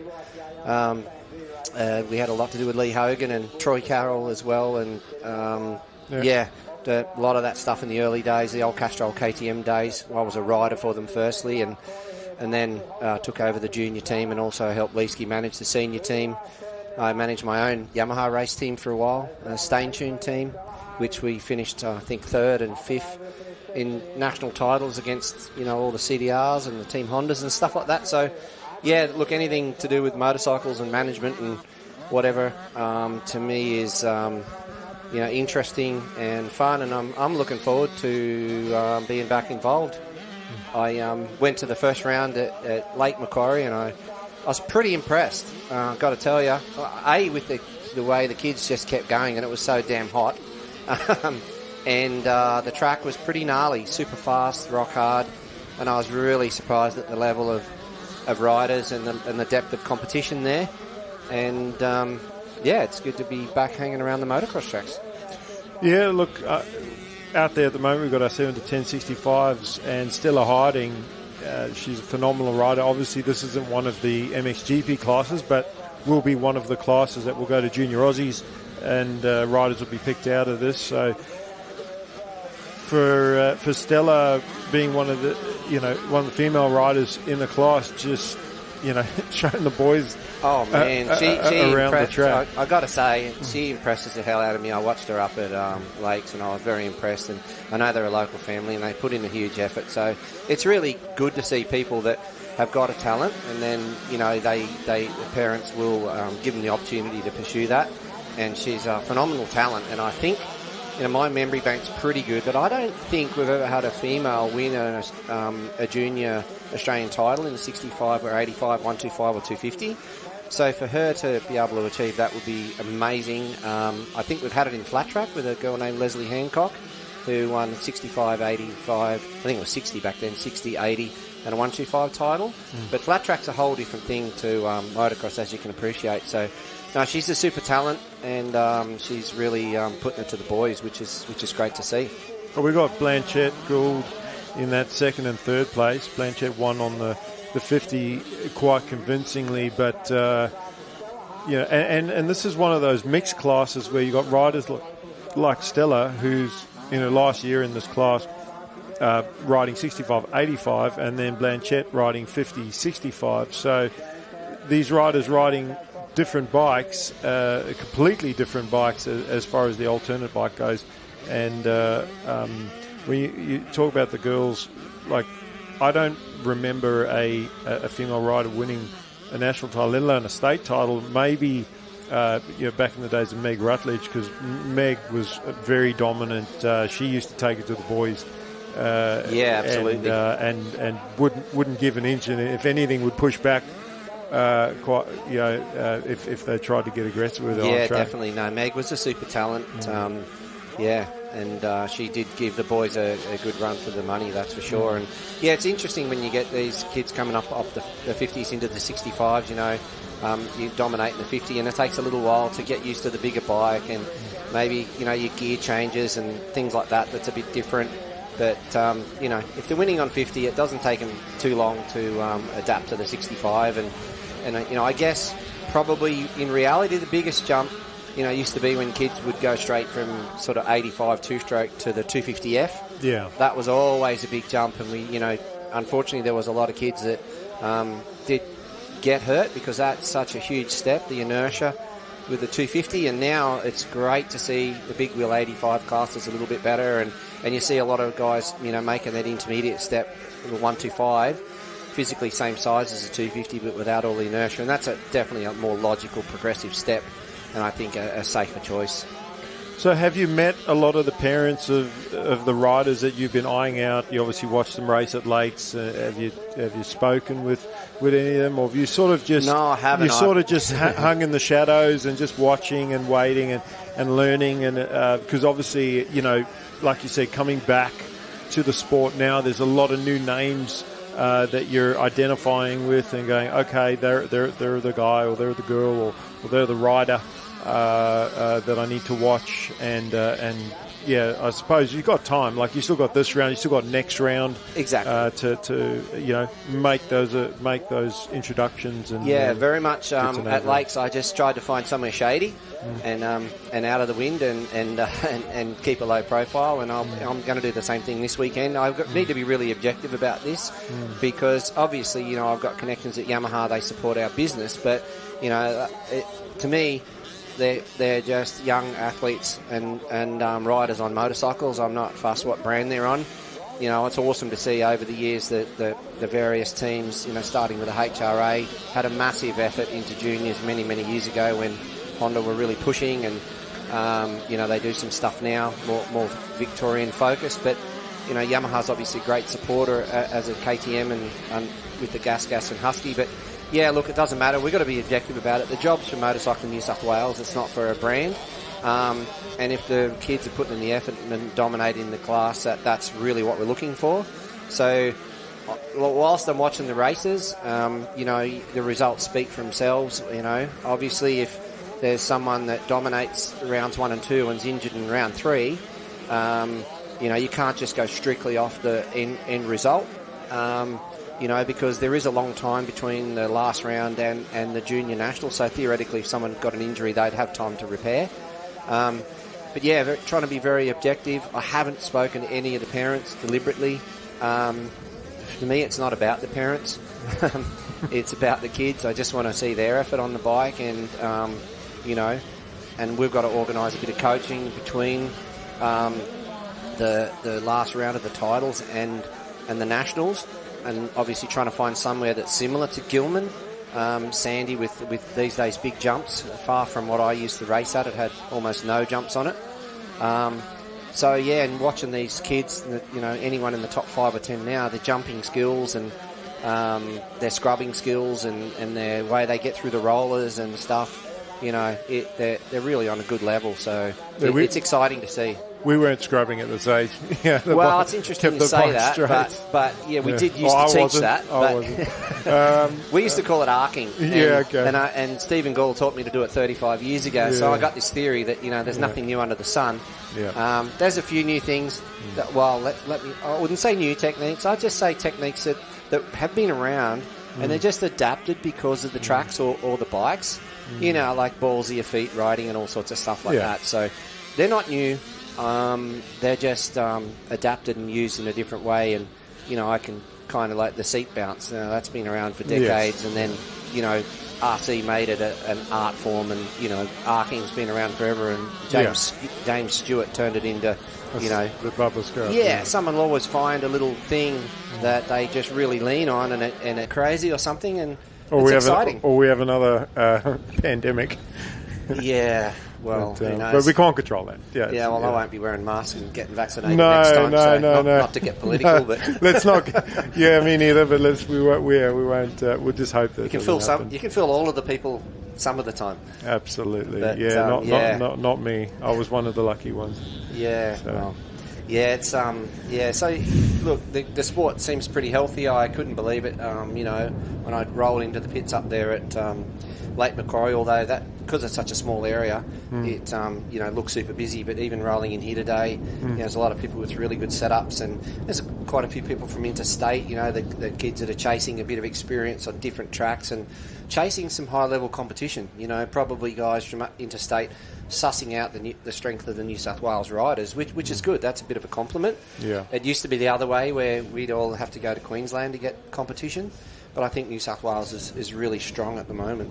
I think a few of the riders are also coming to New South Wales for the hard pack training. You got your World Juniors in France this year, which is a hard pack track. So, just in the 65s as an example, Mason Izagailis, he went last year, and he's really good in the sand, Mason. Yeah. And he's come up to do, he's not here today, but he's come up to do a couple of hard pack races just to try and get used to the hard pack surface. It is a different style. You know yourself, like you teach someone all day long on hard packed, and then you pretty much throw all of that technique out the window if you put them on a sand track. Yeah. Lean back and hold the thing pinned and down a gear. Yeah. So.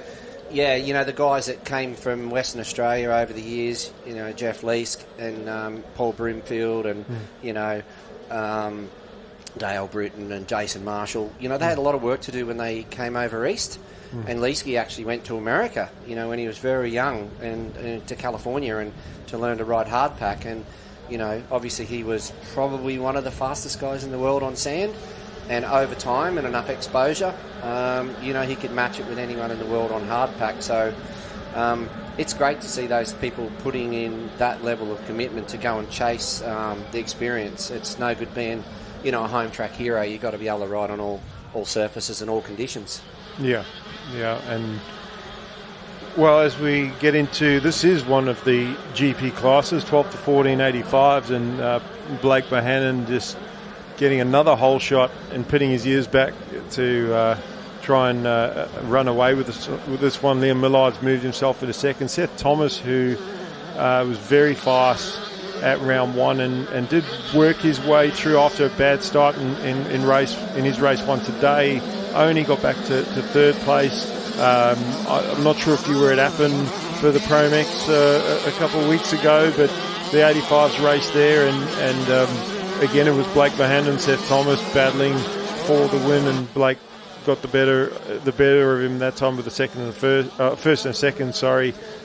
Where Seth just had a DNF in that first race, but then won the second race. So very close in points today, and Blake just doing everything right at the moment, putting himself out front, and Seth with some work to do. Yeah, look, Seth was very impressive in that first race. He came around pretty much stone motherless, and he was running almost the same lap times as Blake, and he came from the back. He was very, just half a lap short of probably Pippin's second place. So very impressive speed. But look, it's great when you've got a few kids in a class, especially this age group, that are competitive, because I remember many years ago you had guys in that sort of 85 class that would just totally dominate, and when they stepped up, they were so used to winning, they'd struggle. But when you've got close competition like Blake and Seth, and it helps everybody. So Blake certainly seems to have the complete package in terms of starts and covering all surfaces. But yeah, it's great to watch these guys. They're definitely at a very high level for their age group. Yeah, look, like you said, complete package I think is the best way to describe Blake, because he gets those starts, he runs and hides, he very seldom makes a mistake, and if he's not winning, he's getting second. Where Seth is, you could arguably say, the fastest rider in the country, almost. Literally. But hasn't quite got those starts nailed down, has made those big mistakes, and he's got to tidy up a few of those areas if he wants to beat Blake consistently. Yeah, that's right. And yourself, obviously, when you're learning to ride a motorcycle, it's all about your technique. It's 100% technique and skill based, and then as you get a little bit deeper into the racing scene, it's racecraft and riding smart and conserving when you need to, and but certainly the run and hide technique serves a lot of people really, really well. Craig Anderson was an absolute master of that. Yes. I still think Craig Anderson is the best starter I've ever seen in my whole life. If he just trained and got the fitness up, I think he would have been unbeatable. Yeah, look, and Craig would be the first to tell you that when he was young, he didn't really get the gist of the training all that much. He used to pay Paul Broomfield to go and get him out of bed and take him training. And when he did train his ass off, he got the results, but certainly a good amount of talent, and certainly had the starts locked down. But yeah, Blake's very impressive. That just thrown out a 1:48.9, so that's a couple of seconds faster than the first moto. So the track's obviously drying. The corners are way less boggy. Still really owning some inside ruts and outside. You might find some of those middle lines now starting to dry out, so you'll see a little bit of options there to make some passes. But certainly when I went out in the infield an hour or so ago, some of those ruts are pretty deep, and you saw the 50cc class, they were really struggling just to get around. But hey, that's all good learning. If you can get a 50cc bike around this track in good conditions, you'll do it easy. So it's a little bit about just grin and bear it, put up with it. And motocross is not lawn bowls. It's a tough person's sport. You've got to have the mental game and the physical game, so you can get out there and do well. Well, I think the riders that will be on the New South Wales team, obviously it's normally first and second in state titles, plus you get some wild cards options. I think somebody in that the previous race we watched, Harrison Rex, he actually dominated round one. Might be injured because he's not here today. He actually finished third on the 85 as well. I think he's only 9 years old. Wow. And he finished third at late round one. So, although he won't finish first or second, he'd probably be one I'd look at. But I think that the riders that are going to state and going to GP are going to be in good hands with you as their manager, with the experience that you've got, not just as a rider but as a coach, as just, being part of teams and team managers in general. It's if those that don't know you yet, I think they're like I said, they're in good hands, and you've got a lot to offer them if they just listen and take in what you have to say. Yeah, so. Thanks for that. I just hope I'm not that old guy that tries to give them all everything's a lesson thing. Like I do relate to young people pretty well. I've got two sons and nieces and nephews, and got grandkid now too, which is so much fun. But yeah, look, I just try to remain very objective, and like you just said, there is a couple of people, it'd be simple just to make a hard, fast rule, 1 and 2 from each class, is on the selection and go from there. But I think you've got to consider these kids that, may have a bike problem or have an injury. As long as they're going to be healthy and ready to go for the Australian titles, they really should deserve the support. And, by the same token, if they don't make the team, sometimes that inspires them to dig deep and prove people wrong too. I've seen that over the years. I remember, again, to go back to Chad Reed, many, many years ago, there was a trip to America which was organised by Stephen Gall, and it was sort of partially funded, I think. But, the parents had to pay a lot. And I did a couple of similar trips when I was young. I was lucky I was a coal miner, so I could afford to go to America for 4 to 6 weeks in the winter. Or their winter, our summer. But anyway, back to this trip, and a whole bunch of kids went on that trip, and it was, Michael Byrne and Shane Booth and just a whole lot of kids that were doing pretty good at that time, and Chad couldn't afford to go. He'd have the money. And did that stop him from being a world champion? No. It just put another little bit of wood on that fire that was always in his belly. So, this is getting on that New South Wales team's probably going to help the people that will listen, and that's great, but it's definitely not the be all and end all. And it's a job that I'm looking forward to, and I hope I can be a big help. And I think it's more of just steering the kids and being a voice of reason and managing the emotions and making sure that they execute and don't get flustered in that high pressure situation. Yeah, well, just getting back to the moto, really impressed with Blake Bohannon, because not only has he managed to stay in front, he's actually pulled away from Seth Thomas. So he's found his lines on the track. He's clicking off laps and just hitting his marks, not making any mistakes. Focused forward. He's not flustered. He's not bothered by Thomas sitting there in second. And Seth was a lot closer early in the race. And Seth, I think he's made a couple of mistakes. He hasn't quite found his flow on this track. And David and I were talking about how the track is continually changing throughout the day, where we were talking about a hard pack track, say, like Lakes is round one. The track didn't change all day at Lakes. It was just hard pack and fast all day. But here, the track is just it's like another competitor, and making it tough for these guys. Yeah, it's definitely changed a lot from the groomed flat-looking thing it was this morning. After practice, it already had some pretty well-developed lines. Now what you're going to see is that inside and outside side line that has been dominant. You will start to see some mid lines, maybe, which is pretty good. So you've got to switch onto those. But yeah, definitely Blake's neat and tidy, and the person in second's always got to try that a little bit harder, which is what Seth's doing. And it only takes one little mistake, and he's right on him. So it's just great to see this level of competition.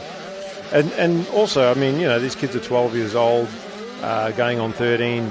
The mental strength that some of these kids have at this age, and then other kids that are just emotional. I don't want to say emotional wrecks, but like I've spoken to Blake before. I've watched him ride. I think he is maturity-wise well beyond his years, and just great racecraft. He's not immune to mistakes. He's made some mistakes.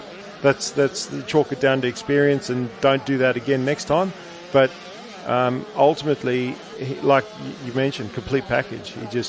He knows what he needs to do, and he gets it done. And he's doing that right now with one of the best riders behind him, trying to chase him down. Yeah, and you've got to focus forward. And like I said before, when you're young and you're learning, it's all about technique. Then it sort of evolves into line selection and racecraft, and then it sort of develops into strategy. When to fight like hell and when to fold and save your energy. But definitely keeping him honest and interesting. And the lappers are at another dimension, and there's one that's fallen right there, and Blake was in a rut in that corner. He couldn't have seen that, so he just managed to jump out of that rut. So that's heads-up riding, looking around the corner and seeing that the rider down in the rut and being able to jump out of that rut and change quickly. So his technique's on autopilot. He's not thinking about how to ride the bike. That's all autopilot. He's just thinking about what line am I going to take, and how hard do I have to go to keep the gap that I've got. Well, Seth must have heard me talking about how great Blake's riding, and he's pulling away because he's actually closed up the gap. He might run out of time, especially if Blake doesn't make any mistakes. But this is as close as he's been to him all race. So he's putting in a late race charge, and when I say that's right. That's what I say. He might have left his run a little bit late, especially if Blake can keep it together. But like you said, the lap riders could play a part here. Blake's going to have to be really clever on his way through there, and pick the right line, not make any mistakes, as he had to take a middle line there. It didn't look like he's used to that. Seth is going to try and come up the inside. Didn't quite make it work, but I think Seth actually has a chance now. He is that close that speed-wise, he's got the speed to pass him if he can get close enough, and if there's a lapper that actually can make the difference. But Seth had a little problem coming out of that turn, lost a tiny bit, and now they're on their last lap. Yeah, that's right. And, most people were blazing around the outside of that turn onto the start straight before, but that rut's got chewed out and blown out, so now the inside option. And, they're catching up to lappers, and, they're a bit of mobile chicane sometimes. That guy done a great job of keeping out of the way there, which is good. No one wants to be in that position, but it just works out that way sometimes. And, it's close. But definitely, I think the challenge could come down the back section where Seth seems to have just that little bit of a advantage coming to that roller section down the back. Well, it is, and I think Blake knows how close Seth got at the end of that last lap, and he's put the hammer down just to try and have that 2 to 3 bike length lead, and Seth is going to have to close that lead first before he can actually challenge, and only half a lap to go now. He's going to have to be absolutely perfect, and all Blake needs to do is just be stingy with his inside lines. Yeah, he's doing that. And get them right. Yeah, he's definitely been going more towards the insides now just to cover that, except there. make the guy go the long way around, which it's not always the best option. No, but it's probably your default setting in this situation. Yeah, look, pretty much 2 corners to go, lap rider, and I think he's done enough. And Seth, I think Seth will be kicking himself that he maybe left his run a little bit late in this one, but. Man, these guys are just so close in ability and speed. I think Seth's got to maybe start looking at his race starts and improving on that to try and get in front of Blake off the start. Yeah, it certainly, if you flip the positions around and had Seth take the whole shot, it'd be interesting to see.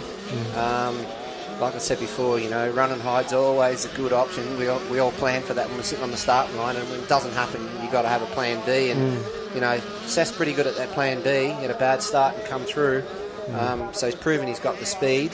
But now the pressure's on for that last month, because, your points add up. But, yeah, interesting. And it's just great to see 2 guys at that level really competing hard and fair. Well, Hefo, really appreciate you taking the time to come and spend with us up here. We know you got a lot to do because you're trying to watch every race and get an idea of who the riders are and learn potentially who you're going to be picking when you get to that final 8 for the Junior Aussies. So thanks for that, and I wish the team and yourself all the best with it. And like I said, they're in great hands. They can learn a lot from what you can provide for them. Thanks very much. I'll take that as a compliment. Looking forward to it. And I'm happy to chat to parents or whatever. I'm very approachable and pretty honest. Sometimes too honest, but that's okay. It's got me into trouble over the years, but it's always been my style. And like I say, I'm going to be very objective about it, but it's fun and it's good to have some talent looking forward to these events, because I think New South Wales is in good stead at the moment. The level's really, really good, and it's great that this club. I mean, how far they've come. I was here to do a school 20-something years ago when they first put it in. It was just a goat track and a paddock, and what it's developed into, and have done a fantastic job, and same as Lakes did, and I'm sure Maitland will do the same thing. And you've got to have high quality tracks and high quality races to get high quality riders, and New South Wales is certainly doing that. So the sport's in good stead, and I hope to contribute where I can. All right, we're going to go to a break now, and then we'll be back with our next race out, which will be the 125 15 to 17. Cheers. I studied business and commerce at uni. After graduating, I joined the New South Wales mining industry. And my job is to find smarter, safer and more sustainable ways of doing things, like world-leading remote vehicle technology, building renewable energy to power our mines and communities across New South Wales, and using drones for remote seeding to restore the land and protect our ecosystem. Because in New South Wales, we mine responsibly for today and tomorrow.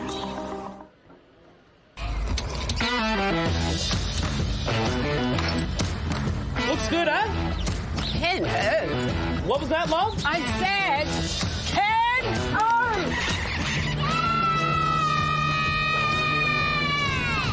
All done, girls. Happy? Ken Oath, all right. From big jobs to even bigger jobs, get the Ken Oath feeling. Ken Oath's make your job easy.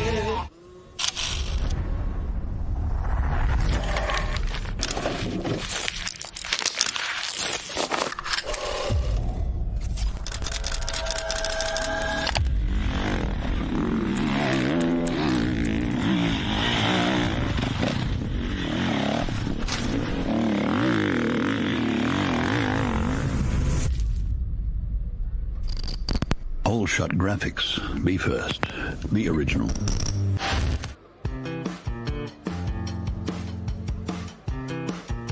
I just love beating the boys. It's a good feeling. I do love getting out there and mixing it up with the boys. I think it gives me a good buzz and adrenaline's flying, so...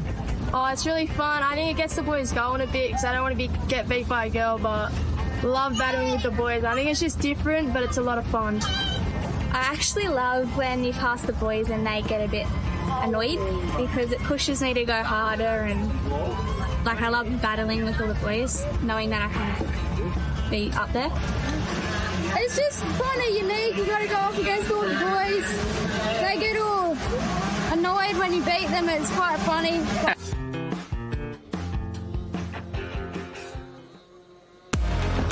There are teams like us all over New South Wales restoring the land being used for mining. We make plans before mining even starts, so there's a productive and sustainable use for the land afterwards as well. Like this bushland and farmland for cattle grazing. And it's happening all the time. Like here in the Hunter Valley, where 40% of the land used for mining is already under rehabilitation. Because in New South Wales, we mine responsibly for today and tomorrow.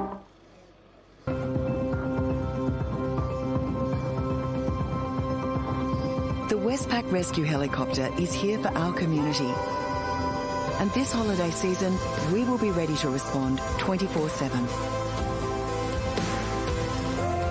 Please stay safe, and thank you for your support. To donate or for more information, visit rescuehelicopter.com.au or call 1-800 155 155. Thanks for having us in Dubbo this weekend for the Motocross State Titles Round 2 of our series. Tell us a little bit about what that means in bringing that event to Council. We're really happy to partner with Motorcycling New South Wales and bring the Motocross State Titles to Dubbo. Very excited about that. The track's in great condition, plenty of rain recently, so it should be a great weekend. So the local club here have done a phenomenal job in getting the facility ready for a large number of people coming to the event. What's the kind of thing that the club can do to work better with Council in the long term to help them and sort of become more of a central point of our sport in the future? Council's always really happy to work with the different sporting organisations in Dubbo so that we become the hub of the West, but also the hub of New South Wales for sport. So we've got a number of riders that have done phenomenally well on the national scale that have come through Dubbo in recent times, and a few of those will be riding here this weekend.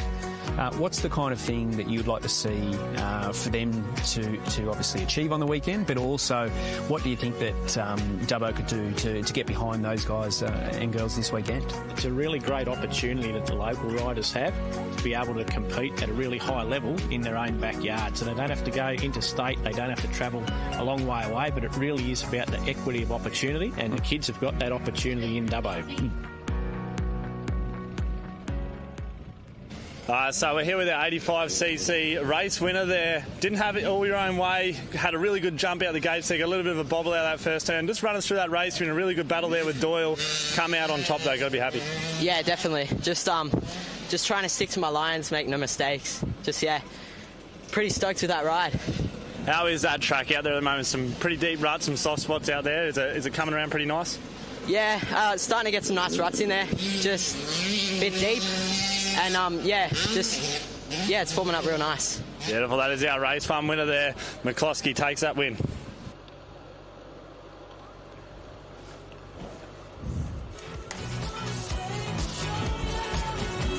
So we're back with round 2 of the New South Wales State Championships here at Dubbo Dirt Bike Club, and the club just doing a little bit of the track maintenance to make that part of the track a little bit safer for the riders heading into turn 1. It's a very, very fast turn 1. A few ruts developed in there, and just tidying that up a little bit.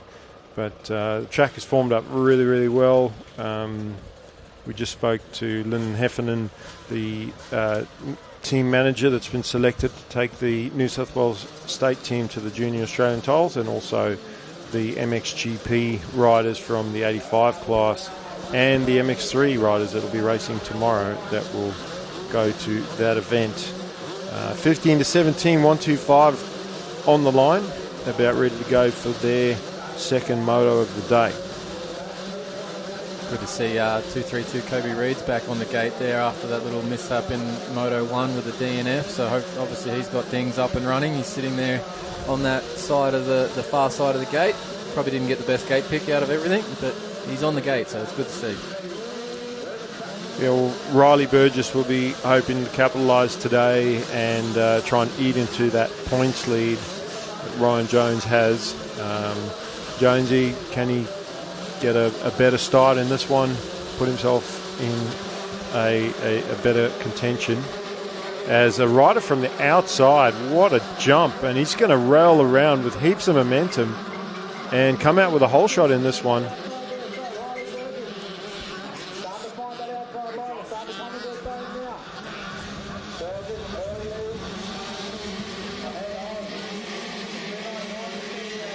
We're watching Burgess there in that Dubbo Regional City Council corner coming through the middle of the track. He's got a nice lead already on this opening lap here. Off to a reasonably good start for this moto. Watching the rest of the field come down. They're all following the same inside then outside part in that split section. Nobody game enough to go the opposite way there on the opening lap. Just trying to follow the leader through that section. Yeah, well, Burgess, he started on that almost outside gate and just railed around everybody going into the second turn. It just carried more momentum. And the other riders that were on the inside didn't even realise he was there until he was passing them. The track's changed there, hasn't it? For the start of that, the start line area, it's definitely moving to the outside as being the primo gate, not gate 1 anymore like we had through that whole first round of motos. Yeah, well, that start straight drying up a bit, but tomorrow, are we going to have the same thing? Are they going to rip that start straight as deep and wet it? And I think if they do, you're going to find riders opting for that left-hand gate again. And until the track dries out, or do they leave the start and go, okay, hang on, I want to try and keep it as even as possible? So interesting to see how the officials and the club, the decisions they make as far as the re-prep. As we just seen a paddle there, there's a big paddle there. Big paddle as the second place rider. Ground. I think that's Jonesy. No, I think it was Bowman. It was 99, wasn't it? Okay, well, Bowman was in third. So did he make the pass on Jones? Yeah, it looks like he has there as they're heading down towards Kennard's higher corner. Bowman's definitely a smaller build on that bike.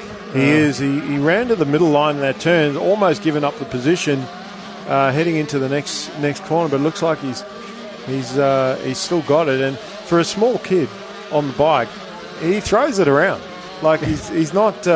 You look at Burgess in front of him. He looks like he's a foot taller, and same with Jonesy in third place there.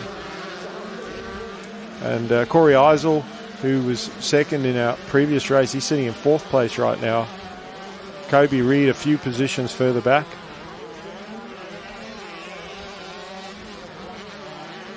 A few different lines there in that whole shot graphics corner. You've seen Mason Ryan ducking to the inside, but Cooper Bowman railing that berm on the outside there. They're all making their way through the track pretty reasonably well and definitely looking a bit quicker than they did in this morning's motos. So track conditions coming around. Yeah, and I just watching Burgess, he just looks so calm. In fact, in race 1, I thought he was too calm. Like he got the lead and then just gave it away initially because, as I said, I think he settled too quickly. But he doesn't. He looks like he belongs. He feels like he belongs out front and like I've got this. It was almost like a purposeful jump through That's what I was. Jumped through the acceleration bumps of the rut there. In the middle of the rut. That's pretty technical to do. Like he's doing that on purpose. That wasn't a mistake. That was definitely meant to happen. That was a mistake. Yeah. Well, not everything works out perfectly. No, that's right. No, to be trying those sorts of things, he's obviously confident and comfortable in where he is on the track at the moment. So, riding really well is Riley Burgess out front. So, second, third and fourth starting to tighten up there.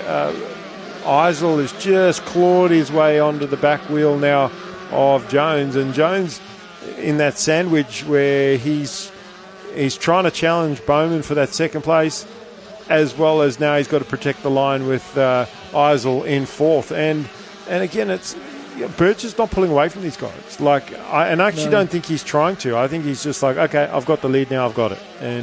And Bowman is charging because he's got Burgess right there in front of him. He's like, man, I can see. And you know, keeps dangling the carrot there, doesn't it? Sort of thing. So it just keeps him on interested in the fact that he might be able to get him. So I think part of the reason as well is you can't override this track today. If you try and go too fast, it'll just the track will grab you and pull you down, and you're going to have a crash. So I think it's smart riding. We've seen that with Bohannon in the previous race. Just get in front, click off the laps, ride a clean race, as in limit the mistakes, and I think that's what he's doing. Let's see if Burgess does that little jump line again. Not quite the same as he did the lap previously, but still got through there quite nicely as they come past the finish line here to start another lap. You know, nothing in it with the front four. Whoa, geez, Burgess jumping across a couple of ruts there, heading out wide. He got all out of shape as he did that, but he still managed to hold on to the lead there. He's ducked to the inside to try and cover, that line and make sure that nobody got past him. But we're seeing a pass here from fourth into third from Eisel taking Ryan there, I believe. Yeah, so he got the momentum around that middle line and carried more speed into that section. And then Jones has done the opposite here. But I think, no, they're going the different option, and Eisel's gone to the inside to protect. And he's done that. So he's managed to complete that pass for now. But Jones is now coming up in the inside in the next turn, and unfortunately that's the narrow line in, so he's going to have to give up the position 4 now. You see Burgess opting for that very, very inside line there. You've got to slow right up. Obviously it's a protection line, but the Bowman's all over him now, isn't he? I'm really impressed in Bowman's riding. 1 and 2 have just gapped a little on 3 and 4. Obviously they're having their own individual little battles here, but yeah, Bowman's catching right back up to Burgess at the moment. Well, I think now that Eisel's made the pass on Jones, and Jones is fired up. He's like, I don't think he was expecting to be passed. He was more so sort of trying to figure out what's Bowman doing, where am I going to potentially get him, and then Eisel's just caught him unawares. So although I think actually we've lost Jones as well. Yeah, he was there. He was there in fourth, so he might have put it down somewhere. So now they're with 3, and let's see if Burgess can navigate this first turn a bit better than he did the lap previously, and he does so, because that was a very big mistake from him last lap around. But yeah, much smoother this time as he heads down into the Kennards High corner. The ruts on the inside there, quite smooth in the corner, but the braking bumps are still a bit of a mission there as you come into that corner. As we see the riders just making their way through the middle of the track. The 3 riders, they're basically all within a second of each other. So the battle here is going to continue for these 3 throughout this motor. We're about halfway as we get into this run here for their second round of motos here in this particular class. So I think Eisel just made a bit of a mistake through the split lane, but they're just dropping some time, unfortunately. Well, I think Riley has realised that Bowman's closed right up on him, and he's actually trying to sprint away now a little bit and think, okay, hang on, maybe I need a little bit more gap. But it's very hard once you get settled into a pace to 3-4 laps in go, I need to go faster now. And when you've given that rider behind you the hope that, hey, I can stick with you, I can actually challenge you for the position, and you see Riley's really going for it now. But Cooper, I mean, I don't think that Riley's just managing the lead. He is still right there, and something's happened to Eisel as well, because he didn't have a crash, I don't think, but he's made a big enough mistake that he's lost the ground. That split lane, he just sort of got hung up there on the exit, and sort of, I don't know whether he lost it in the outside part of it beforehand and made a mistake and just couldn't get going out the inside end of it. But yeah, he lost a lot of time in that split lane section the lap previously. So now they're just down to 2, and you just see that braking bumps I've been talking about heading into Kennards, the back end of Bowman's bike just bouncing around there as he sort of took on those braking bumps. So they're still pushing the 2 leaders out here. Bowman keeping Burgess within sight and making him not just get away with an easy moto win here.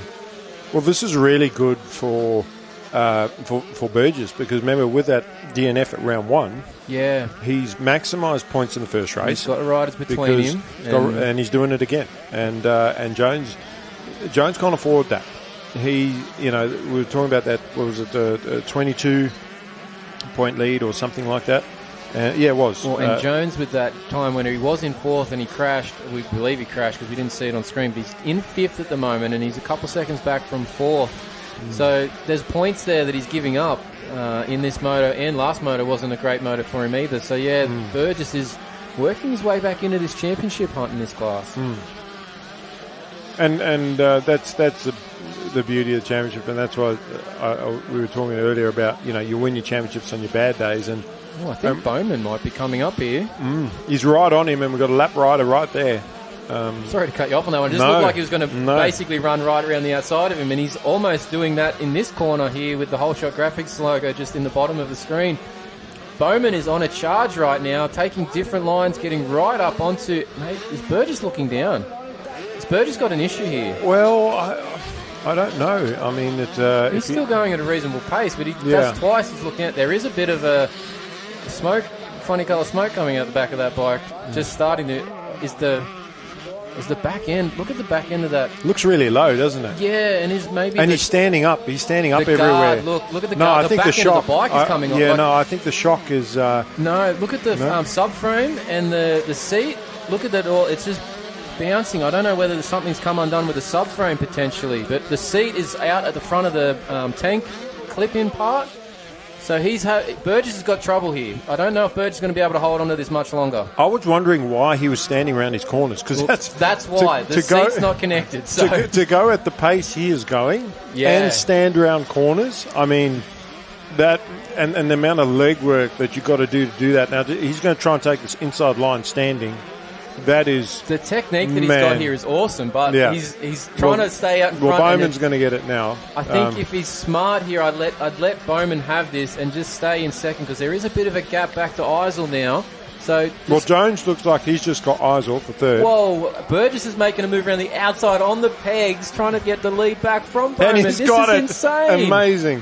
What a ride from Burgess. Given the bike problems, the technique on the pegs around this track, this is nuts. Almost makes you feel bad if you're the rider in second. Well, yeah, Bowman, sorry, mate, but you're getting outshone here by a man that's having his bike fall apart, and he's doing the thing on the pegs everywhere. Well, I think the first thing Riley needs to do when he comes in is sack his mechanic. That's probably like going to find somewhere to hide at this point if it's not Dad. I know his dad, so that's why I'm making a joke. Sorry, Dad. Yeah. Sorry, mate. Look, Riley, what are we up to? We're at 12. They've just crossed the finish line. They're at 12 minutes and 20 seconds into this moto. And this is we haven't got the last lap board out yet, so we've got to be getting close. Probably, if not the next lap, the one after. But there's still a fair way to go here for Burgess. Hopefully he can keep this thing together. Hopefully nothing else goes astray with those bits that are coming loose. Well, he's pulling away. He's gapped again, hasn't he? But, that bit didn't look so good then. There was a bit more smoke at that point. Well, going into the split lane, I think he might have him in the split lane. If nothing else, Burgess's legs are going to be on fire by the point, because he hasn't sat down. His lower back's going to be giving him grief. Hopefully the fitness is a good side for Riley, but he's doing an amazing job. He still has the lead. Yep. He's going to need to go outside in this corner. He's got to change a few lines here just to make it a bit easier on himself. Bowman's gone up the inside, but Burgess has cut back down on that to try and go around the outside of him now in this next corner. Try cutting down, standing up. Oh, he's gone down. No, the ride from Riley Burgess, unfortunately. Of course, he's been standing on the pegs, couldn't sit down to sort of save himself there. He's managed to catch the rut, overbalance, go down. Now, that was Eisel just passing him as he was picking the bike up, so he's in 3rd position now. Hopefully he can just bring this home here with a 3rd or thereabouts. I think you're right. I think he was trying to push the issue, and I think you're right. He should have actually just gone, let Bowman go. We've got a bit of a gap to Eisel. Yep. Get a second, take a second. Now a second is a 3rd. You're not maximising the points on So as much as I'm really impressed with the way he was riding, I think that was just a poor judgment error there for Riley, trying to still race for the win. Yeah, look, at 16, you probably would have done the same thing, Mikel. So yeah, I know. But then I had people criticise me at that age. So true, exactly. Yeah. So and this is all constructive criticism. Obviously, we're not having a go. Look, it's an impressive ride that he did to that point, and obviously just that one mistake just wasn't able to save it because of the fact he couldn't sit down onto the bike. He probably could have at that moment and tried to grip it and just see what happened, but he's up and going. He's still holding down third, but now this is Cooper Bowman's chance to get a moto win here. Well, potentially a moto win, potentially an overall. If he can, get a good result in the final moto. Eisel, second in race one. Coming second in race two at the moment, yep. Bowman third in the first moto, now leading second moto. So and even Burgess. Burgess won the first moto, he's coming third. So we are very tight on this overall. We've got a 1 point game between three riders heading into the final race. We're keeping an eye there on Bowman as he goes over that tabletop in the bottom section of the track. Bit of a long view down there to check out what's happening through the field.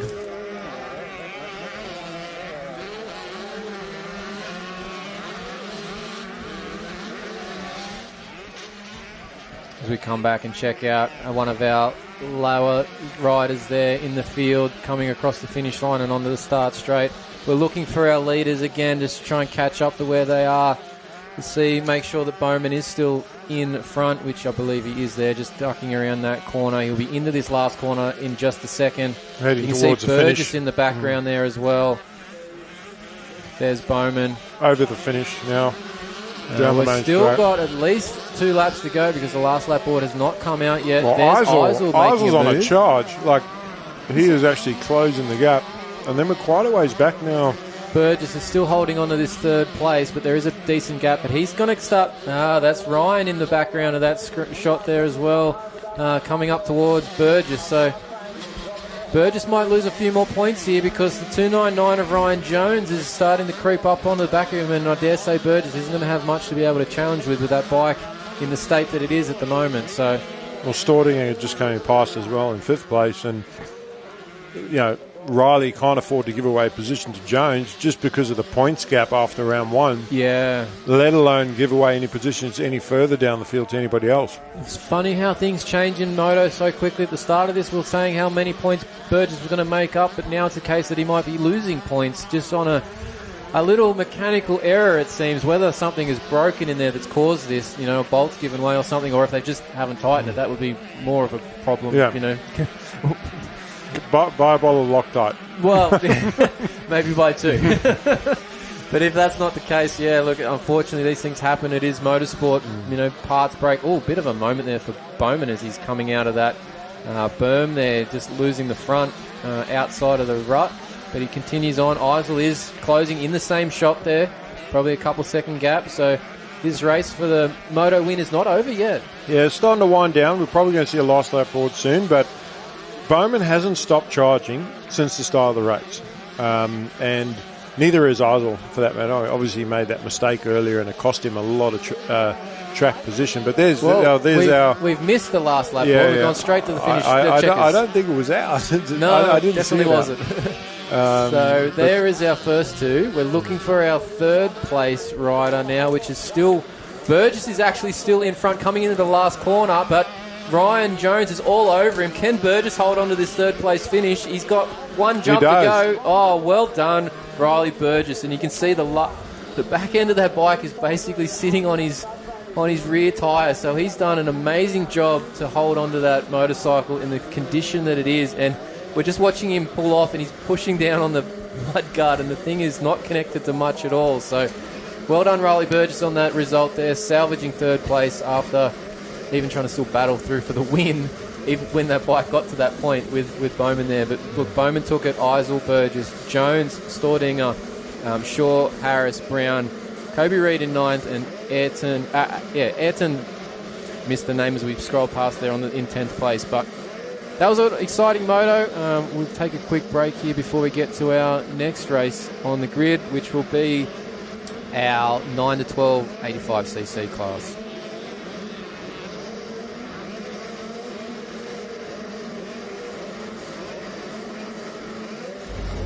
studied business and commerce at uni.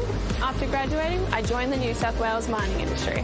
And my job is to find smarter, safer and more sustainable ways of doing things, like world-leading remote vehicle technology, building renewable energy to power our mines and communities across New South Wales, and using drones for remote seeding to restore the land and protect our ecosystem.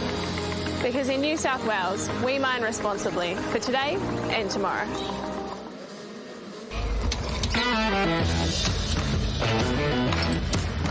Looks good, eh? Hello. What was that, Mom? I said, turn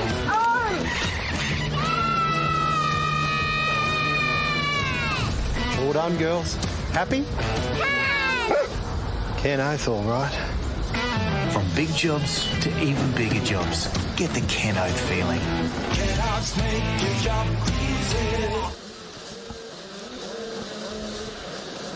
All right, we're on the grid for our next moto, 9 to 12, 85cc. Now, this one was where we lost our lead up in Moto 1 after getting caught up in a bit of an incident there with Kai Sprule.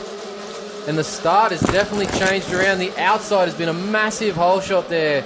Is that Archie Black out there? I believe it might be, but we'll pick that number up shortly. But that was a massive hole shot from the outside gate this time around. The inside's no longer working, Mikkel. Sorry, Mikkel, you're going for, he's going for a bit of food here in the commentary box. No, the outside, as the track started to dry up, but straight away, Kai Sprule wasted no time. And he has put himself out in front, and he would be on a mission now. I mean, although Archie challenging him, almost coming back up the inside in that split lane. They actually had the same line in the split lane.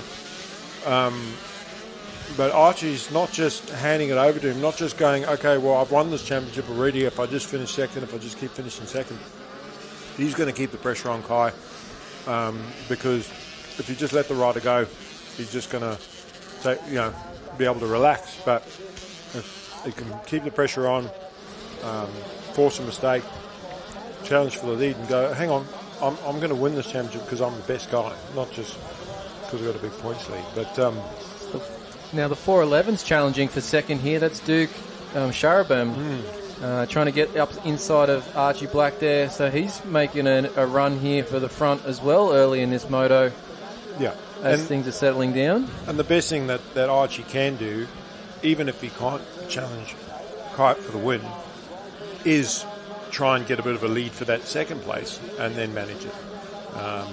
Not drop any more positions, because the guys behind him, they don't care whether you're racing for a championship or not. They're racing for individual glory, and that's why it's called racing. It actually, when you watch some of the AMA stuff as an example, you see Maxie Harris come through as well, Blade Regan, it looks like, I don't know if you think the same thing, but to me it looks like you've got Chase X and Cooper Webb, and everybody else kind of backs off and lets them have their race. Oh, we don't want to mess with the championship. We don't want to mess with the championship. Especially in the last 4 But they're or so actually to go. messing with the championship because they're not finishing in between those guys. Yeah, they're just, it's a layup for those two at that point, and they're just letting it stay consistently the same gap almost. So, look, in this point, I don't know if they're really realising they're doing it here, but kids are just out here trying to race. Well, that's it. Here they're not. Here they're like, I don't care who you are,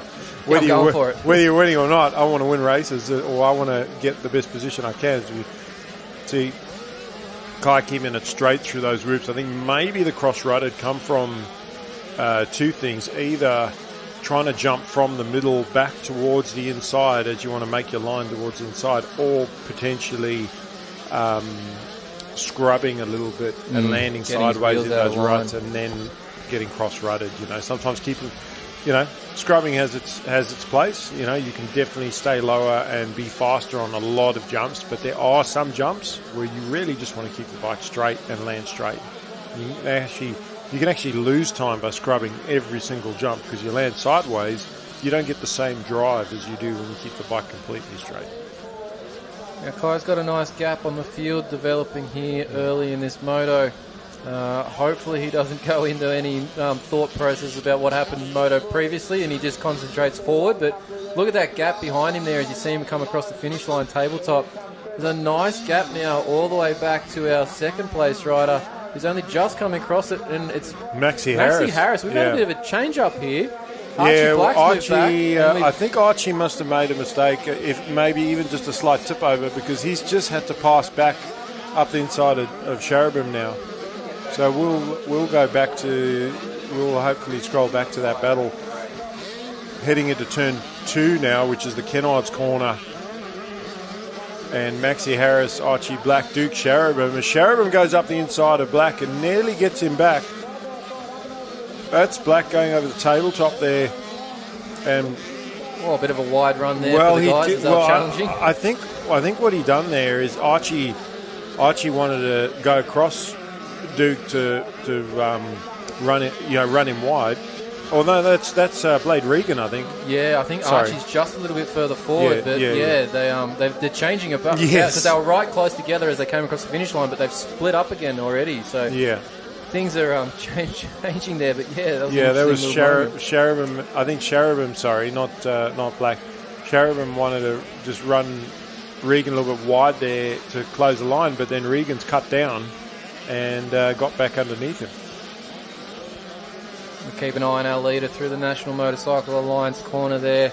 Up and over the tabletop, as we look back, you can see that gap there from first to second. There's Maxi Harris. There's Maxi Harris, yeah. With third place, Archie Black on his tail. So we've got a bit of a battle there that we'd probably try and stay with in second and third at the moment. That will probably develop across this moto as Archie tries to make his way back after making what we think is a little mistake at some point on the previous lap. Well, Sharabim has managed to sort of put Regan away and maintain that fourth position, but Black now he went up the inside of Harris and made the pass back. So Archie has done what he needs to do in this race. If he's not going to win, he's got to get second, and he cannot afford another mistake like he made where he dropped back to fourth and had to work his way back into second place. He just needs to ride smart and hit his marks and limit the mistakes so that he can come away with good points from this race. Maxi Harris, obviously, he's racing for a podium and he needs to try and stay as close. Look at these riders, they're launching that step up jump there. Some of them are trying to just land over the single. Archie was flat landing after the single, trying to get the whole thing. Just can't get it on an 85. That's how big that jump is.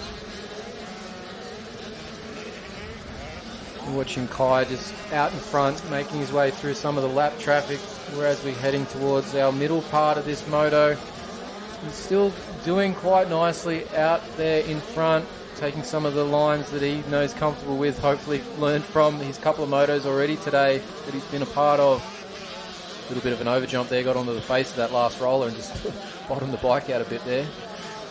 Sometimes that's intentional, just to bounce you over the next one rather than just go cleanly double. It's using the impact of the case to then spring load you over the next one. Go watch those lap riders and the down riders. The difference, though, the track's not as boggy and soft as it was. Well, you can move around a bit more at the moment, I think, and that's probably what caught him out in that first opening motos of the day, because it was a bit more sticky and wet, but now he was able just to change lines and move away from it.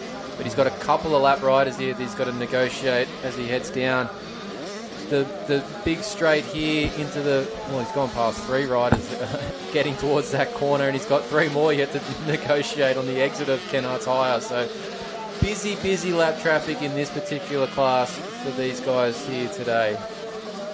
Yeah, and Archie's got about now 10 riders or so to get through, to get close to Kai. And look, I think Archie, as I said, needs to be smart in this one and take a second. But Kai needs to be careful. You know, he not only needs to give the riders room, but as you saw, also be in completely different lines too, so that there's just no chance. I mean, you remember that rider that high-sided in front of him Yeah. in that first one, and just thank goodness he wasn't in the same line there.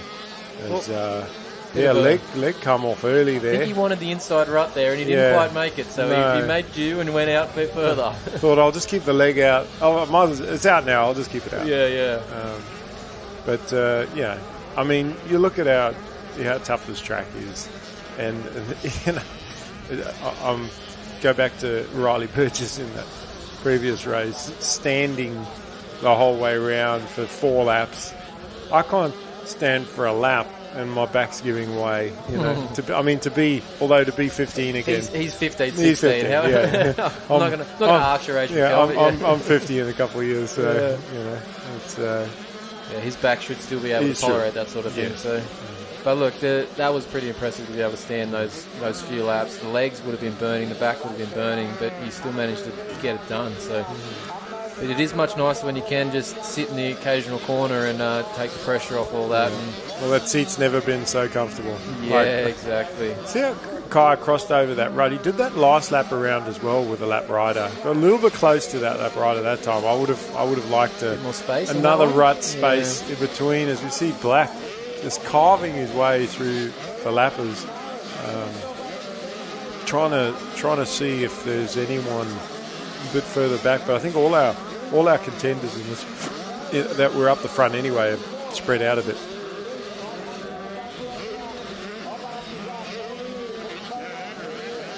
We see Kai just taking a different option in that split lane, but even with the different option, he's still got to negotiate a lap rider as he goes out the exit of it. So there's just traffic everywhere in this moto, it seems. They definitely have run into a few more. Oh, and as I look up out the window away from our monitor, the Kennard's Eye's got about 5 bikes parked in it from a few riders that have all come together and got trapped in the inside rut there. So people aren't learning from the not following options at this stage. Well, our timing and scoring has Maxi Harris as second place.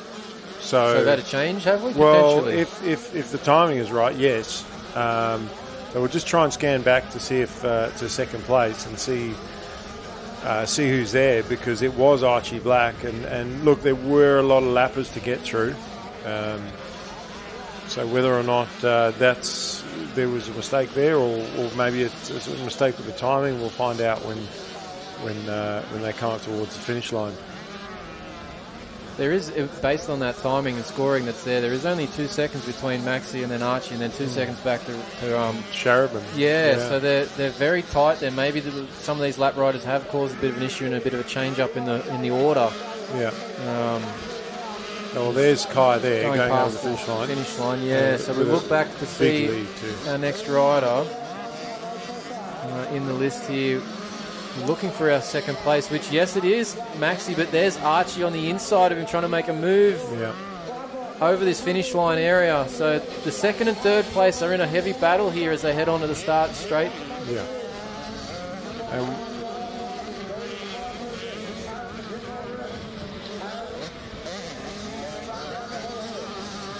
Keep this long shot going. We can see the battle there as they head into the Kennard's High corner. We've got Maxi Harris in second, Archie Black in third. They're tightened up quite a bit here on this lap as they taking a few different lines here. You can see some Archie just dealing with some braking bumps into that middle section of the track. Yeah, it looked like he tried a different line and he got it very wrong. Like, he didn't make a mistake, but he was quite slow through that rut and lost time. And look, unfortunately, he did that because you're not going to pass anybody by following. So he's tried the different line in the hope that maybe it would work. Obviously realised it hasn't. Lesson learned. He's not going to go back to that line next time around. Hopefully He'll try something else, hopefully, like you said. And we see them here in that whole shot graphics berm. The two of them still relatively close here. Archie's lost a little bit of ground, if anything, in this last half of the lap. I mean, the one thing that Archie has in his favour is that first race. I mean, he's still looking at an overall win today and maintaining that championship points lead, and that's obviously the goal from this round, is not to give up any points, but you know, to solidify or guarantee his overall win today and the continued championship lead, he needs to make this pass. As Sperrelli comes by, gets a last lap board now. Bit of style there from Sprowley as he went over that finish line. He had a bit of a twist on the bike and a bit of a leg off. So, well, he's obviously feeling really comfortable. This is where our battle is, though, as they come over the finish. You've got Maxi Harris and Archie Black, and still just as close to see how Black had to go to the outside there. He could have followed Maxi around the lap rider, but he didn't lose any time by trying that line as they're going to the Kennards left. And Harris going for the inside. Archie had a nice smooth line there on the outside of that corner to get down there, but he's lost ground still. He did. He ran really wide in that turn, hoping that it was going to work. Unfortunately, it didn't. Look, I actually think that Maxi Harris is riding really well to hold on to that second position, because Archie's been giving him a lot of pressure as they go through more lap traffic. And Maxi's got it. He's got that little bit of breathing space. We watch our leader on our last lap here. He's navigating more and more traffic through this last few sections as he heads to that New South Wales mining corner. But we're looking back for our second and third, and they're right on top of each other, are they now? Yeah, they are, and they've got a couple lap riders right in front of them. So what can Archie do here? Maxi did a great job holding onto the very inside, protecting the line. The two lap riders are on the inside, forcing both our second, third place. Oh, that's just really hurt Archie. Oh, yeah. There, he's that's that. I think that's the last nail. The lap riders is unintentionally taking his line away there and just blocked his momentum. I don't think that they. I don't even think they knew he was there. And well, that's the checkers and more style for Kyle. Yeah, a bit of a bum whip there on the finish flag, and so we look for our second and third place riders. Here they come. You can see him into that last corner. It's gonna be Maxi Harris in second, Archie Black in third. So good moto there for Maxi Harris to get that second place in that one. And look, Duke Sharabam, he was part of that battle earlier on in the race. Here he comes through now. Obviously lost a bit of ground, but and then Blade Regan, always in the top 5 is Blade Regan. So that's the end of the night of 1285's Moto 2, and we'll go to a short break and be back with the New South Wales State Championships Round 2 here at Dubbo Dirt Bike Club.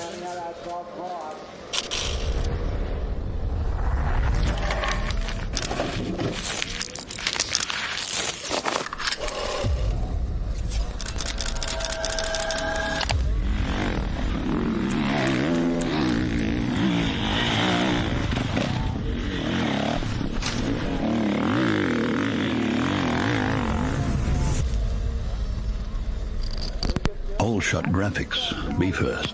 Be original.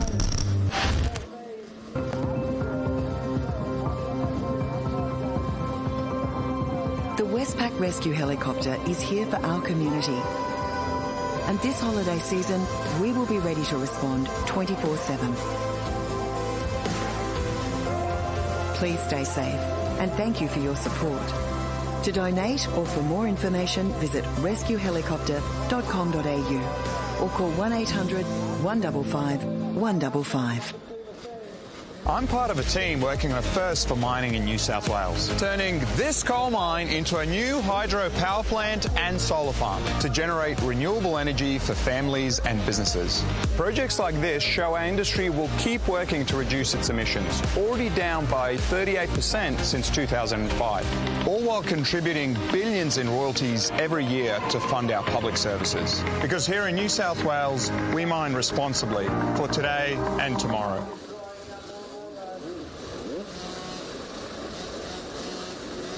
All right, we're on to our next moto here at the New South Wales Motocross State Titles. We are up for the 6 to 9 years 50cc Division 2. All the little guys and girls are on the line there, eager to go. We've got a very full grid for this particular moto. But it was Archie Blanchett in this one as our first moto winner. We'll be looking for him to get another solid race in here. Whoa, one of the kids there on the gate getting a little practice start a little early there and almost taking out the gate off the start. Do you know what I think it is? I think they see their heroes, the pro riders, wheel spin the back wheel on the concrete to get the wheel warmed up, and trying the same thing here on the little bike. It doesn't quite work the same. No, he forgot to grab that silver thing on the front of the accelerator called the front brake. Oh, he almost took that gate out. That would have been quite painful if he did, but he survived. So anyway, we're going to have these guys and girls go ahead here very shortly. Well, the gates are about neck height for these kids, so you'll probably clothesline them off the bike. I think we're still just waiting on a rider to clear the track here from the previous moto, which we are. So we've got a few seconds here before we get to the gate drop time.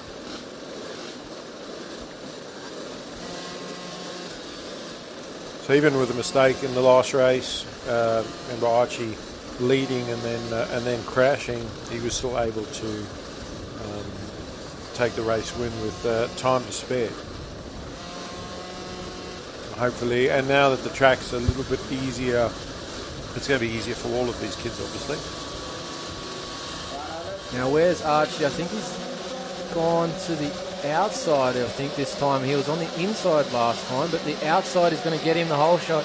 That outside has definitely come around. You're avoiding all those inside ruts that are really deep and big now, so it's much smoother run to the first corner from that outside of the gate. Yeah, and that's what we thought was going to happen as the track starts to dry out and the straight starts to get more compact.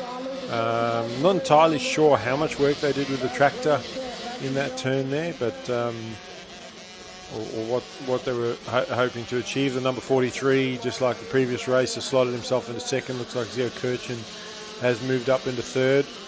Another good start by him. Pretty sure that was our overall finish in the first one anyway. That was Nielsen, yep, the 43. Just watching all our field come through that Dubbo Regional Council corner there, watching them navigate through those ruts. This camera angle on this particular corner with these bikes shows you the depth of these ruts, because these kids are, these things are just about up to their knees as they're going through there. Yeah, and the worst thing for them is when they go through a deep rut where it's high on both sides, it catches a foot peg and actually lifts the back wheel off the ground and feels like it throws the kids over the handlebars because the bike just comes to that sudden stop where the mud just grabs it. But look, Archie is... And this is one of the reasons... he's had a moment. He's lost the front end there. He got caught in the rut, and he's managed to block the line. Well, Nielsen's followed him, and Zio Kirchen's going to get a 2-for-1 sale here and actually take the lead in this race. So Kirchen... Nielsen going down now. So it's all that's missing is the circus music. But Blanchette, he very quickly... regains consciousness and takes the lead here. So after that little mistake, Kirchen into second, and I mean, look, Archie Blanchette, he seems like, we were talking about when Hefo was here, we were talking about a complete package with a kid like Blake Bohannon. Archie seems to have that at such a young age on the 50. And same with a kid like Harrison Rex, who dominated the 65. As you were talking about those ruts, that one there, that rut's like 100 in it. It's like 100 meters long. From it starts, it's like halfway up the start straight. It looked like it had a double in the middle of it, and that's what sort of made me groan there, was Archie sort of bouncing along in it. So, well, the good thing for the deep ruts for these kids is their wheels are locked in. Like once they're in, they're in. Like it's actually hard to fall over because the rut holds you up. I mean, he did fall over in that other rut. I just don't think that rut was deep enough to hold him up. But he nearly saved that one too. But he's really comfortable out front. He made a little mistake. He regained the lead, starting to pull away. Kirchen, third in the first race, second in this one. Setting himself up really well for not just for the overall today, but maybe jumping up in the points into a potential podium position. And then we got Nielsen, who didn't ride round one, and he's come down to New South Wales, I believe, to suss out the competition here, race against kids like Archie, Blanchette, and because these kids are going to be racing against each other in junior Aussies. So if you're getting smoked, then you know, man, I've got some work to do before we get to junior Aussies in September. Whereas if you're on the pace, on par with the guys you're going to race against, you go, okay, I reckon I got these guys. This is how they ride. These are the kind of starts they get. Seeing some paddling there. Paddle again. That time he stayed up. The previous one was paddle, tip. This time he was 3 paddles and he managed to stay upright. I think a lap rider in the corner of that one sort of slowed him up a bit more and helped save him, to be honest. So he's working way through traffic very early in this race. And still clearing both these tabletops. I still haven't seen the other 50 kids do that yet. They're all sort of three-quartering it, aren't they? But yeah, there's that double in the corner I was talking about in the middle of that ride. Just sat him up straight again. I actually wish, even on a bigger bike, I'd actually myself prefer to just go around that single, go the long way around. Safer option as we see a close. Oh, he's gone down. Archie's gone down out of the Kennard's higher corner there. He's managed to catch the rut on the exit and just pull the bike going. He kept it going. Very, very good. Very good. He's continuing on. That's 2 crashes. Well, what's funny is the guys in second, third wouldn't even know that he crashed. He's that far in front. And there's no pit boards or anything for Dad to say, hey, he's gone down, go faster. Could you imagine a 50 Dad with a pit board? I don't know if that's a good idea. I'd just love to see it just for the entertainment. Well, do you reckon the kids would be able to read the writing? No, not at all. They're struggling, and most of the times they get their school books read, so, you know. Well, they don't even see yellow flags, let alone pit boards, and then trying to read them. It looks like Deegan Mumby on the 3-2-1 has moved up. He had a terrible first race, and he's challenging Kirchin there for that second position. So we'll try and scroll back to that battle as they head right down the back set of rollers, or into that back set of rollers. So got an overall shot. So there's our battle there for second and third place. Not sure where Nielsen is, if he's also part of that battle, but as we get closer with the camera, we'll be able to tell you the numbers. I'm sure Nielsen must be there because he only had that little tip over at the start, and he was near the front at the start of the race. So should be Kirchin. Oh, another foot off moment for Blanchette. He's flirting with the ground in this photo quite often. Yes, yeah. He's like, maybe he just feels bad for the opposition and wants them to catch up. So he keeps tipping it over. Give him a chance, you reckon? But we'll see if Kirchin can hang on to that second place, because he is under fire right now from Mumby and I'm pretty sure Nielsen.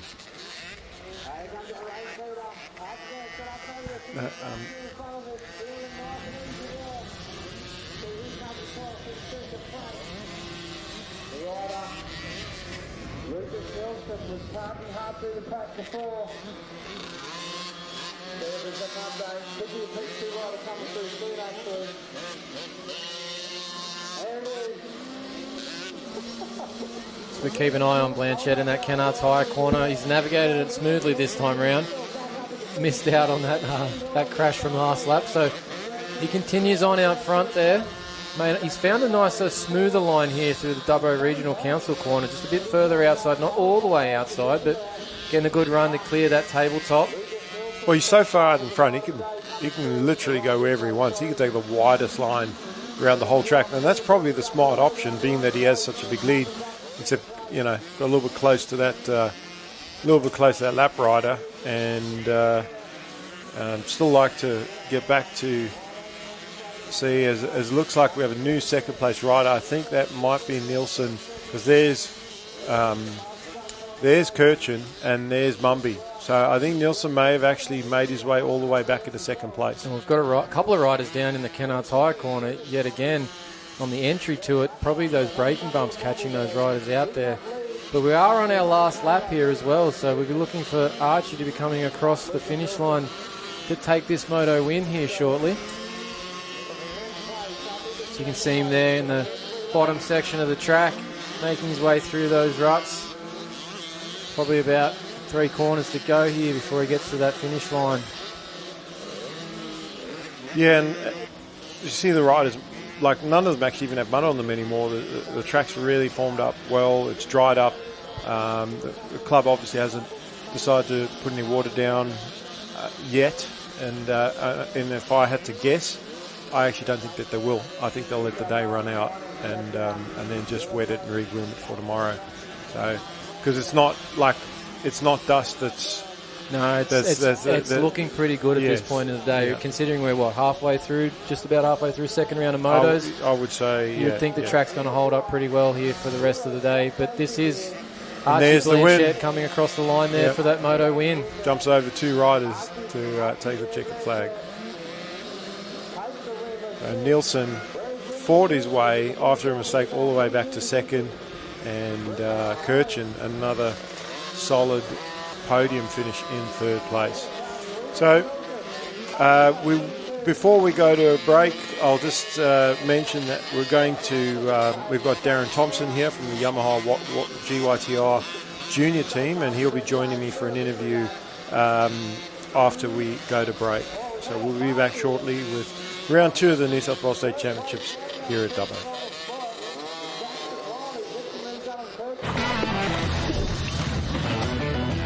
Looking good, eh?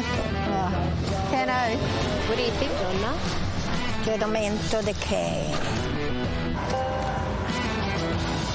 Hey, boss. Kenneth sorted it. All good? Kenneth. From big jobs to even bigger jobs, get the Keno feeling. Keno. Keno's make your job easy.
I just love beating the boys. It's a good feeling. I do love getting out there and mixing it up with the boys. I think it gives me a good buzz and adrenaline's flying. So, it's really fun. I think it gets the boys going a bit because I don't want to get beat by a girl, but love battling with the boys. I think it's just different, but it's a lot of fun. I actually love when you pass the boys and they get a bit annoyed because it pushes me to go harder, and I love battling with all the boys, knowing that I can be up there. It's just fun and unique. You got to go up against all the boys. They get all annoyed when you beat them. It's quite funny.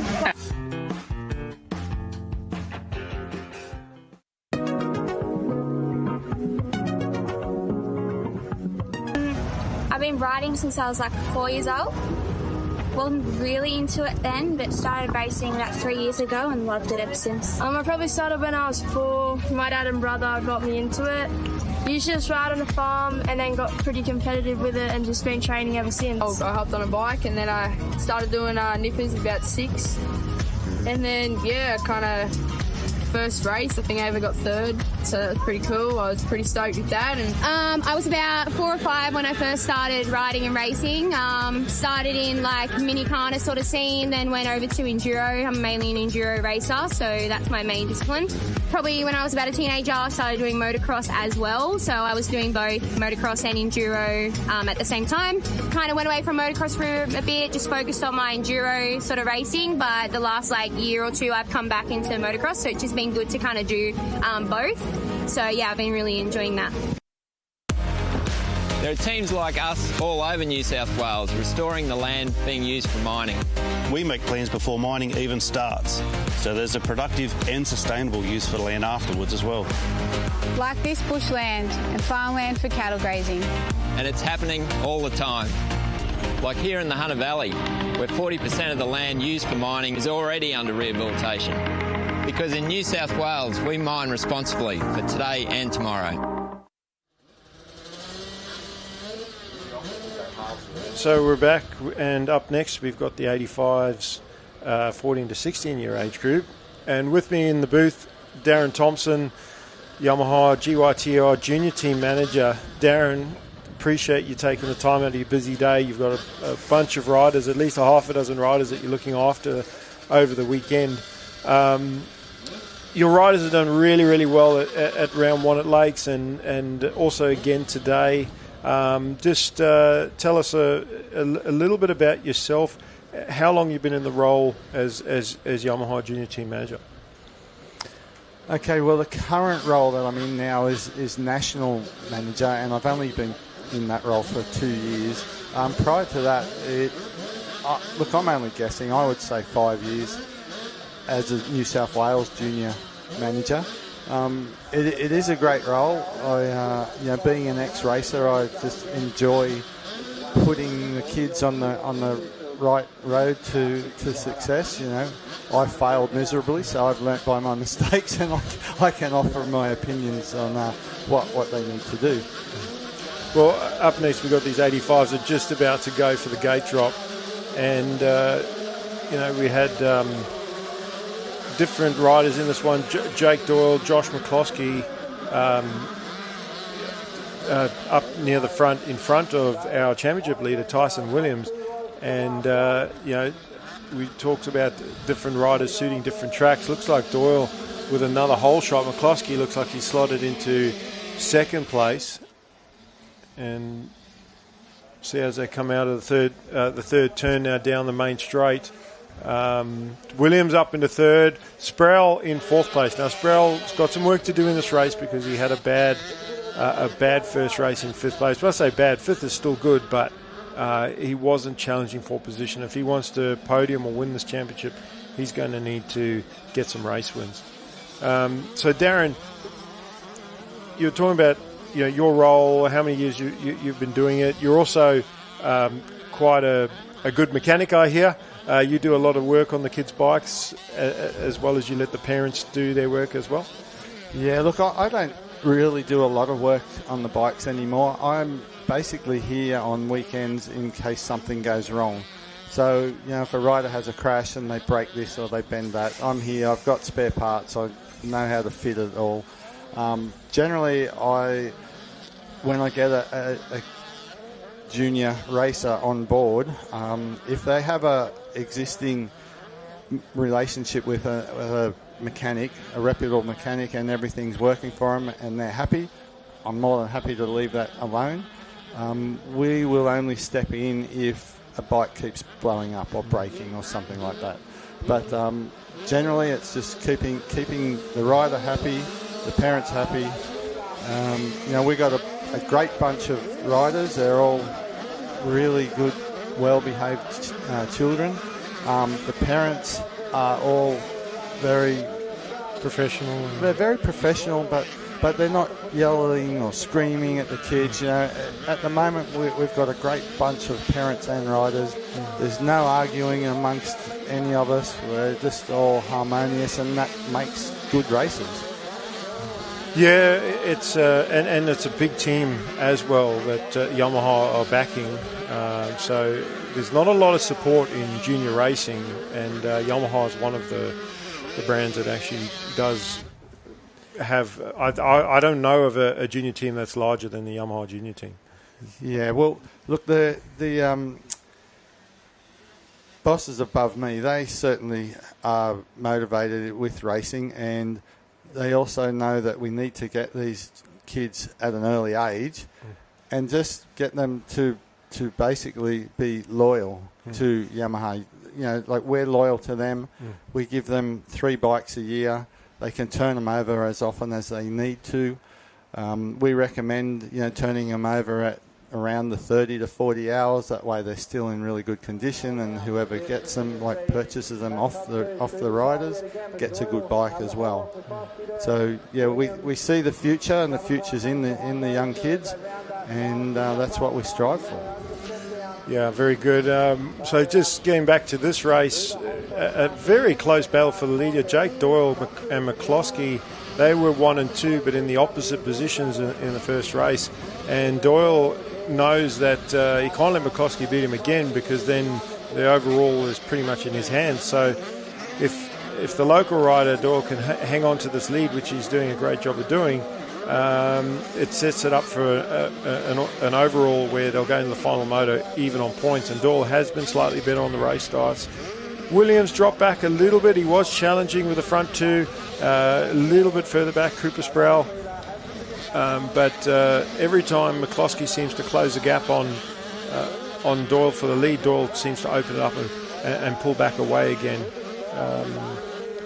And this is the part of the track actually where McCloskey gets really close. So the first half of the track, Doyle pulls away. Second half of the track, McCloskey's right on him. So this is where he has the opportunity to potentially make a pass and try a different line, make attack. And we've seen a few riders get really crazy sideways through those rollers. So McCloskey trying everything right now to get that lead, because if he can get in front of him and try and pull away on the section of the track that he's faster, he might be able to secure another race win.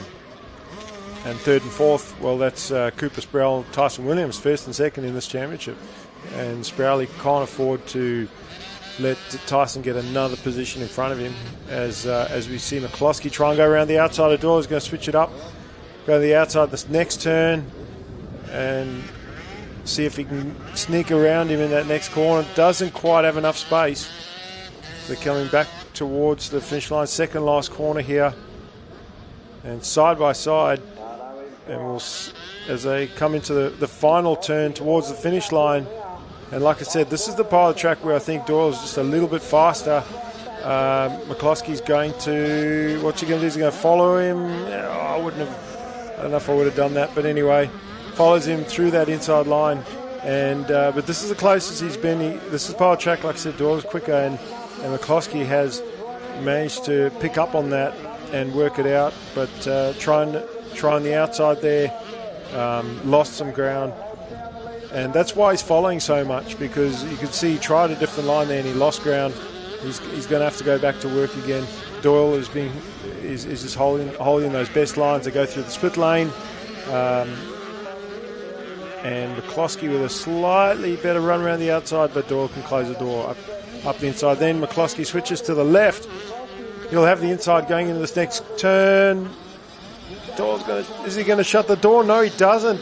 And he lets McCloskey take the inside, but then manages to get a better run through those rollers and jumps back past him. So really close racing here. Thankfully, Darren, you can sit and enjoy this race, because it's not one of your riders where you got your heart in your throat, and you can actually just enjoy good racing. Yeah, that's right, Mikel. That's why I came up here at this time. There's always something to do when I get back. Well, probably if it was one of your riders and we were trying to ask you questions and it wasn't maybe going the right way, you wouldn't be very receptive to those questions. So... no, all good. You got to take it on the chin. Yeah. No matter which way it rolls. Yeah. And you said you're national manager for the team, so you've got riders all over the country that you support, not just in New South Wales. So you said Hudson Francis from Queensland, he's down here. So you go to other races like Sunny States, Vic Titles. You go to those. No. You managed to get a chance to go to those races, or look, because there's so much racing and some testing going on, I don't really have many weekends free to travel interstate. I do get to the bigger races like the Pro MX rounds, which is good because some of the Pro MX rounds are doing the 85 and the 65cc races, which some of our riders compete in. But when I say I'm national junior manager, I'm underneath Scott Bishop, who, if anybody doesn't know about Scott, he was a CDR rider at one point in his career.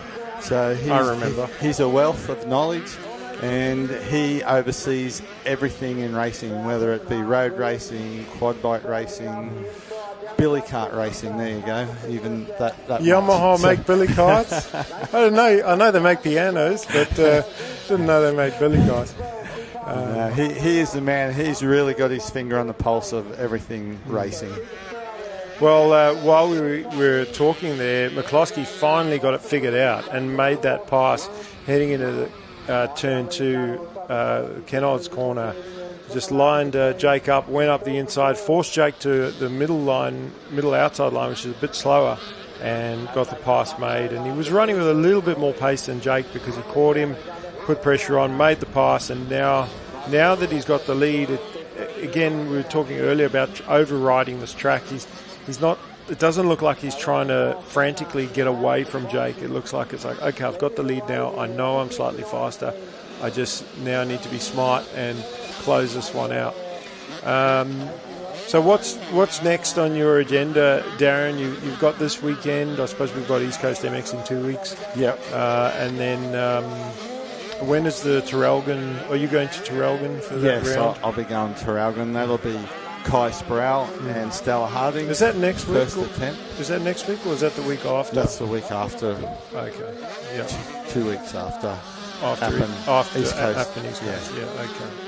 Yes. So that'll be their first step out into the big wide world of racing, which comes as a bit of a shock initially, but they ride well enough, and I'm sure they'll handle themselves pretty well there. And you'll go to Junior Aussies? Oh yes, for sure. And will you go to MXGP as well? In Darwin? Yes. No. Okay. No, I won't be going to Darwin. Look, Yamaha are trying to get some things happening for some of our riders to go to Sweden.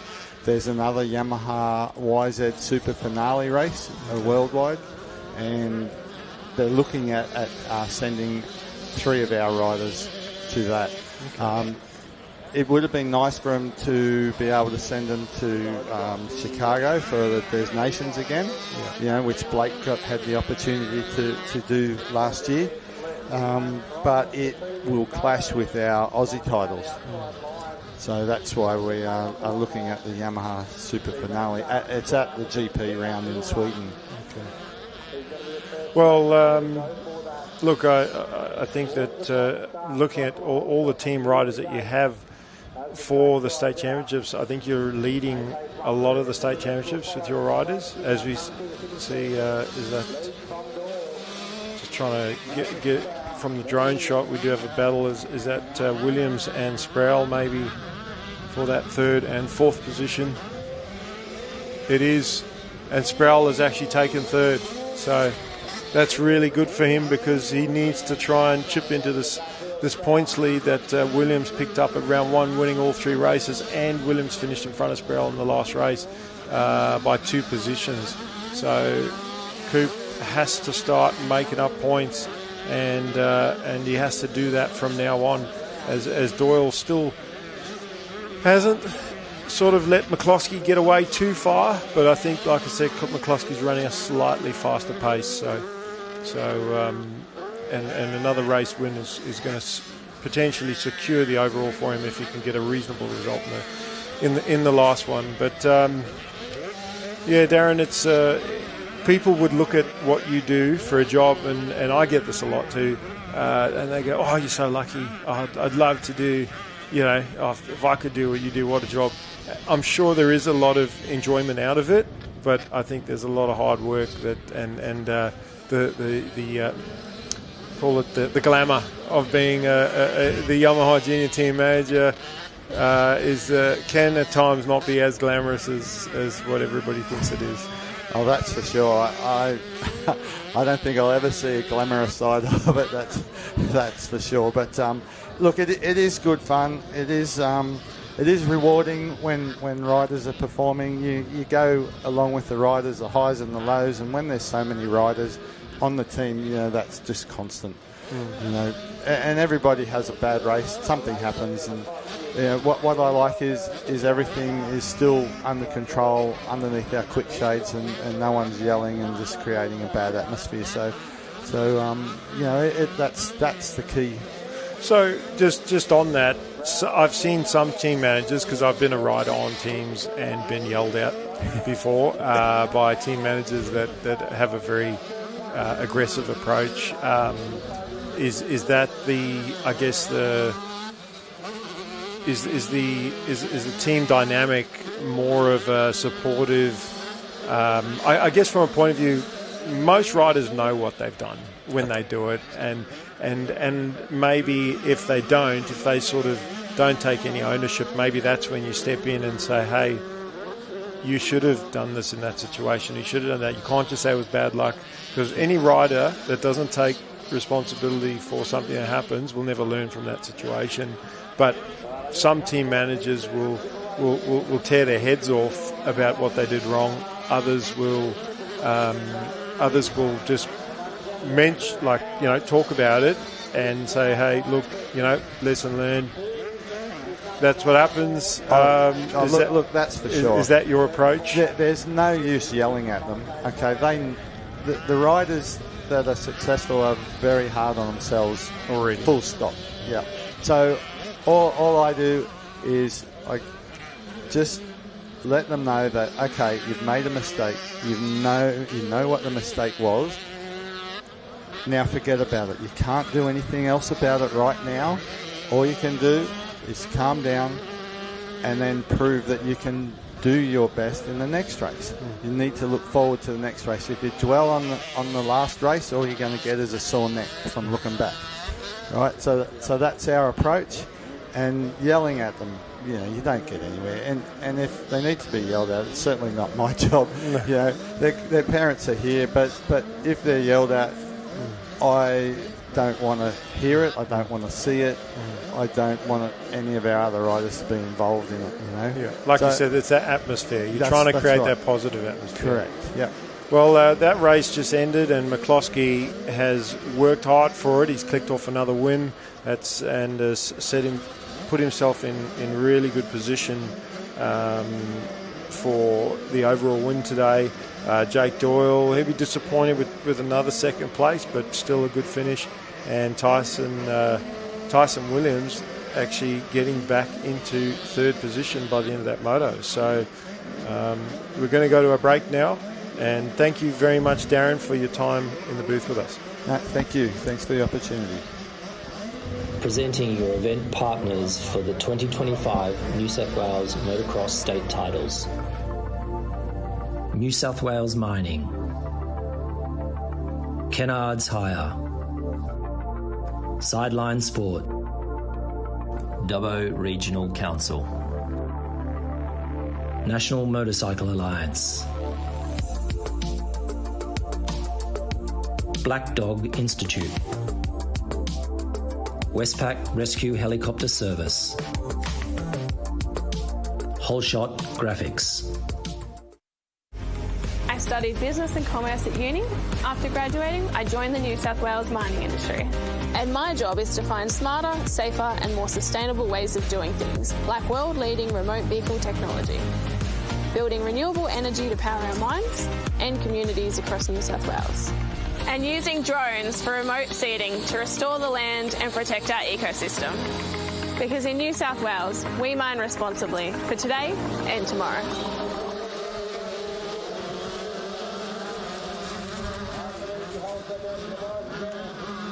Right, another start race here. We are 12 to 16 girls, 85cc, out on track. And that looks like it's a Yamaha of 265 Eliza Dennis out front with a massive hole shot again. Yeah, well, last race, Ada managed to get in front of her, and flustered Eliza a little bit, but once Eliza got into the lead, she checked out. So Ada doing everything right. She's come a long way in the last couple of years to be where she is. I mean, she was a dominant second in that first race, and even now she's still sticking relatively close to Eliza, and that's what she does need to do to improve her pace, is learn the pace of the leader and just try and stay with her as long as she can, mimic what she's doing on the track, and just keep her in sight. And if she can do that, she'll just get faster and faster. They say the idea is you stick with them for one lap, then you can try and stick with them for two, and then if you can stick with them for two, you stick with them for three, and so on and so forth. So you just got to keep building on that, building blocks, get you closer to it, and eventually you'll be running the pace the whole moto. So looks like Jayla Parker, is that Jayla Parker in second spot, who didn't have a great race in the last one. Third spot, because we got Ada Harris in second.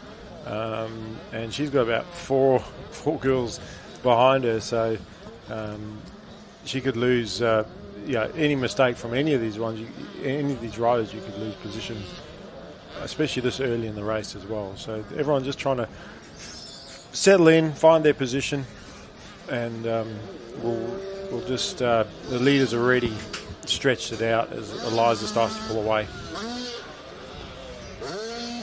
Still don't like that inside right there. It's so easy, it'd be so easy to actually get off balance. But it is like train tracks too. If you can lock in on that inside, and it is a shorter way around that corner. For me, like I said, I like the wide, hang it all out. Just Eli Tomac around the outside, hammer the throttle.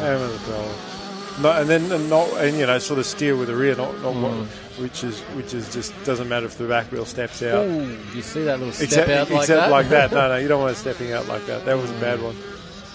Funny enough, it looked like that was like the only rut bump on the track, and she hit it. She caught that bit of it. Yep, that's pretty much how that one looked like it went. So sometimes, but she probably wouldn't have even noticed that 2 seconds later. So no, and it's also good to watch those things, because you see that Mia Cameron has moved into third place in front of Chloe Cyprian, the younger sister of Sienna.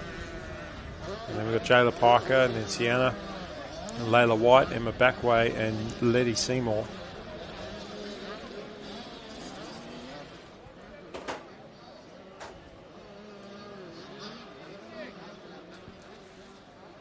I can't remember seeing Eliza in the 12 to 14 boys. I'm sure she was there. Just interested, just wondering where she ended up. Just comparatively to the girls. I'll actually keep an eye on this. Look at her lap times here in the girls, and then compare it to what she's doing in the boys' race, whether she's going any faster or not. I don't think there'll be a lot of difference in her lap times. I think her lap times will be her lap times regardless, but it's kind of like watching, say, Stella Harding.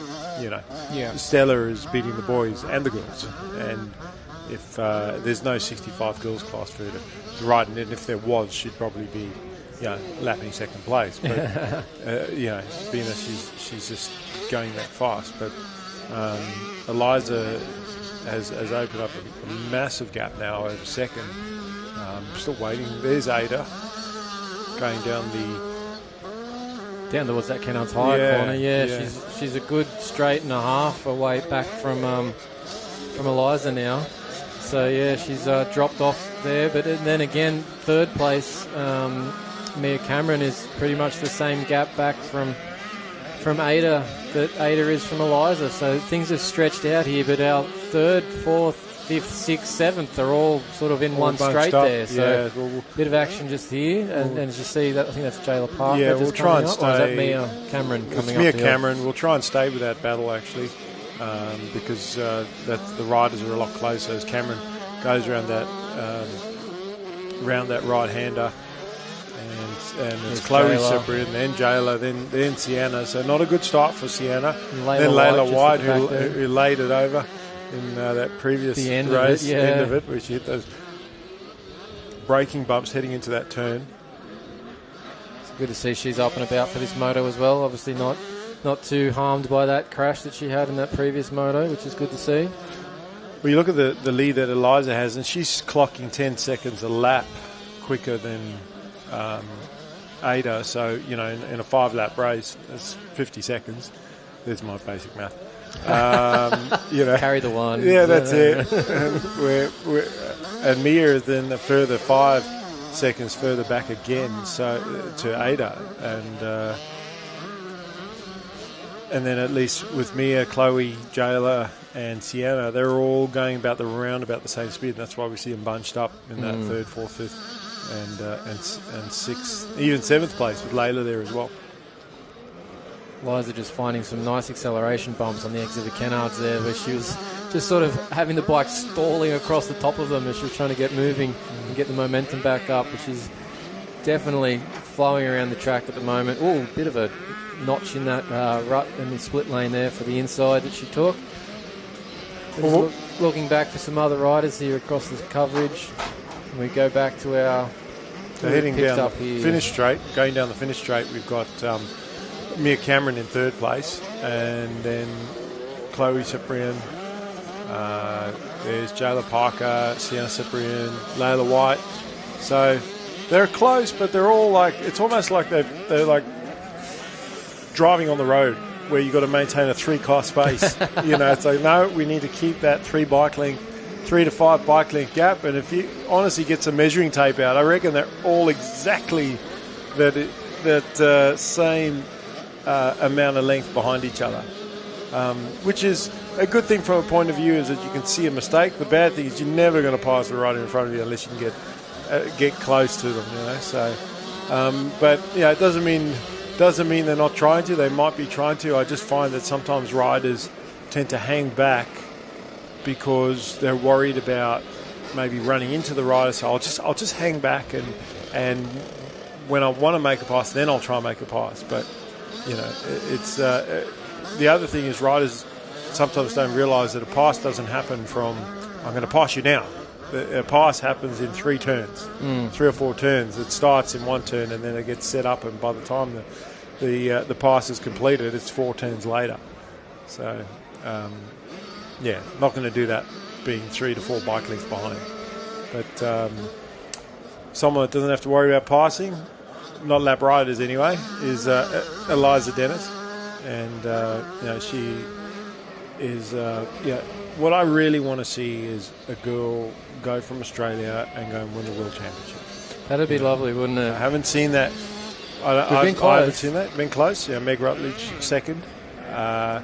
I would hope that Charlie Cannon will go over and race in Europe. I mean, I don't know Charlie personally, but obviously everybody knows who Charlie Cannon is, watching her on TV, and her motos down at particularly the ones at Wonthaggi when they had the opening round for the pro motocross there, when they had that little Oceania battle there, and they had a few of the American riders out. They had a few other international riders there. She covered that field, easily covered that field. So she's definitely capable. Just got to have the means and the opportunity. Well, that's something that Eliza Dennis, with the pace that she has, she potentially could be. Oh, we've got an issue here for the 4.5. Is it 4.59? No, Sienna Cyprian, was it? Looked like Letty Seymour. Is it that was stuck on the side there? Okay. But we'll see, because Chloe's just come past and she's in 4th place, and there's Eliza. So amazing, Eliza's managed to lap. There's the middle. So Chloe's made a mistake, because our riders in 3rd, 4th, and 5th and 6th place have just gone through. Unless, well, that looks like Sienna. I think that was our rider on screen now going. Maybe not, but yeah, wonderful. So that rider was the one on screen. So it was Sienna that was down. Yeah, having some trouble there. That's going to hurt her points in this 85 girls class. She was currently tied for third place. They'll help Jayla out because Jayla didn't have a good first race either in this class.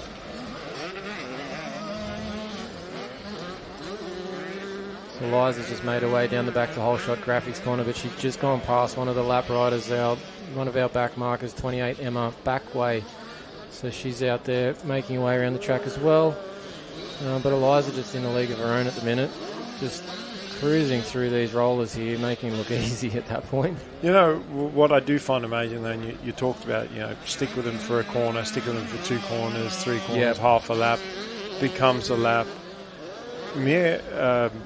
Ada Harris was with Eliza for the first half of that race. Yeah. First half lap of that race. And then as soon as Eliza sort of pulled away a bit, and then the gap was gone. The tow rope broke. Yes, yeah.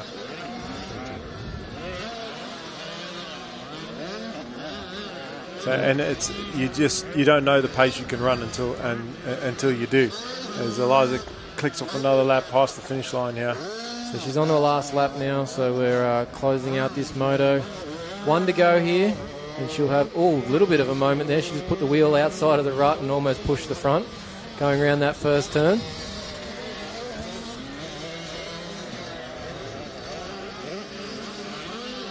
If you look back for Ada Harris, waiting for her to get the last lap board. Hey, I just saw in that shot there, we just saw Layla White going through, but Eliza Dennis is coming up on the back of her to lap her, so Eliza's going to get all the way up to 6th here in this moto. Moving along quite nicely, to be honest, she is. Well, that's why I was interested to see how she went in the boys' race, because I think that she knows she's got this class covered. As there's our second place rider, Ada Harris, going across the finish line now. As Eliza just sort of making her way past what we would call lap riders, but riders that are in the top 5. I know she went past Jayla Parker in the first race. Well, she's probably about to do that too, because Jayla's just in the next corner up ahead there in that New South Wales mining corner, so she's probably going to get her as well before this lap is done here. Which might be a good thing or a bad thing for Jayla. One less lap, so save some energy for the next moto. I think it's a good thing, because Jayla's not close to anybody in front of her, and that last lap can work for you or against you. It can work for you if the rider in front of you makes a mistake, but against you if you make a big mistake in the last lap.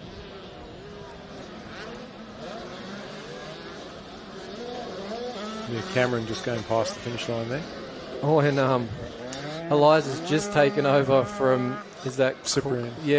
Chloe Cyprian. I was just trying to get which Cyprian was calling. 4th. So yeah, very good ride there from Eliza. So yeah, we've only got.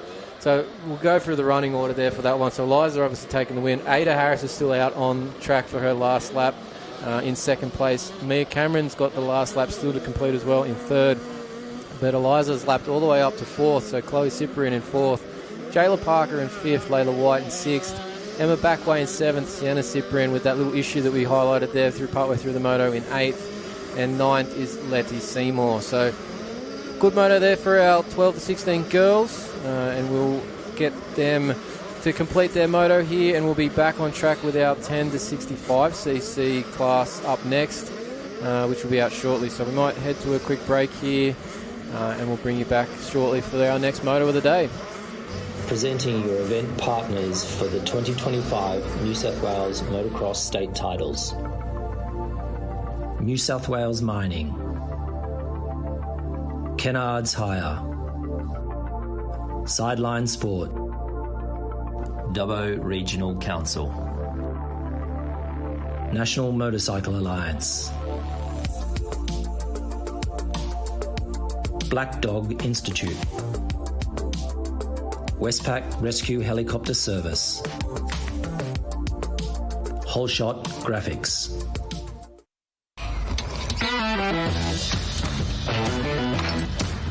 Looks good, huh? Ken O. What was that, love? I said Ken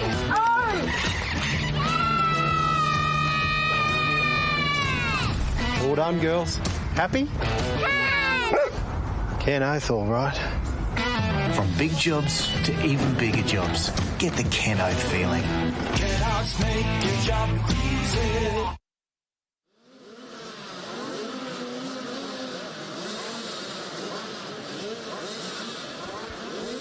All right, we got our next moto on the gate here for the New South Wales Motocross State titles from Dubbo Motorcycle, or Dubbo Dirt Bike Club, out here in the shadows of Western Plains Zoos. We're right next door to the zoo out here, but we're going to have this moto start. And away we go for the 10 to 12 65cc. And again, we're getting some switch up here. The outside gate is going to take that lead and get that whole shot. And it's a Yamaha out front this time. We'll have to wait until we can get a good view of who that is. Yeah, that'll be Kai Sproul on the 280 machine. Won the first race comfortably, and the rider slotting into second place there, making a pass around the outside, getting the momentum. The 86. Yeah, that'll be Archie Black. So Archie's up into second, and he's such a good starter. He puts himself in good position. Had to write it down on screen there. The number 17 just making a mistake in that rut. A couple of riders getting caught behind him and not got anywhere to go. I think that's Trey Riley. Yeah, and the 7 Oscar Medhurst just trying to get out of that rut to get around the inside of him there. So they're all up and going, which is good. We head back to the front of our pack here as they head down to that whole shot graphics corner. Still very close, bunched up this front pack. And is that Blade Regan possibly in the third position?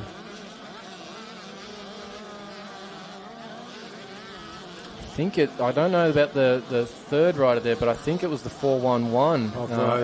No, well, Sheridan, he's only on the 85, but that might be...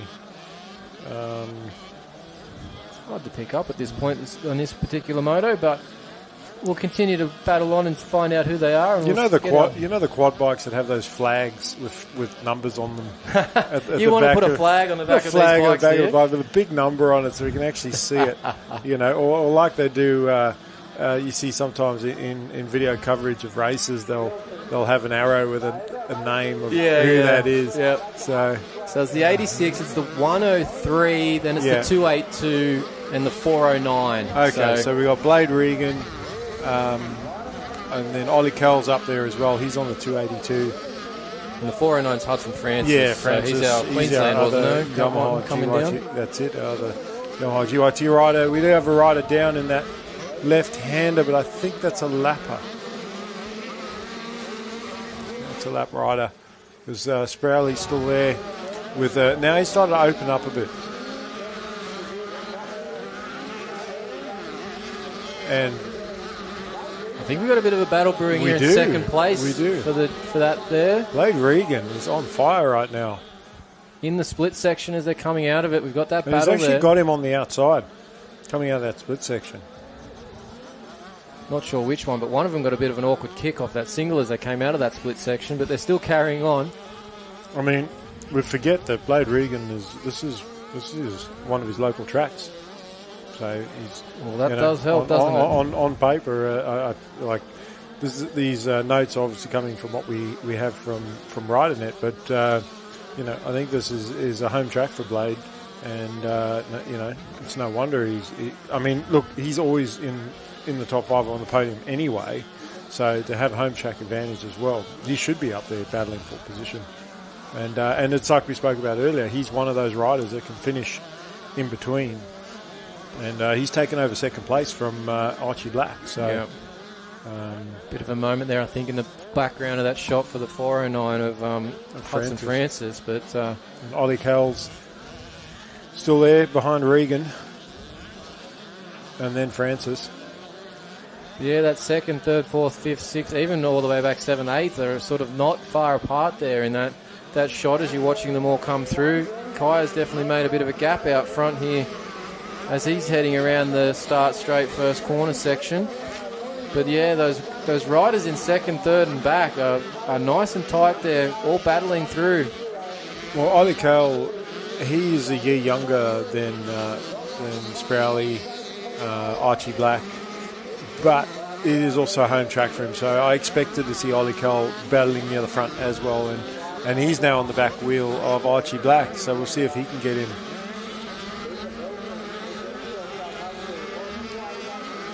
As Regan has actually put some gap on him, on Archie Black. Archie Black back in third place. So still favouring the 85 as Kai Sparrow. He's just having a massive look back out of that split lane. He had a good almost slow down and check, you know? Yeah. Where is everybody? Yeah, I wonder if that was why he sort of started looking and went, hold on, I needed to check this. So, yeah, he's got a decent gap on that second place rider, but he's into the lap traffic already. So, well, that's also something like when you're going into lap riders, you think, oh, how close is the guy behind me? I've got these lappers. Can I run a wide line and be safe? That's it. Exactly. So look, he's threading the needle there between them in the roller section into that National Motorcycle Alliance corner. It's amazing some of the traffic he's had to deal with today, across both the classes that he's been running. That really choppy, rough going into that left-hand turn. It's almost like snaky, squiggly lines on the way in, and you just sort of got to follow your way through. And the worst part about that is as that starts to dry, that's how it stays, and your wheels are just going to go wherever the ground wants them to go. But Kai's certainly, again, I like that crossover line that he does heading into that rut. He uses the main rut to start, crosses out of it, and then runs the more middle, safer option.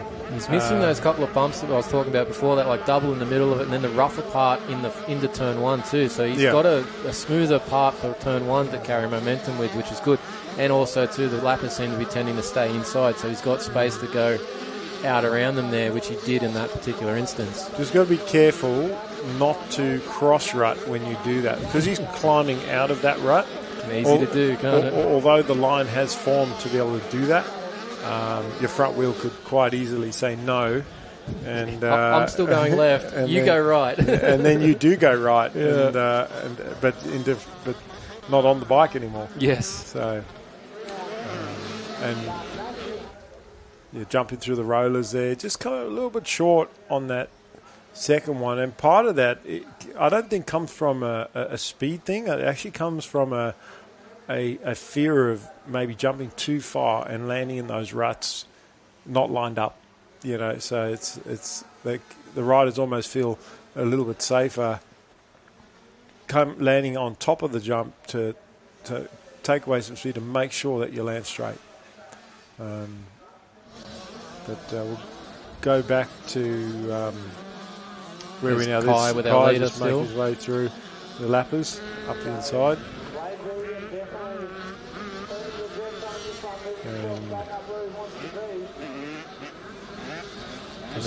He is getting around this track, a couple seconds a lap quicker than everybody else. So, or at least quicker than the rider in second place. Already got the last lap board.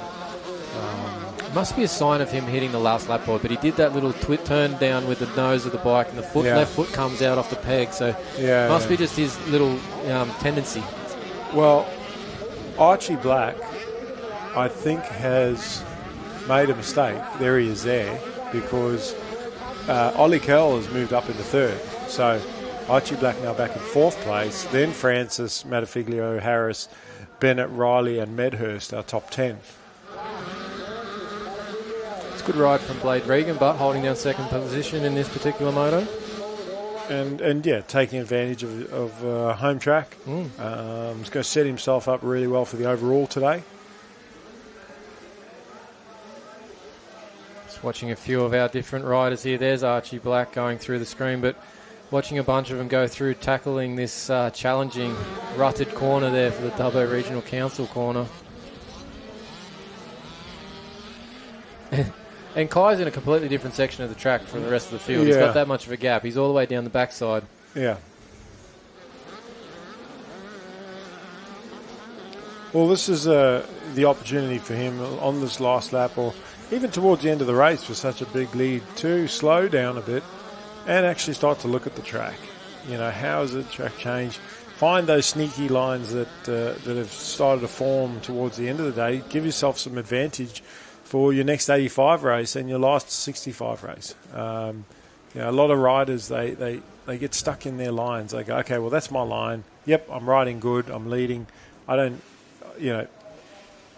but you don't know if there's any better lines there that maybe less rutted or, could be faster than what you were taking before. But we're going to see a checkered flag for the Yamaha GYT. All right, I kind of wish we had Darren Thompson up here for this one because he'd be cheering. He didn't sound, he wasn't as excited in the last one, didn't have any riders to support, but Blade Regan, solid ride. And Ollie Cale right on his back wheel there too. So that's second and third place across the finish line here for this 10 to 12 65cc. Looking for our next rider. That's Ryder Metafiglio. There's Archie Black. So he's dropped down a little bit, and then position, Hudson France is bringing through. I think that'll be sixth place at that point. So yeah, well, Ryder Metafiglio actually rode his way up to fourth place. So great job by him doing that, especially in that last lap. He picked off a couple of positions. All right, well, that concludes our 10 to 12 65 class. We'll take a quick break here before we head to our next moto, which will be our last moto for round 2 of the New South Wales Motocross State Titles. We're going to head into our third motos here shortly, but we've got 7 to 10s coming up. We'll take a quick break.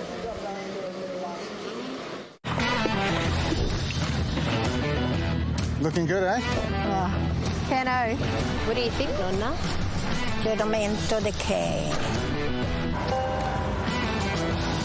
Hey, boss. Kenneth sorted it. All good?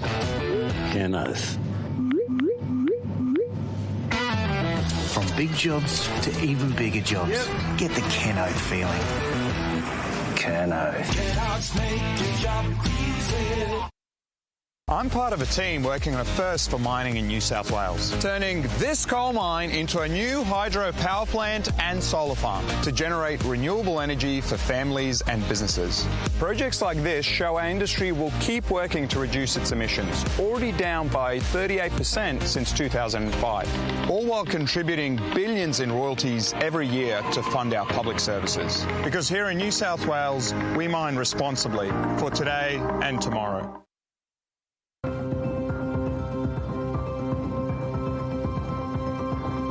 The Westpac Rescue Helicopter is here for our community. And this holiday season, we will be ready to respond 24/7. Please stay safe, and thank you for your support. To donate or for more information, visit rescuehelicopter.com.au or call 1800 155 155. Up next, 7 to 10 65s. This is the last race of our second round of racing. We've still got one full round to go. So if you've only just joined us at round 2 of the New South Wales State Championships here at Dubbo, you're in for a treat as we head into our final motos, as the track has really developed. Look at the forest in the background. Thank goodness we're not in drought right now. As concrete starting grid, different animal again to starting on the dirt. Can't be too aggressive on the throttle as the back wheel spins out. Almost a full grid in this one. So, and the inside and the outside, and the outside's going to get it because of how rutted and bad that inside is. You've just got to slow down too much on the inside now, haven't you, because of those ruts. So the outside's definitely winning the second half of the day here for the best gate position. Out front, Stella Harding. Yeah. Kind of predicted that one? Yeah, no surprise. And if I'm not sure where Hudson is, I'm hoping he's racing down at Traralgon this weekend, but we do wish he was here. Because Stella's not that we don't want Stella to win. I mean, we want all the kids. We want the best kid to win in every class. But she's running away with it right now. After that start, that's not what any of the other riders wanted to see. Just noticing one of the kids there in the background already got the goggles off, so must have had a bit of a mishap already on this moto. Not a good sign there for that poor little one. No, and it's not that the track's too dusty. Well, there's not really hot, except for that one corner, but that's about it, really.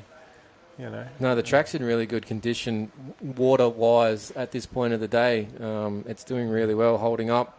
Obviously developed well from the early moisture that was in the track, and we've got plenty of lines on the racetrack here as we're seeing them from the drone shot, and the drone's getting nice and low here to see Stella coming into that National Motorcycle Alliance corner there. Might have to pick itself up when you get to the jumps because it might catch a peak or something, but... Just watching a few of our riders come through into the roller sections and into this rutted corner here. Hopefully you can see your rider as they're coming through. Can't pick out all the numbers here and give you all the names, apologies, but you're getting a good chance to see everyone in this class roll through this section. Oh, a bit of a mistake there for that Yamaha rider. Yeah. There's Stella hiding down the finish straight and already a full section ahead of everybody else. We'll get an idea of who's in second is Archie Blanchett there in third place. That's Hudson Gould in second, then Harley Rose in fourth place. So Gould up in second place right now. Was it Blanchett that got second in that first one, the first race? I think it was. Archie in good position again, obviously dominating on the 50 and riding really well on the 65 as well to be in podium position.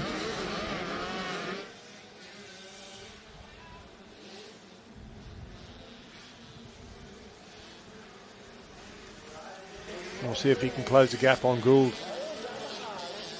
Then a bit of a gap to our next rider, Rose. Then we've got Robertson and Harvey.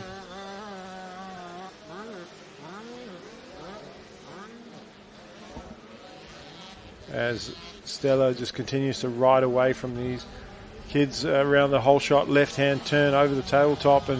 And not a big tabletop. We talked about that jump earlier.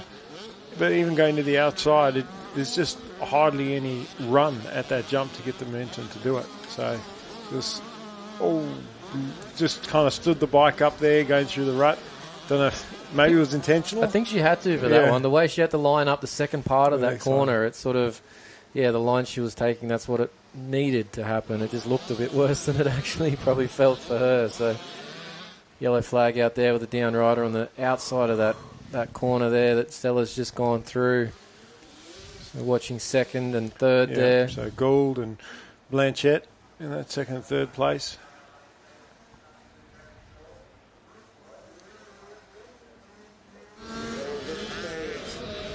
And Stella she's certainly making our job hard. Because we can't call the great battle that she's having because she's just out front, doing anything out front. With a massive gap too. Like I'm looking at the timing, waiting for it to update so we can see the gap, but they'd scrolled past already and we can't see it. She's got a massive gap out front, which is awesome for her. Obviously, she's having a great day of riding, but yes, it does make it difficult when we're trying to find some things to talk about on here because she's just so far out in front. Well, Gould and Blanchett, that's getting a bit closer now. Blanchett's just slowly creeping up to second place, and they're going about the same pace. So hard for him to like maybe show him a wheel, but Gould is doing a great job in second. Then we've got Rose and Ryan, Robertson, Harvey, Fordham, Smith, and Okiti Kano. Just updated on the timing. Stella's got about a 17-second gap, and she's doing about 7 to 8 seconds a lap faster than second place. So she's a cut above today out here in Dubbo. Yeah. Well, look, she got second overall at round one. This is now where she needs to be to just solidify, like I said, that championship. And you're right, she is doing that on purpose to stand in the bike up. She's doing that in that rut to change direction for the next rut, where normally when that happens, when you start standing the bike up in a rut, it's not a good thing. No, but there's just so many different parts to these corners. Obviously, everybody's had a different go at it, and the lines have developed maybe not smoothly as an arc all the way through, but she's just following along what she needs to do there. That rider's still down there on the X side of that corner there in the bottom section of the track. Not sure what's going on there. We can't quite see past the tree there that's blocking part of the view of the rider, but they're obviously trying to get unstuck or the bike going. So, look at that. Our drone man's given us a nice picture of what's going on there. You know what I want to see? I want to see a stand-up race. That if you sit down, you're disqualified. Well, based on what's happened today, Riley Burgess is winning that. I think he'd win that one. But you sit down, you're disqualified. Imagine the fitness. Like, imagine a vets race for that. Oh. Like, you'd literally just have to cruise and manage your time. Stella just having to change tack halfway through that rut to avoid one of the down riders there. She did a good job of that one. I wondered why she stuck out the outside foot and then it was just a sort of prop and turn inside of the rut. So well done there, Stella. Probably more her brain was thinking one thing and her body was thinking the other, and the two didn't line up. But that rider's still trying to... We got the 227 Otis Duncan there, getting a bit stuck and sideways in that rut, having a bit of troubles to get out of it. Unfortunately, the bike is heavier than he is, and he can't actually do anything about it. As Stella sort of monos, but just goes singles through those rollers, and definitely the safest option on these little 65s. But some of the we watched the 65s and 10 to 12s, they were doubling through there. So, but then she doesn't need to, does she need? She didn't need to try and double through and risk it. As she makes her way, a couple corners to go around the NMA corner, and I think we might be looking for the last lap board here. They're sort of looking out to where she's coming up to this finish part of the track. So hope maybe that'll be what's coming here shortly. Yes. As we look at this track, you can see sort of where the track's starting to dry out for those lighter colours. But we still got some good dark sections in it. Yes, obviously probably some shadow in some of those ruts, but... That's how deep the ruts are. They have their own shadow. They've got their own... They have their own shadow. Well, there's Stella there. And last lap board is out. So let's, what did we say, 20 seconds? 25 seconds? Something like that. She was 17 before, but that was about 2 laps ago. So I dare say she's, probably 25, if not more, out in front. So watch her just cruise through that Kennard's high corner. Done with ease as she works her way through there. Second place, and Hudson has pulled away now from Blanchett a bit, so he's secured that second place. If you can hang on for another lap, obviously we have a yellow flag out there for a rider that's been attended to just on the finish straight. 27 seconds close in front of second place, so, and 30 in front of third place. So. Well, Mason Ryan come into this because with Harrison Rex out of this round, at least, and I guess out of the championship, he come into this race, they're second behind Stella by 2 points, and he is going to drop a fair amount of points. I know. I think that he is he's nursing an injury, or he's returning from injury. So if that could be part of the reason he's losing some points here, a big part of it, and why the gap's so big. Plus the track is difficult. So write it down on that corner as well. The track is difficult. Like if it was a hard pack track, hard pack and easy for the kids to ride, then it probably wouldn't be as bad on the injury. I think it's a wrist injury. So he's just trying to get some points, and even finishing where he's finished, he's probably still going to hang on to second in points in this championship. So he's still giving himself a chance. He's still giving himself a chance, but he's giving himself a chance for the final round there at Maitland. And if what I've heard is true, that he is coming back from injury or nursing an injury, then hats off to him for riding through the pain to get some points. Checkered flag. Yeah, that was checkered flag for Stella Harding. She's taken that moto win, so we'll sit and wait here for a second or probably 30 seconds or so to get our second place rider across the line here, which should be Hudson Gould. Yeah. But we might be a little bit of a ways yet. We do have a little bit of an accident that's happened at the end of just onto the start straight of all places, unfortunately, that final corner of the track. So hopefully get that rider up and about shortly, but just still looking for that second place rider, Hudson Gould. Have we got him to the line yet? I think we might have. All right, well, I think we're up to a point where we'll take another break here. We're going to reset our round for our final round of motos here. So we're going to go back to the start of our program, and we will be out for a little bit here. I'm hearing we're going to have a little break here between the rounds. So 12 to 1485cc will be next on the gate, but we'll have a break here and we'll be back with the rest of our round 2 coverage from Dubbo Dirt Bike Club here for New South Wales Motorcycles state titles.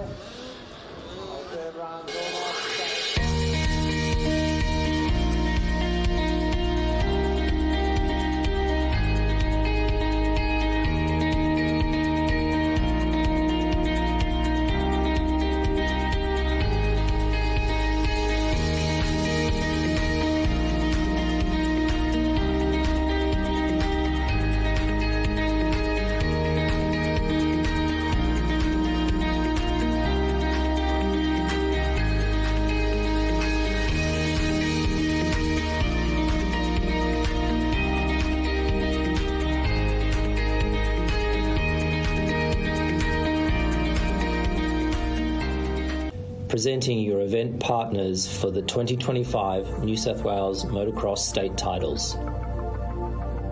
New South Wales Mining, Kennards Hire, Sideline Sport, Dubbo Regional Council, National Motorcycle Alliance,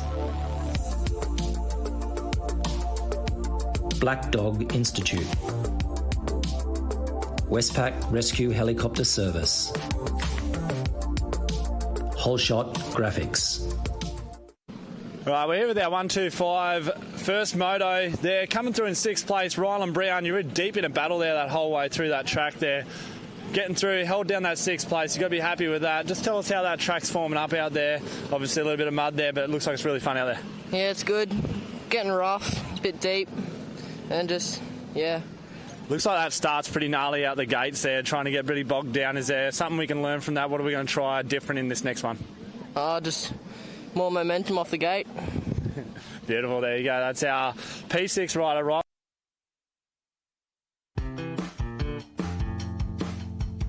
Rob, this weekend, state titles, round 2. You came out to round 1 to have a look and understand what you were trying to do for round 2. How's it gone, and what are we looking at this weekend, do you think? Yeah, we went to Lakes and we took a fair few things away from it, and basically we came home with about 6 weeks to lead into this and went pretty hard. We've done a fair few major track improvements, venue improvements, and basically been flat out for 6 weeks. So we've got everything very close to where we want it, and very happy with how the venue's come up, and think we're going to have an awesome weekend. I think you're underselling yourself. I think the club's done a phenomenal job in terms of what's been achieved. What does it mean for the club to host the state titles? It gives all of our local riders a massive chance to, one, have a home advantage, do a lot of training and a lot of, basically settling into their own track. It gives them a chance not to have to travel out of town. A lot of these guys travel hundreds of kilometres, thousands of kilometres, chasing everything. That's what the club and the community want, is to try and bring people here, give the venue and the whole place a nice comeback appeal and a want to come back to Dubbo Dirt Bike. Well, on behalf of Motorcycling New South Wales, just want to say thanks for the hard work so far. I know the event's not over, and I know that it gets a little bit harder across the weekend, but I'm sure that everyone, once they get here this weekend, will look at it and go, this is phenomenal, we're so happy to be here. And I'm sure they're going to come around and say thanks. Thank you once again for you and your committee for all you've done to get the facility where it is, and for all the work you do normally in keeping this great club going. Thank you. And we thank Motorcycling New South Wales and Motorcycling Australia. I'm part of a team working on a first for mining in New South Wales, turning this coal mine into a new hydro power plant and solar farm to generate renewable energy for families and businesses. Projects like this show our industry will keep working to reduce its emissions, already down by 38% since 2005, all while contributing billions in royalties every year to fund our public services. Because here in New South Wales, we mine responsibly for today and tomorrow. Looking good, eh? Keno, what do you think, Donna? Giramento de che? Hey, boss. Kenneth sorted it. All good? Kenneth.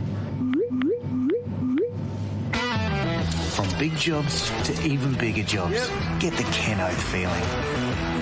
Keno.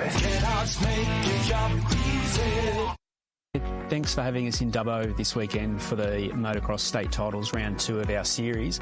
Tell us a little bit about what that means bringing that event to Council. We're really happy to partner with Motorcycling New South Wales and bring the Motocross State Titles to Dubbo.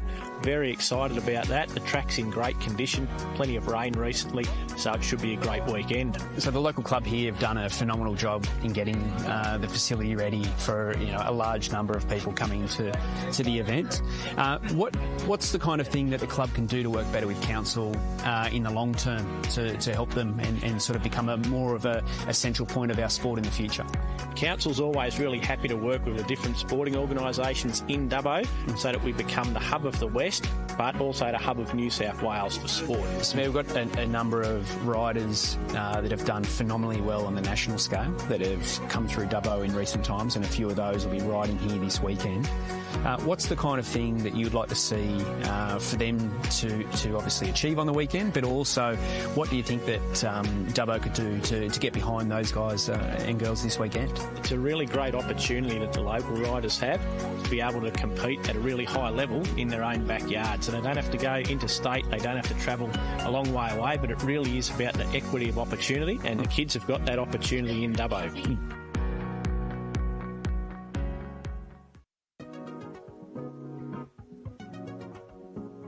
It's very flowy and challenging. Yeah, I love it a lot. I was here when I was really young, but we came here for a race day like 2 months ago and then an Aaron ranked more school. Yeah, just the features that most tracks don't have, like the split sections and that. I've rode here before at Round 1 Dubbo. The best part of the track is the sand section. It's got like a few different things other tracks don't have, like the gator back. Track's just the dirt, it's like a clay, it's really good.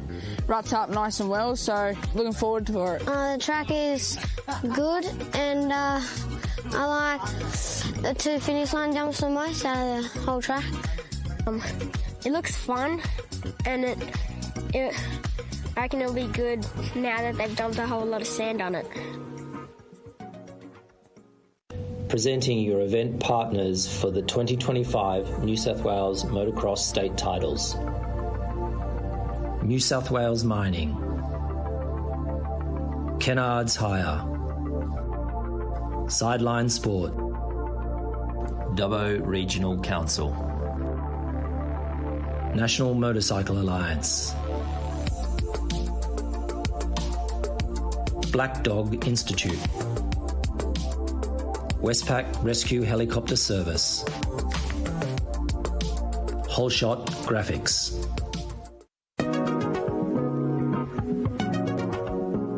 I can't share the tips, but yeah, just train a fair bit off bikes. You got to get fit for the motos, but yeah. Well, on the bike, I train 3 days a week, so 1 day during the weekend, and then I'm in the gym 5 days a week. We train maybe 3 times a week at home, and then we try and do like a workout or something off bike training during the week, about once or twice. I go to the gym a fair bit. Helps a lot. Like probably, if you want to be fast, probably like 3 times a week. Maybe getting coached like twice a week. Usually, I guess about 3-4 times a week. So probably anywhere from 4 to 14 hours a week training on the bike.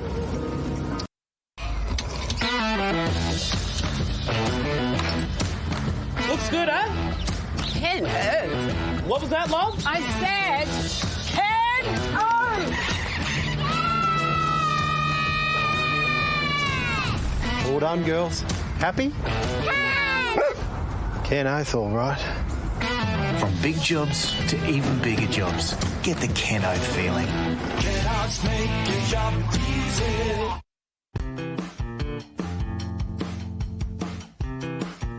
I just love beating the boys. It's a good feeling. I do love getting out there and mixing it up with the boys. I think it gives me a good buzz and adrenaline's flying, so...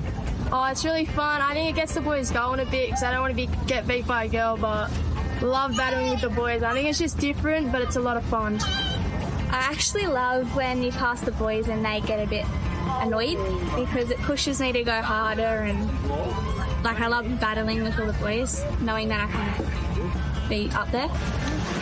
It's just fun and unique. You got to go up against all the boys. They get all annoyed when you beat them. It's quite funny.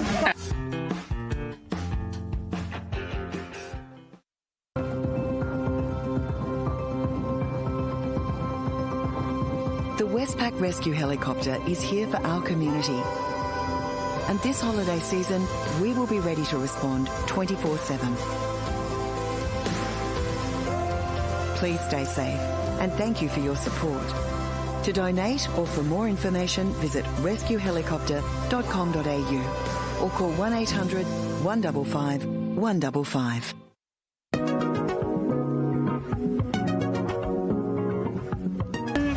I've been riding since I was 4 years old. Wasn't really into it then, but started racing about 3 years ago and loved it ever since. I probably started when I was 4. My dad and brother got me into it. Used to just ride on the farm and then got pretty competitive with it and just been training ever since. I hopped on a bike and then I started doing nippers about 6.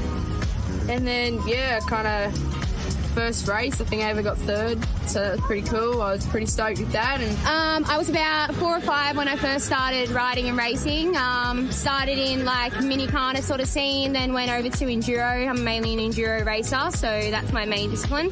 Probably when I was about a teenager, I started doing motocross as well. So I was doing both motocross and enduro at the same time. Kind of went away from motocross for a bit, just focused on my enduro sort of racing. But the last year or two, I've come back into motocross, so it's just been good to kind of do both.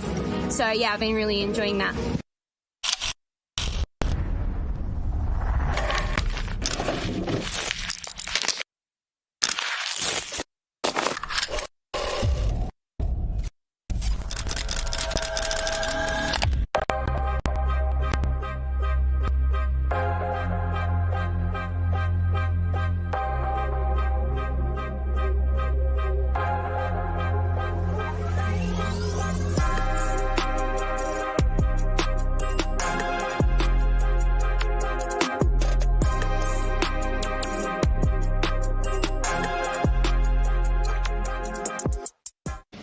So we're here with our 85cc race winner there. Didn't have it all your own way. Had a really good jump out the gates there. Got a little bit of a bobble out of that first turn. Just run us through that race. You're in a really good battle there with Doyle.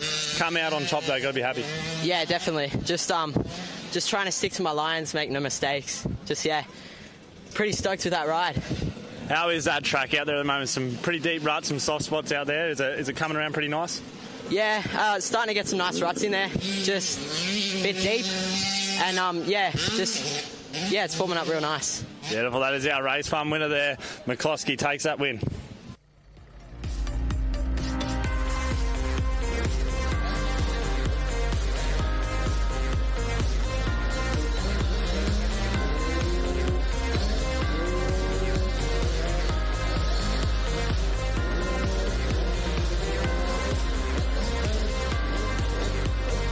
So we're about ready to go.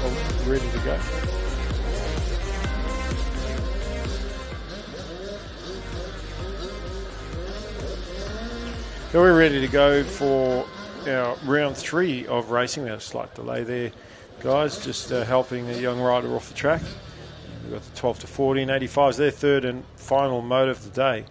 And Blake Bahan with 2 wins, sitting pretty for the overall, and a very close battle between himself and Seth Thomas for the championship. So Seth really needs a win in this one to close the points gap, not to give Blake too much of a lead heading into the final moto. It's got to limit that lead to 9 points or less, so that he to give himself a chance at winning this championship. Liam Millard been really consistent.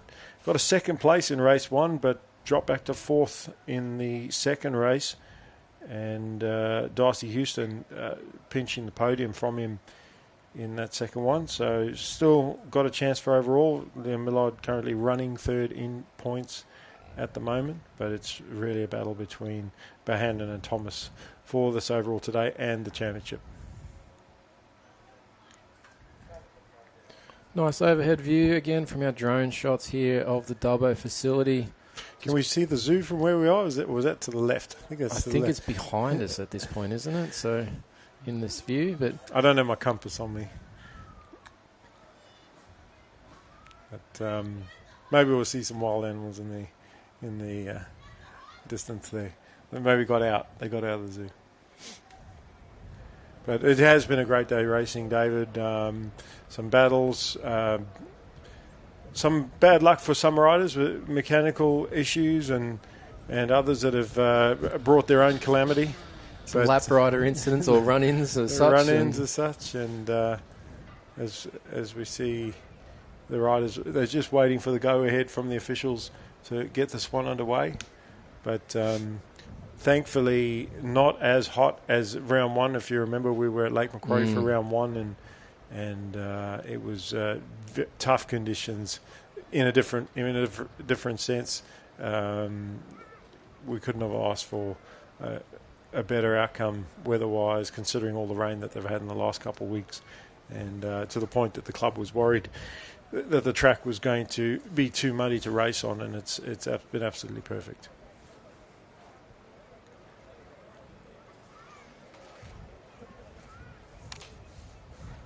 And the amount of work that the Dubbo club and their committee has put into getting the facilities to what they are now, it's a great venue for us to visit. And Dubbo, although a bit out there, lots to come and see here. You were talking about the visitor centre earlier, as well as the Western Plains Zoo we already mentioned. Yeah, I think that's what we're trying to pan around now and check out some animals. Can we get a free view of the zoo? And are you allowed to fly your drones over the zoo? I don't know what our range is on our little remote controls, but maybe you see the Speedway Oval. It's obviously a good time of year at the moment to be out in Dubbo. One, the weather's pretty good here today, but you can also see from that overhead shots, the land around is nice and green, so obviously been getting a bit of moisture out here, which probably isn't normally the case this far west in the state. No, normally that brown's not dirt. Normally that brown is the grass. That's what's left of the grass at that point. But no, things are looking like the drive out here for myself, very green as we're coming out and through the different areas leading up to Dubbo. But yeah, you mentioned, like I said, that the visitor centre there. You can check out what's in the area to go and see, and there's plenty of things to go and see in Dubbo, not just the zoo. But yeah, head over to dubbo.com.au and you can find those things out, or if you're in town, head to the visitor centre, and that can help you out with some of that stuff as well. But I'm just pulling up my little search from last night for the 15 best things to do in Dubbo while we got a quick break here. Obviously, Taronga Zoo is number 1.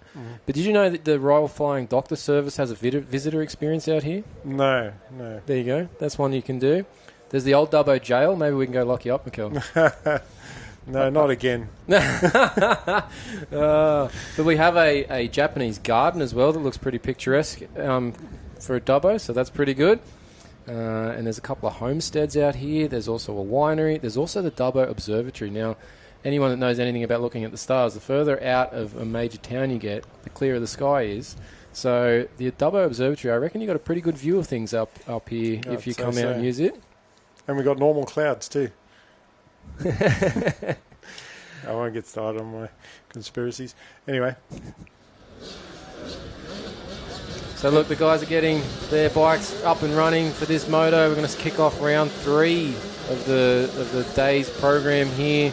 So it's third moto, so everybody's getting a little bit tired here. Who's got the endurance to go through for their final motos and hold on to these overall positions. Now, that's a key point. You know, we're at the third moto of the day. They've had a break. They've had to wait. They've been sitting on the line in the sun. I know it's not super hot, but they're still sitting in the sun, in the glare. You know, you can lose that, that hype that you had when you got on your bike in the pits to ride to the start line. You're all pumped up, and then you sit on the start line for 10 minutes and go, oh. Yeah, you can sort of mellow out, right? Yeah, and so they've got to refocus. I think so. Our predictions earlier in the day, we were talking about the inside of the start. I'm definitely going for outside this time. I think that's where we're. Although we've seen Blake been on the inside 2 starts in a row, get the whole shot. So from that inside, so we'll see if he's changed it up or if he's going to go. There's the outside coming into it, but the inside had a good run as well. So who is that on the inside? Is that Seth? It looks like a KTM or a gas, but I think it might be Thomas finally he finally may have got those starts worked out.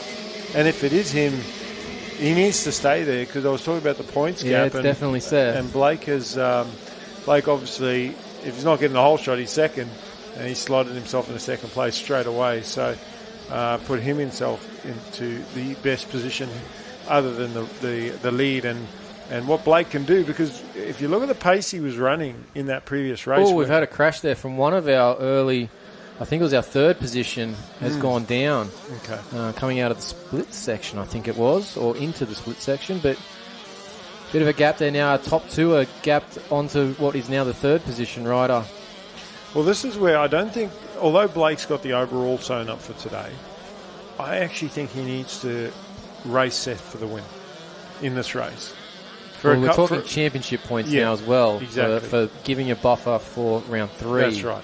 And I think if he lets Seth win this race, when I say let Seth, I mean if Seth wins it, it's not just because Blake lets him win. I'm saying that, Seth can win this race in his own right. It's just if Blake settles and just lets Seth run away with this, where Seth can afford to back off Cruz and just manage the lead, going to that final round, he doesn't have as many points to play with this championship. Whereas, if he's already got 2 wins on him today, besides the 2-point lead he had coming into this race. If he gets another race win, he could potentially just finish second behind him in every moto in the final round and still win the championship. Not definitely. that he would do that. He would still race for a win, but I'm just saying that I think that he needs to keep the pressure on and stay with Seth and race him for the win. As Liam Millard is another good start from him, has moved himself into third place. Might have been Darcy Houston that went down earlier, because yes, it was. Yeah, so he's not back up and not back up and running again. So I hope he's okay. And that's him there off the side of the track that you can see just getting some attention at the top of the view there as we went past the exit of the split lane. But yeah, Seth Thomas out front. Well, there's Eliza Dennis in 6th. Remember, I was saying, whereabouts do you think she is in the class? But Millard and Chandler in that 3rd and 4th place position. Chandler, one of our local riders.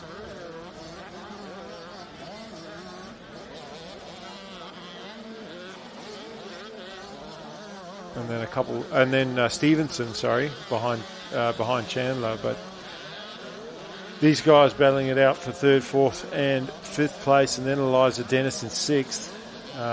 So great to see, just an idea, as I said, where she'd be sitting over on the boys' class. And herself and Stella Hiding really, I guess, displaying how good the girls actually are, and being able to inspire the other young female riders to do the same. But Seth Thomas is just edging away from Bahan a little bit there. I don't think Blake's letting him go. They've already opened up a sizable lead over Millard in 3rd place, and he definitely should be able to hold on to this position for the 3rd overall. Thomas is the fastest rider on track at the moment with a 1:48. second and a bit quicker than our second place rider, Bohannon. So Bohannon's sticking close as he just keeping Thomas honest and letting him know he's still there, but just not challenging for that position. And what it's going to do, it's going to force Seth to come up with the goods, not just in this race, but then heading into the final round if he wants to take this championship, take control of it anyway. Yeah, Seth's just having a good moto so far in this final Moto 3 of the day for this class, and obviously just showing what a better start can do for you as well, because he's had, reasonable rides, reasonable lap times, but poor starting position so far today. Yeah, and that track position, I mean, we spoke about it earlier.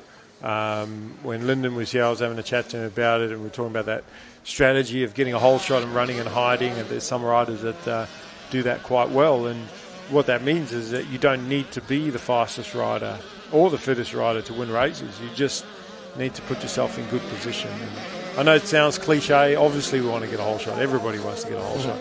But I just think that not everybody, especially some of your top riders, put enough emphasis on it. And when you're riding against somebody as good as Blake, I think that if you don't have the hole shot by the first corner, you need to be second. And Blake's usually been, so far through this series, been a very good starter, so he's not going to be giving you too much off the start in terms of position and track time. So you've got to be up there with him to challenge with him, if not in front of him, off that start position. But Seth's definitely got a bit of a gap building here over Blake in this particular moto. Well, if we go back to third place, we've got Liam Millard, Ollie Chandler, Sydney Stevenson, and then Eliza Dennis. And then behind Dennis, Kobe Binion, I think. So, that is quite a close battle if we can focus on that. And Dennis is she's closed right up on the back of Stevenson. And he, in turn, is having to turn it up to catch Chandler in front of him.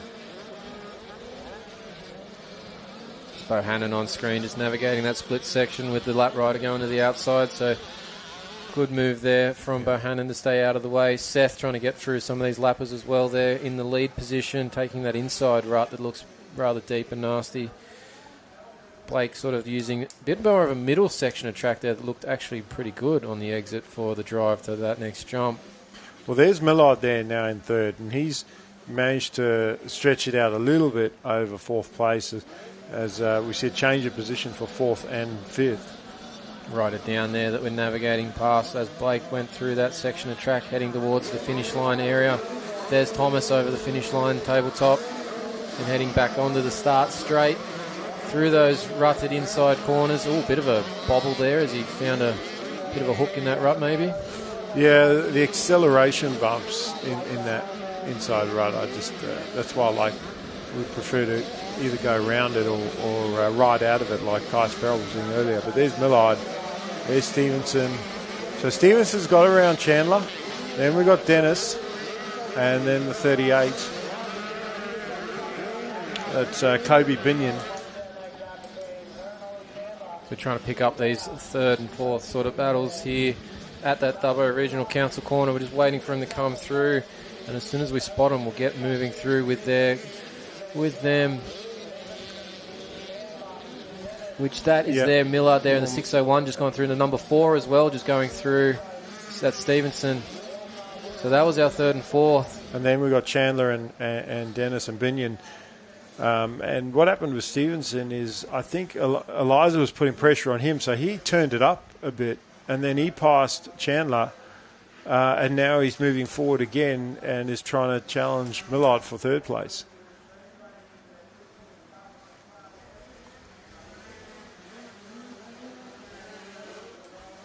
And you just got to pick a rut in that corner heading into those rollers.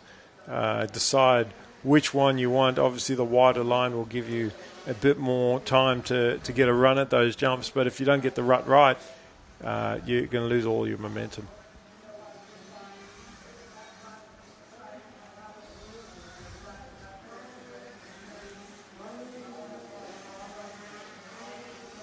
Is that Millard there? just in front of Yeah, Stevenson. just leading them. There's Chandler behind him. And although these riders are as close, probably the closest battle on the track, they're all still spread out themselves, that they can't really challenge for position because they're just not close enough to each other. But if they all close up, it'll be a good battle as Millard goes over the finish jump, but Stevenson's quite close to him now. Then Chandler, Dennis and Binion. And Dennis has dropped off a bit. She's lost some time from Chandler. Either that or Chandler's just pulled away, one of the two. But Eliza can't slow down too much because she's Kobe Binion right behind her on the 38.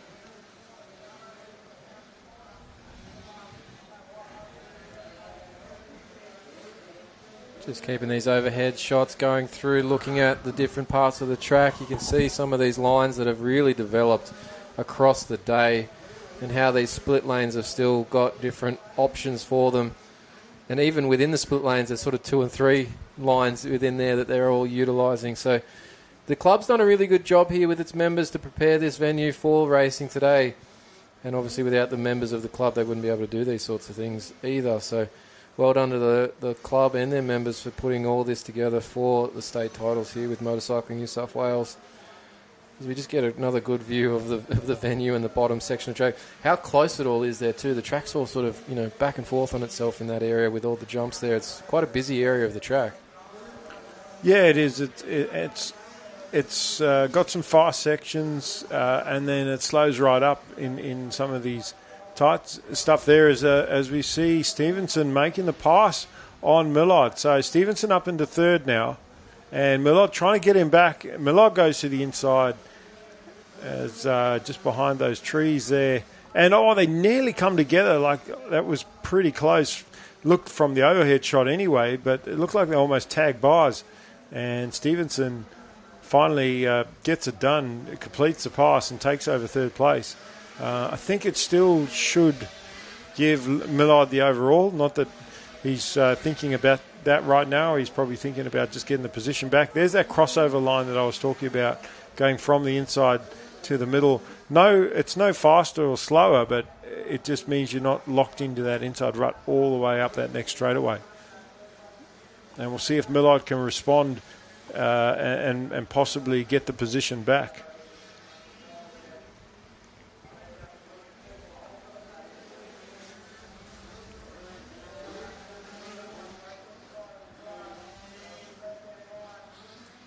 But it looks like Stevenson, and again, the pressure that he was getting when he was a couple positions back, it just fired him up, I think, and he switched onto a new pace, and he's just ridden forward with that. I mean, he's not going to catch Bohannon and Thomas for first and second, but he has rode his way forward through 3 riders to get to third place.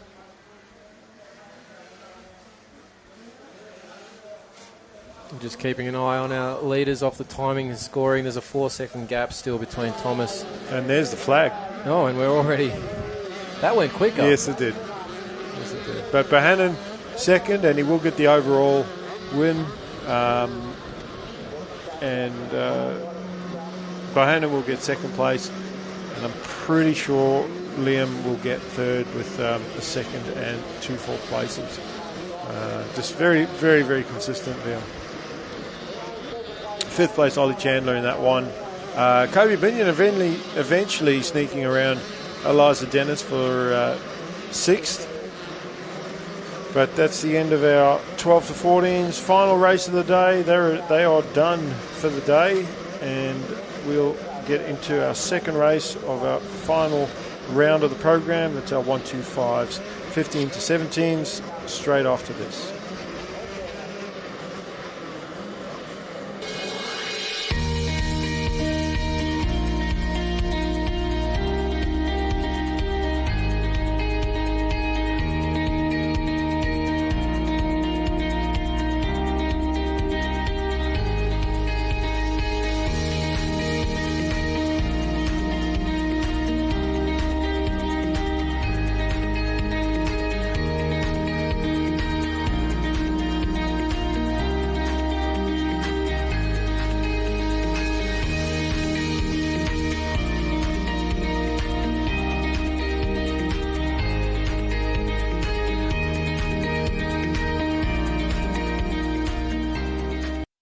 I'm part of a team working on a first for mining in New South Wales, turning this coal mine into a new hydro power plant and solar farm to generate renewable energy for families and businesses. Projects like this show our industry will keep working to reduce its emissions, already down by 38% since 2005, all while contributing billions in royalties every year to fund our public services. Because here in New South Wales, we mine responsibly for today and tomorrow.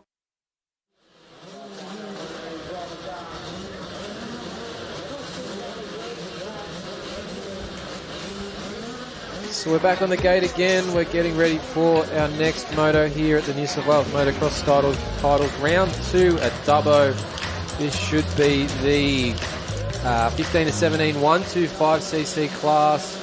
We're looking for our previous winners in Burgess and Bowman and Eisel to be up the front again, and we're getting a good start from the inside, but the outside's going to sweep it here and take the whole shot.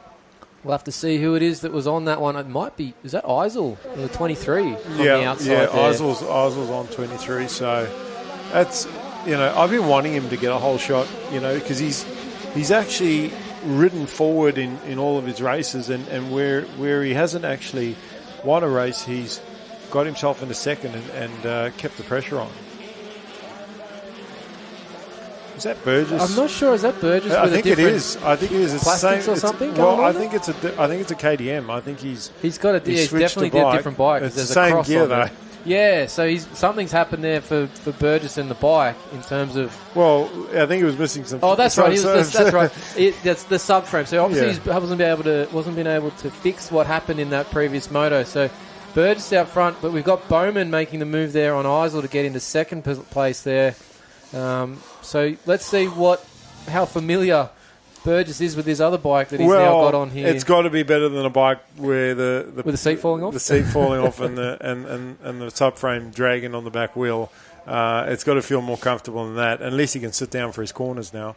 But you're right; it is adapting to a new bike or a different bike. It can be challenging, but then again, not a lot of difference between the KDM and the Husqvarna feel-wise. And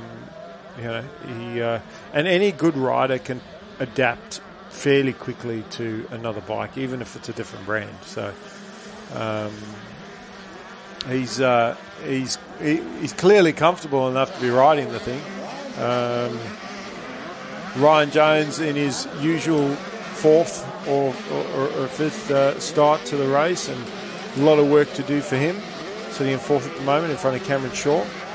And Bowman having a look at the inside there, just trying to keep Burgess aware that he's just there behind him, keeping him honest.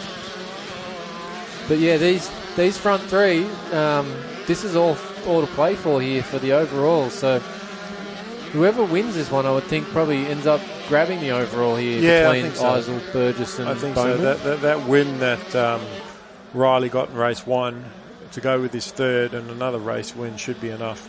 Where Bowman, he's won a race to go with second, a third, yeah, because Eisel's gone 2-2. That's right. So it's all to play for in this final motor. And then Ryan Jones, he's just there to try and grab some points and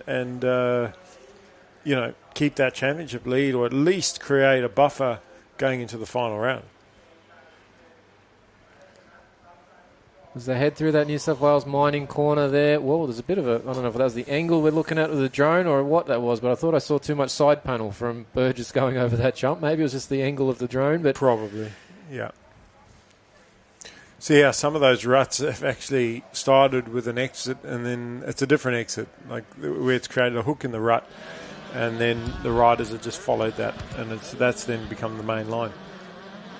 A rider in the infield there with a bit of a bike issue by the looks of it. Something happened to the rear end of it. It's going to be a DNF for that rider, unfortunately.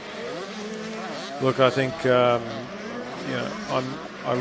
really impressed with Cooper Bowman and how he's ridden. Very tenacious ride. The way he's attacking the track and continually going after the riders, even when they passed him early in that first moto. Just, tenacious. He's had a good day. And what we were talking about the overall, like 1 point separating these three riders, it's pretty much how they finish in this race is going to determine how they stand on the podium. So right now, as they run, is how they finish. Yep.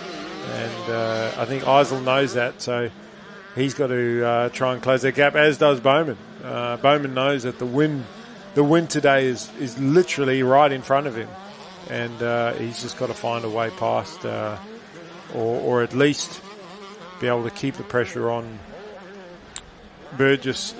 Maybe force a mistake, hope for a mistake. Hope for another bolt to come loose. Yeah, that's it.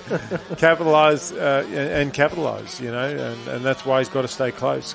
Often you see riders, they drop back to second, they settle, and then the leader makes a mistake later in the race, but because they've let them go and they've settled, the leader's gotten enough of a lead that they can actually pick the bike up and still win the race. And that's what Bowman's got to do. He's got to stay close, keep the pressure on, possibly even, he might have to actually make the pass, like not just, you can rely on a mistake and then just follow till the end of the race and still end up second anyway. And look, Burgess isn't going slow. He's running a really good pace and fast enough that no one can challenge him at the moment. And avoiding those riders that are down as he went past that one there on the start straight, heading down, working his way through another lap here. 5 minutes into this moto so far. And look, things are pretty consistent so far. 1, 2, 3, all same sort of distance, not too much happening. The only thing you might say at the moment is Burgess maybe got a tiny bit extra gap that he's just developed. I think nothing he is. major happening. No, here. I think he is, and I'm surprised. I think maybe Jones has made a mistake. He's still in fourth, but just dropping off the pace, isn't he? Yeah, he is. He's off those guys, and it might be the track conditions. Like sometimes riders will go, no, I'm not going to push on this track. I'm going to ride my best, and I'm going to ride within my zone, and that's it. So he may have. That's what he may have decided. We've seen a few riders today, even Riley, where he had to stand up to ride and pushed it, and what happened when he pushed it? He crashed. Yeah. Had he settled, he probably would have took second in that race. Oh, we're just watching Bowman there, and even Eisel on the exit of this corner, just fighting the ruts on the way out of there. Track's nice and tricky late in the day now as we're watching them work their way back towards the finish line here. Oh, what's Bowman doing there on the inside of the track? I think we've lost Bowman. Yeah. Well, what another factor to take into account is the sun. The sun, we were talking about it during the break, and but the sun has dropped to a particular level that I think it makes it really hard to see out there.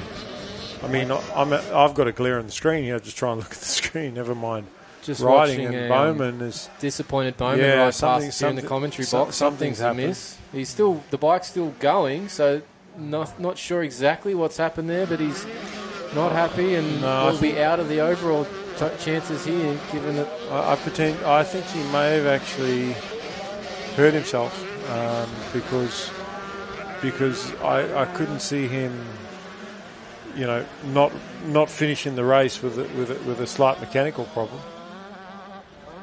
Yeah, curious. We'll have to find out a bit more about what happened there, but he's out of this race, is Bowman, so we're down to 2 to get this overall in Riley Burgess and Corey Eisel, but Eisel's got a bit of a gap to make up here on Burgess, so this has probably just helped Burgess with this maybe unfamiliar bike get through this final moto here and maybe have a little bit less pressure on him in these final stages of Moto 3.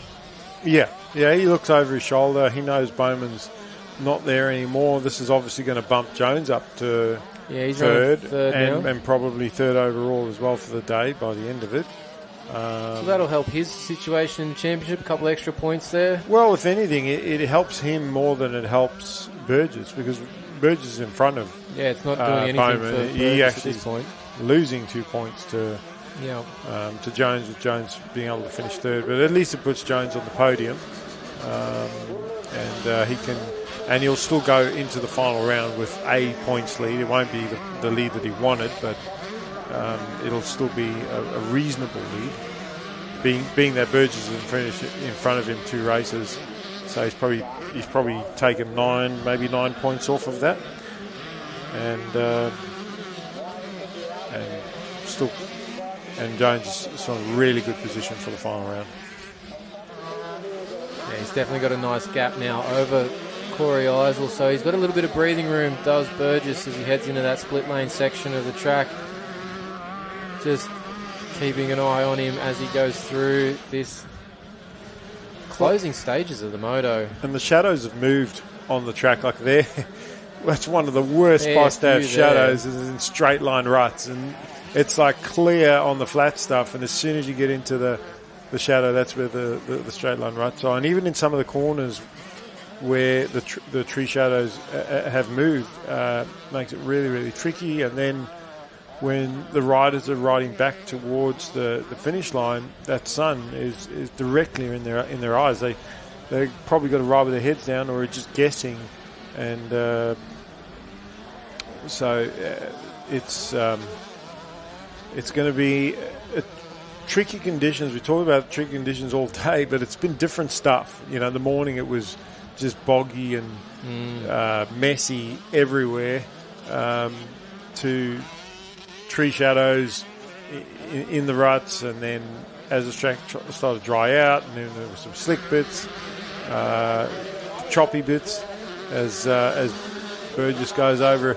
Again, Eisel not that far behind him, but not close enough to actually mount a challenge. And Jones in that 3rd position, and he's still riding at a good pace. And again, it doesn't look like he's just settled for 3rd, but championship-wise, you know, maybe like it's good where he is, just to finish out the day, and then focus on the next round. Because going to Maitland, you could say it's one of his home tracks, being up from that area. Riley rides there as well, so he would also know. But it's not like it's a close points battle because of Riley's DNF at round 1.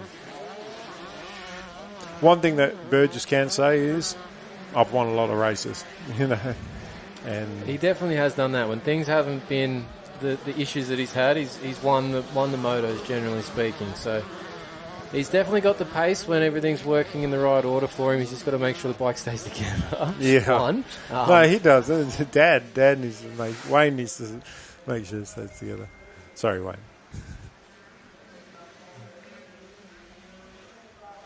So we keep an eye on our leaders through these back 4th sections of the track. They're down in the Motorcycle New South Wales corner there.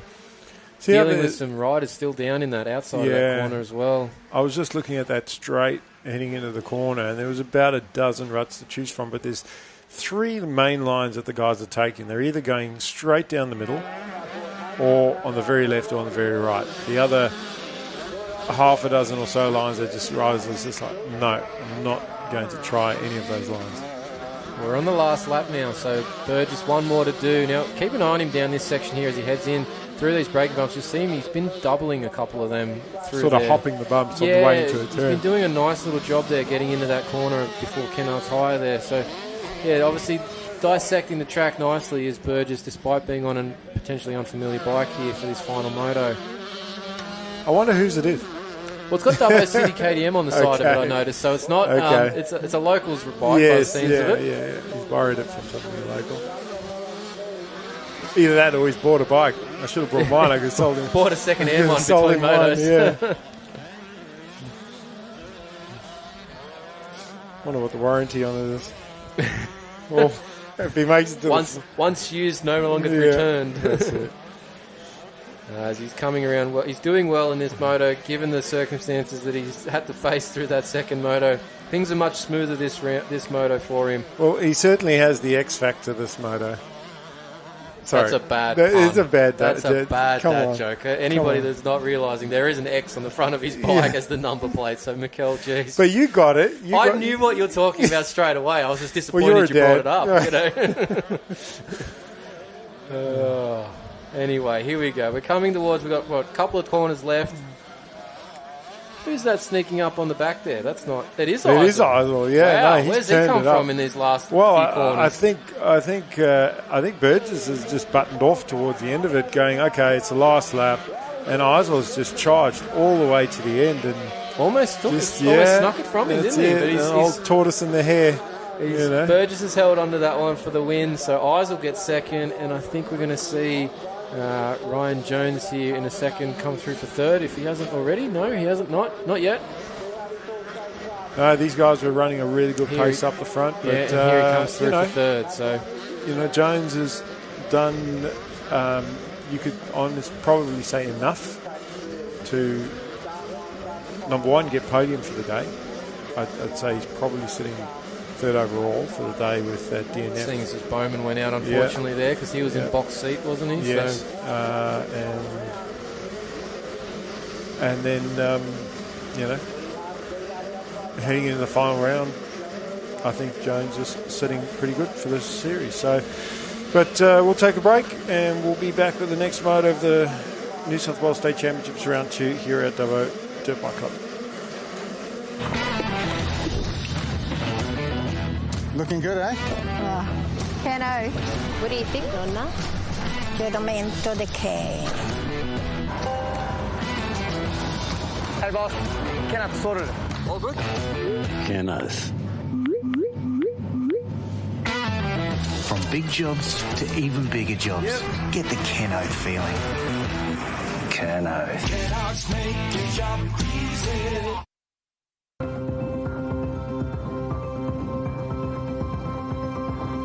The Westpac Rescue Helicopter is here for our community.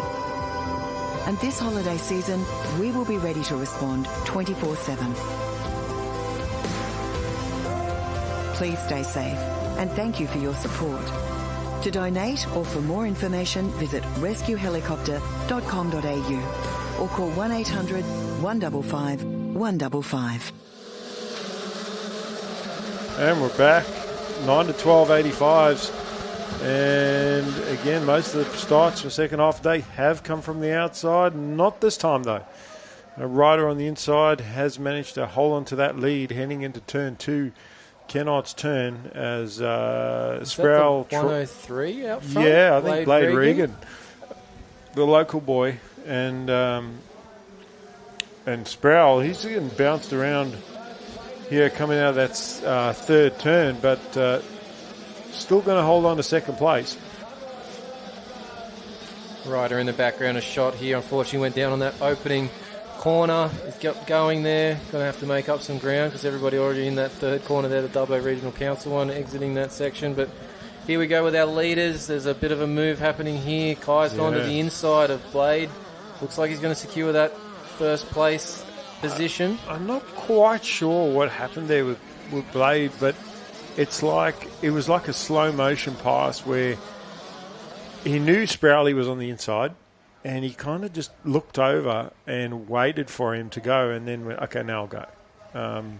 Really strange. So don't think there's any issue with Blade's bike or anything like that. Got to write it down there, but who is that? It was sort of somewhere near the front of the field.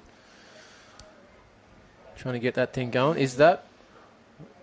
Oh, no, can't quite tell. I thought it might have been first. Thought I was Blade, but it might be. And if it is, then maybe it might be. Maybe there was a problem with the bike, and that's why he did actually look over at Sprowley. Well, he's had a couple of kicks at this thing, and it's not moving just yet. No, never a good sign. So maybe there was a little. Oh no, here he goes. He's got it going. Got it. Yeah. Well, I hope it's not something too bad, because if your bike's not running real well and you're looking down at your bike and makes it. You lose a lot of confidence. But, Sprowley, I thought he was going to try and ride out of that rut where he's been crossing over that rut every race, and he ended up staying in it. Archie Black up into second.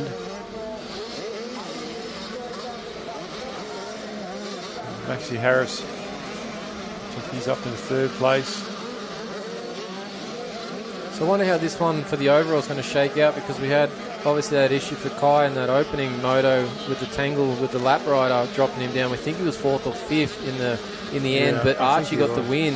And then Kai's won the second one, but Archie dropped down to third in that second moto. So yeah, look, bit of a mixed bag here for the results. It will be actually hard to tell.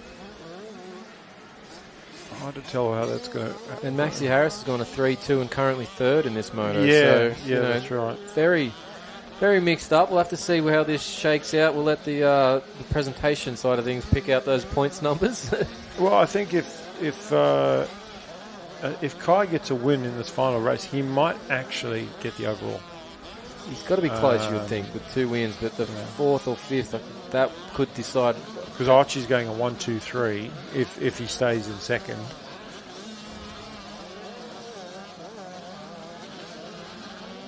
So Kai just having a bit of a dab moment into the Motorcycle New South Wales corner there as he tried to pick up that inside rut. But he's got a decent gap over the field at this point. So he could probably just make sure he gets this one to the finish line in one piece. I think that's the key. Day. That's the key. And again, we talked about the riders being tired at the last race of the day. Remember, these kids are doing 6 races. They are, 2 practices and 6 races. And they've still got 1 to go on the 65. Some of them. Not all the kids are riding 2 classes. Kai's one of those.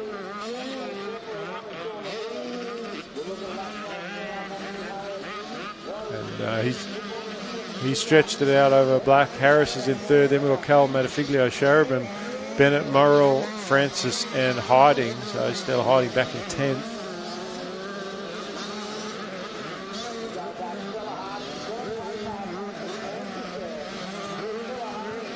Just looking at those shadows through that inside or that inside-outside part of the early bit of the split lane, just making it difficult for him to see through that section of track. And there's that bit you're saying about with the straight line ruts with the shadows. Very much all in the shadow is that section.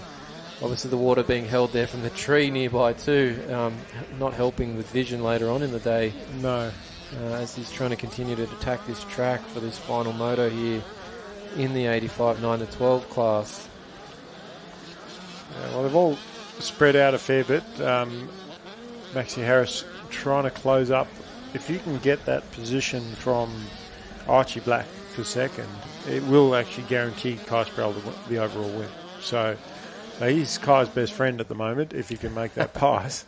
Obviously, it's going to solidify Maxi Harris's top 3 overall for the day if he can do it. But he's got to close the gap on Archie Black. And I think they're all running similar lines too, so he's going to have to switch up his lines when he gets closer, as we see Sproul heading into the final turn. And everybody favouring that inside rut now. Now that it's formed up, it's dried up.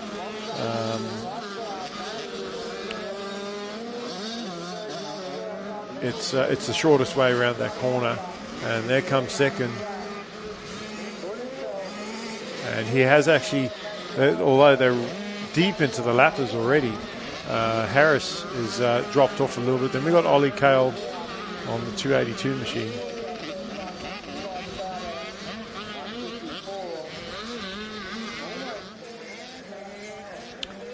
And then Duke Cherubim on the 411.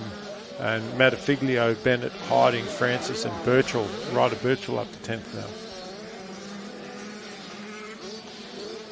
There's our second and third place just on screen going through the corner. Just catching the end of Maxi Harris going through that one. Well, just when we thought that Harris was maybe going to close the gap on Archie Black, Archie's picked up the pace a bit. And as you were saying, very close in the points. If they finish where they are, who's actually going to get the overall win because of that first race that Kai had? And when you think about it, if he does win this race, if Kai can bring it home in this race, he's won this race 2, and was leading race 1. And how different his day could have been had that mistake not happened. Yeah, outside of that mistake, you got to think that Kai's had a fantastic day. Yes, the result at the end of this might not be finishing with an overall, depending on how this all places out here in these final stages, but riding-wise, speed-wise, apart from maybe a decision to follow somebody or not look far enough ahead, the rest of the day has gone pretty damn well. So Can't be too disappointed if you're the 280 on the Yamaha this afternoon once this day is done. And he's making his way through the finish line section here, chasing down another lap rider. Still got a few of them in front of him in the short term here to make his way past, and he's trapped in a rut with the two of them there in the inside of that first corner. But he managed to get clear of that first one. Hopefully he'll dive up the inside of this next rider here, and he does through the Kennards higher corner. So making all right work of them at the moment, but there's a few more still as I look out the window to see that there are plenty more of riders in front of him that he's going to have to deal with here in these closing stages. We've still got a few minutes left of this moto, so bit of work and bit of riding yet to be done here as the sun continues to get lower and more in their eyes throughout the afternoon here. Well, if Kai got a fifth in that first race... You're doing math, have you been doing? Yeah. If he got a fifth in that first race and Archie stays where he is, Archie should get the overall by 1 point. Yeah, right.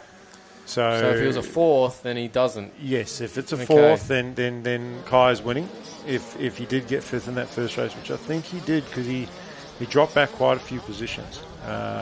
He was stuck on the ground for quite some time, wasn't he? He was caught up, and he couldn't move until the marshal moved that bike in front of him.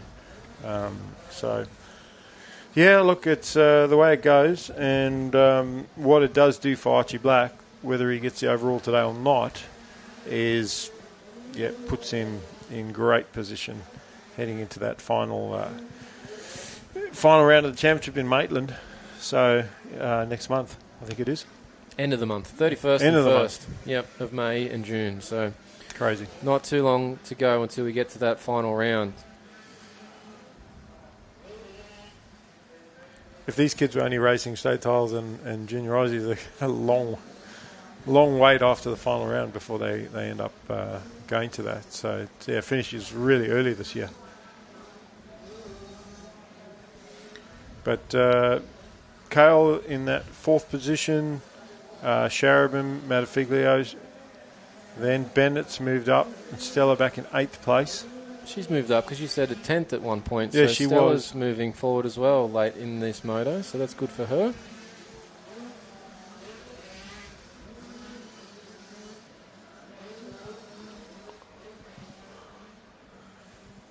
We'll probably see a last lap board next time round, next time they come through.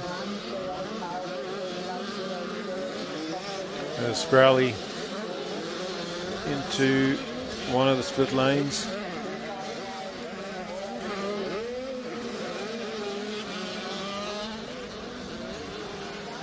And what could have been, I think. But you see Regan way down the field, and he's trying to make up for I'm not sure what, because he was right up he was really winning. He got the whole shot, and then come to a stop, and then had to try, and it wasn't a fall. He just come to a stop and then had to kickstart the bike. So it's.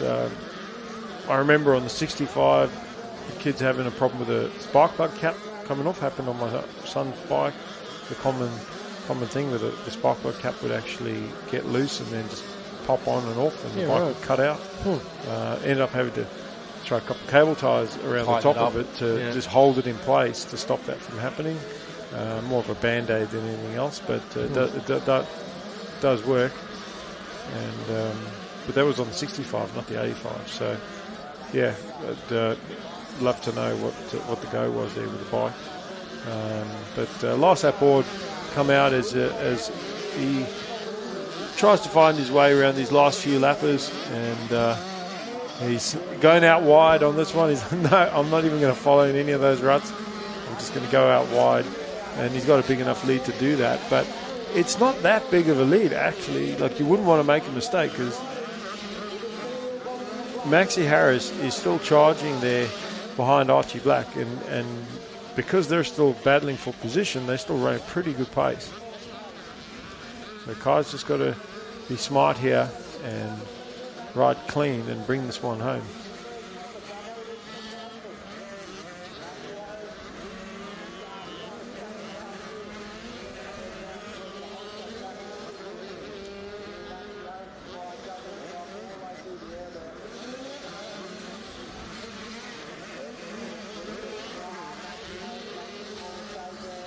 Maxie Harris just leaving the screen there on the 29 out of the split lane section.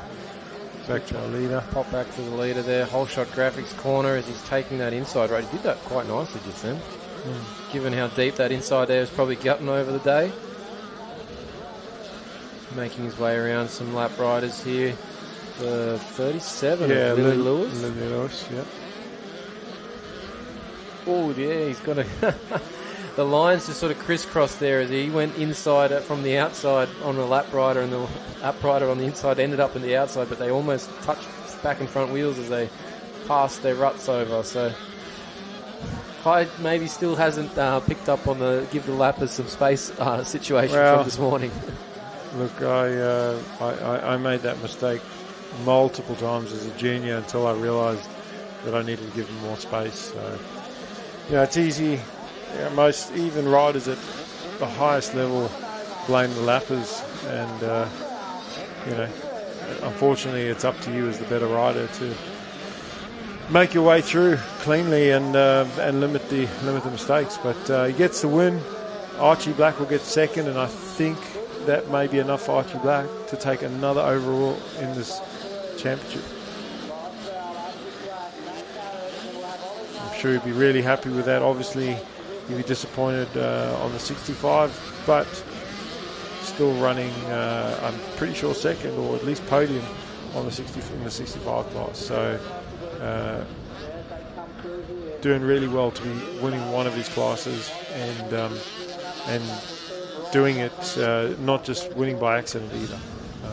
He dominated at round one at Lakes, and he's done what he needs to get it done today in this 9:12.85 final motor of the day. And our top five: Sproul, Black, Harris, Kale and Matafiglio moving up at the end there.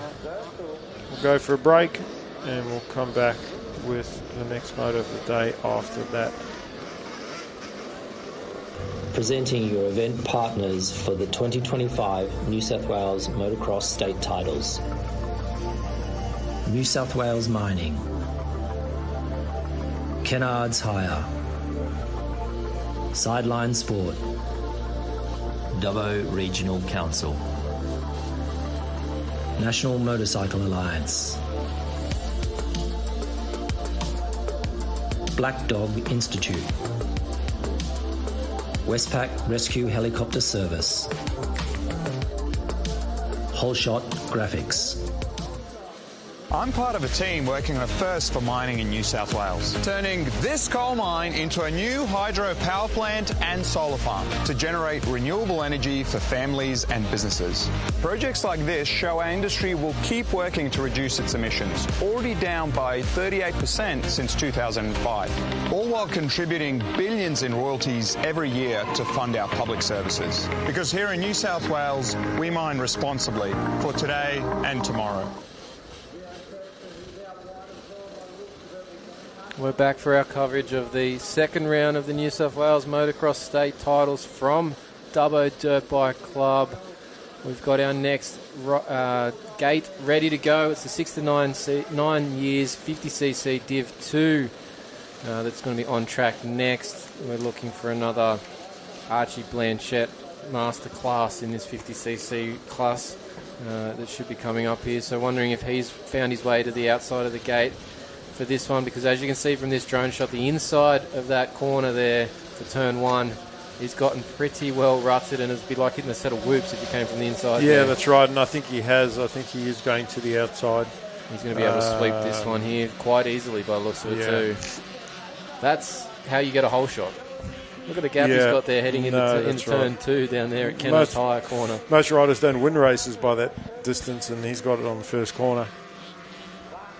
He's just fighting his way out of that rut there on the exit of the Kennards High corner, but everybody's chasing Archie Blanchette here for this third and final moto in the 50cc division. Just watching them come down through the middle of the track, hitting these fast tabletops here. It looks like Kirchen up in a second place. It's a bit hard to see that out the window here as we watch the rest on the screen, working their way through that treacherous inside ruts that they have there in the Dubbo Regional City Council corner. Watching these kids get through is a bit of a struggle there for some of these guys. Well, in Minicana, they have exercises where you're not allowed to put your feet down. So, although we're talking about riding around cones where there's no ruts or anything at all. Oh, there can be ruts that get developed in those Minicana events. I've had some experience in that area, thank you. But, that it would be, some of the things it's good to say to the kids, just try and get through the rut with your feet on, or at least just one leg out. At least one. One leg out. You leave the outside one on to weight the bike down, because it does Yeah. help you get through there. The kids just don't start to understand that until a bit later on. Yes. But Archie is, look, we're talking about how long the day is. We're late in the day now. And, if adults, if we're tired at this point in the day, imagine these little kids that are, 6, 7, 8, even 9 years of age in this class, that are running 2 classes on a treacherous track that's just beating you up every time you go around. But look, he's still clearing both those tabletops, and he's been the only 50 rider to be able to do that. We'll see what he does in this final turn. What's he going to do? He is going to stick into that inside rut. Does it very, very well with just the 1 foot off.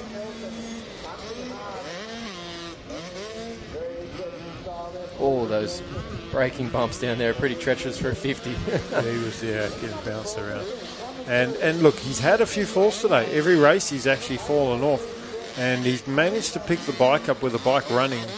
And we're talking about these bikes falling off, not being able to restart them. So just got to stay on the bike. Kirchen in second, Lucas Nielsen in that third place. He's been there pretty much second and third all day, and he'll be battling for the podium with Kirchen. So he's going to see how those two end up in this one, if Kirchen can hang on to second.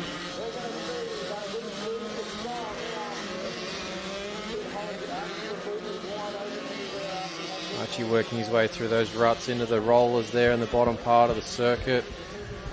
Which lines he take? He's taking a nice high line there to stay out of the ruts in that whole shot graphics berm, because there are plenty of them in the bottom there, as you can see from the drone. But he's still trying to find his way around this track, this last moto of the day for these kids, when the track's probably almost at its worst. It is, yeah. I mean, they'll still have to come out on the 65. That's what makes it so hard for these kids, I think. Their final moto is the final moto of the day, their 7 to 10 65s, which is okay if they're mainly focusing on the 50, then they probably don't mind where they finish. But I think Archie's actually... He's been running okay in the 65 Well, he's battling, class. I think, for a podium today in that 65 class at 7 to 10, so... He's into the lap riders already, and he's getting very close to that one there. It was a bit too close. I thought he was going to outbrake himself and run into that one, but he managed to pull up despite all the ruts there, and he's still using that very outside line to sweep that final corner there, which is probably not a bad thing. That's probably how he's getting that run, to get these couple of tabletops here, and he got them both nice and cleanly just then. So well done, Archie. Just seeing the drone flying... Just hovering past. racing one of the riders down that straight.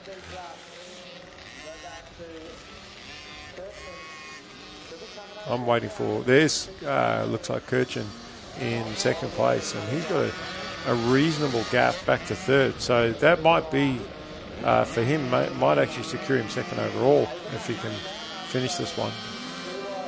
Yeah, there's just missed past on it, but it's got to be a sort of almost 10 seconds, I think it was, the gap there. So a couple of riders down on that, or stuck on that start straight. There's a yellow flag out. I don't know if that was either of our leaders. I don't think so. No. Blanchett's definitely still out front, rotating around there, coming out of that split section, just carrying his speed over those singles to head down the bottom part of the track. I can't wait to see these kids racing junior Aussies. I think we're going to have a really strong team this year from New South Wales, as we do every year. We've come close to winning that state cup the last 3 years in a row, and it's been pipped right at the end. So got a good feeling for the team this year, and obviously Hefo at the helm will give him.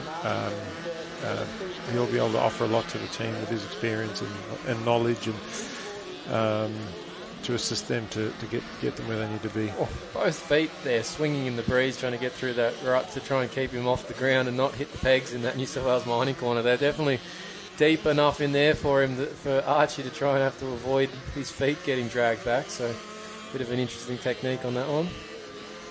Yeah. A bit of a cross rut there too to shoot out to the outside. Something that I do, and it's more of a not wanting to get your feet wet, is when I go through a corner with a big puddle in it, a rut with a big puddle, I lift both feet. Yep. So like that cornering with both sides. Well, just so that I'm not. Yeah. Not filling them up with water. Yeah, drowning my boot in water. Or same when you cross a creek, just lift both feet up. So anyway, he was doing that. No water in that one, but. Maybe just a balance thing, but he's stuck behind this rider now in that main that rut, hasn't he? He's lucky the guy kept going.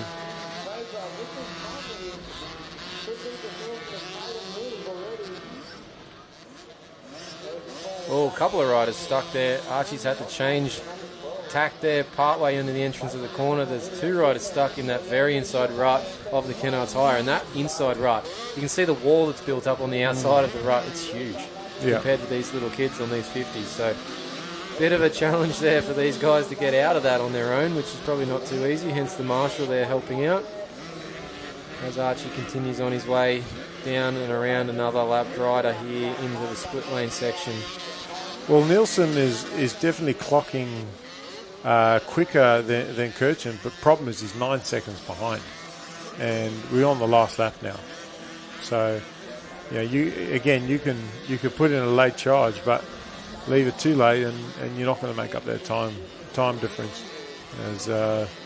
As Archie just trying to bring this one home, and his cousin is one of the only riders, Phoenix Blanchett, one of the only riders that has won East Coast MX in the 50cc and 65cc in the same year. So he's won both classes. So Archie is showing his cousin that, hey, well, I can win state titles, and obviously he'd like to win on the 65 as well. He's coming close, but just showing that talent runs in the family, and as he goes that was close in between. Maybe that was a camera angle situation there, but it looked close, but maybe it wasn't. Well, he went from left of one rider to right of the other, and as he's making his way around these final couple of corners here, as he gets to this finish line, this is going to be 6 motos straight for Archie to start on the this 50 championship for the state titles here in New South Wales. Nice. So very nice start to his campaign with only 3 left to run. Things are looking pretty good for Archie Blanchett here in the 6950cc class.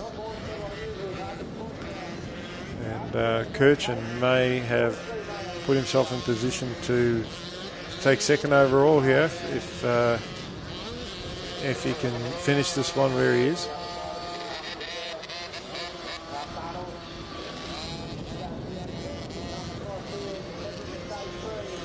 Lucas Nielsen has been trying to charge. Jackson Merchant, one of our championship contenders.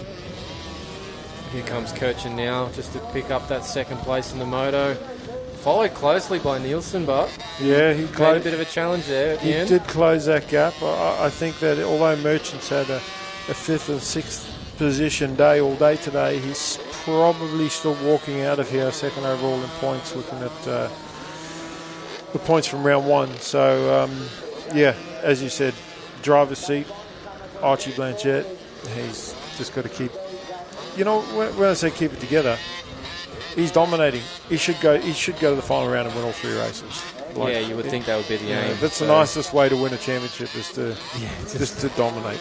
Just finish it off. But we'll take a break here after this 50cc moto. We're going to come back. We've got our 14 to 1685s up next on the gate, but we'll be back shortly to bring you that moto.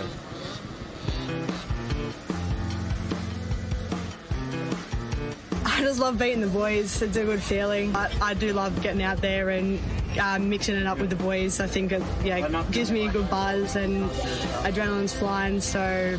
Oh, it's really fun. I think it gets the boys going a bit because I don't want to get beat by a girl, but love battling with the boys. I think it's just different, but it's a lot of fun. I actually love when you pass the boys and they get a bit annoyed because it pushes me to go harder, and like I love battling with all the boys, knowing that I can be up there. It's just fun and unique. You got to go up against all the boys. They get all annoyed when you beat them. It's quite funny.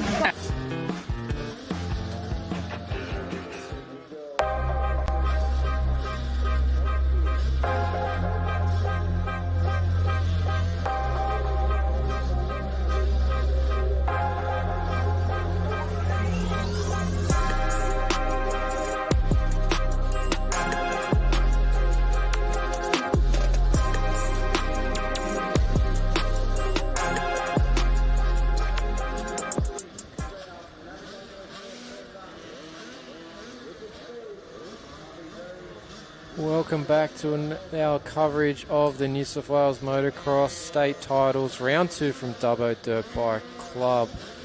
We are just wrapping up the last few riders coming off from the moto for the 50cc class. We are going to head over to our next race, which will be the 14 to 16 85cc. We've had a couple of good battles here from McCloskey and Doyle at the front of the pack in this one. And Tyson Williams, our first round winner, just bringing up the third positions throughout these motos today. Final moto, Moto 3 is on the gate here. Obviously it's less in this field here, but they've definitely picked the insides or the outsides for the main competition here. It's like a desert in the middle. Yeah. And they can't even see each other on one side or the other. Well, I think I saw Doyle on the very outside gate. Yeah, it looks like McCloskey's gone inside, and with Sproul. Sproul, I think, just wanting to take that shortest line to the first corner. I think that's what he's thinking. And he's actually got a better jump there. But he backed off early for that inside rut. Wow, he backed off way early. And that's Doyle going right round the outside. Yeah. Can he hold that into the second corner here of Kennard's High? But that inside going into that corner was better, but then the momentum from the outside gets around him. So, and I don't think McCloskey wanted to risk going across him to cover the line. That could have been bad. But looks like Buddy Brown's up into third. The other easy thing with such a small grid, it's easy to know who's who because there's not that many of them. Not too many to pick out of the pack, is there? Easy to work out. But where is our championship leader, Tyson Williams? I think that's him back in fifth place. I think he's in fifth, yeah. So not a good start from no, Tyson. It's not. No. And is that... McCloskey's following Doyle there through the whole shot graphics berm. Yeah. Trying to get close enough to him to try and put another move on him. These two have had some good battles in the early laps of both the motos so far today, and similarly looking to do the same. Oh, bit of a moment there for McCloskey as he just sort of lost the rear crossing a rut there. Well, Sproul's trying to make moves here on Buddy Brown, and Brown's holding the position. He tried to go around the outside of him off that roller section, and Brown shut the door on him hard. But, again, these boys are racing. They're not going to just roll over. Yeah, third and fourth there, nice and tight with... who is he trying to make? No, he's been able to hold out. Buddy Brown's hold him out again into the next corner. I thought Cooper had a bit of a move there from the inside, but it ended up being the outside and got blocked off again. Well, this race is where our leader, Jake Doyle, needed that win in that second moto. Like with 2 second places, McCloskey can stay where he is and get this overall. I mean, obviously, he's going to want to try and take another win and really maximise his points. Oh, a bit of a moment there for Doyle. To potentially, because it's not just about winning the round, it's about trying to win the championship. And with our championship leader back in fifth place in this one, that's a big points haul if you can get a race win. Yeah, I thought towards the end of that first moto for this class, Tyson started turning some good lap times, and I thought that he'd started to figure out the track, but Moto 2, much the same, ended up third, actually got dropped down a little bit in the fourth and had to fight his way back to third late in the moto, and now he's running fifth, just not really showing the speed that he had at the opening rounds, just obviously not gelling as well with the just Dubbo the track. Just not, like there's some tracks that when you're racing a championship and you go, oh, I hate that track. Yeah, that's not me. I just don't like that track. Yeah, exactly. I think we all have those tracks that we don't want to go to, but in a championship, you've got to race it. You've got to do it, and it's those ones where it's like, you know what, I just want to get through today with good points. I remember having to do that with my own son. It was only it wasn't a state level event, but where he come fifth overall one day, still ended up winning a championship that year and whatever it was.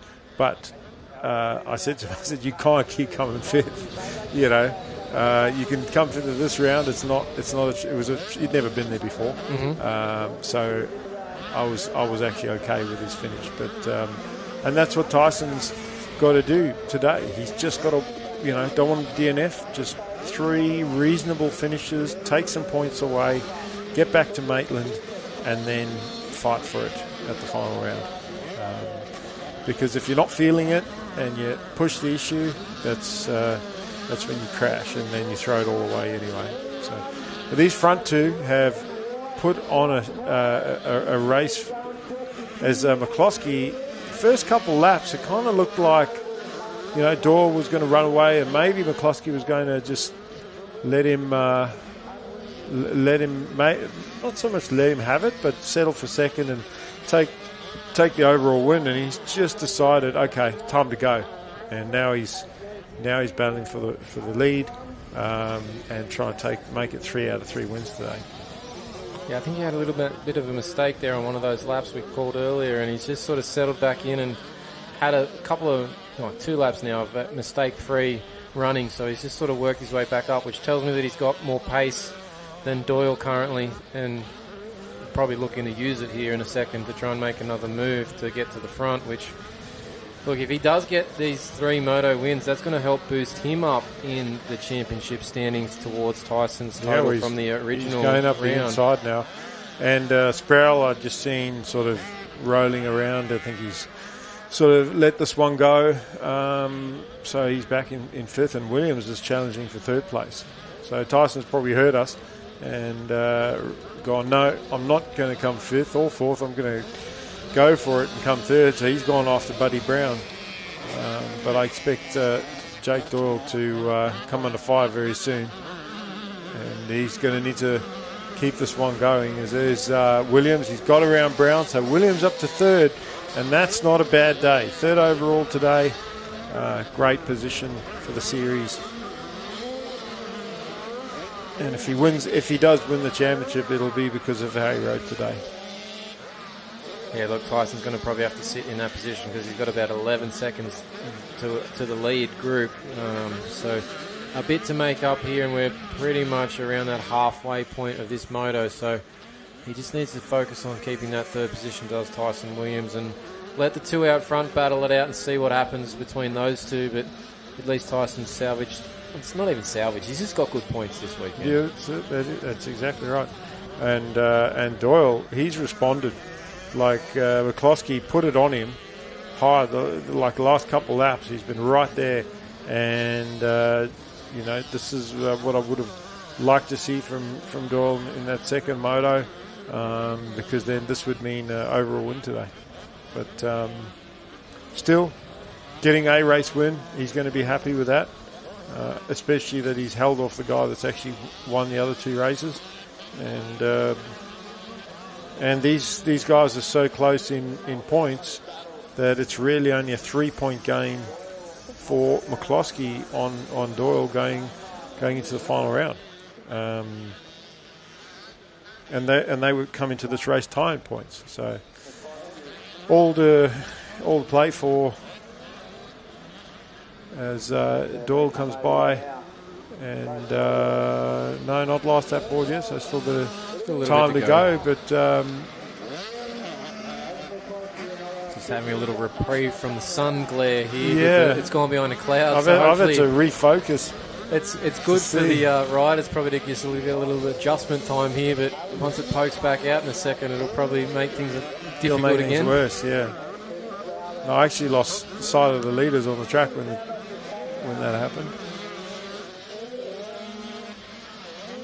There's Doyle going through, and McCloskey through as well, through the Dubbo Regional Council corner. Well, the one thing these riders don't have to deal with much is lap riders, where it's really just them and the track and racing each other.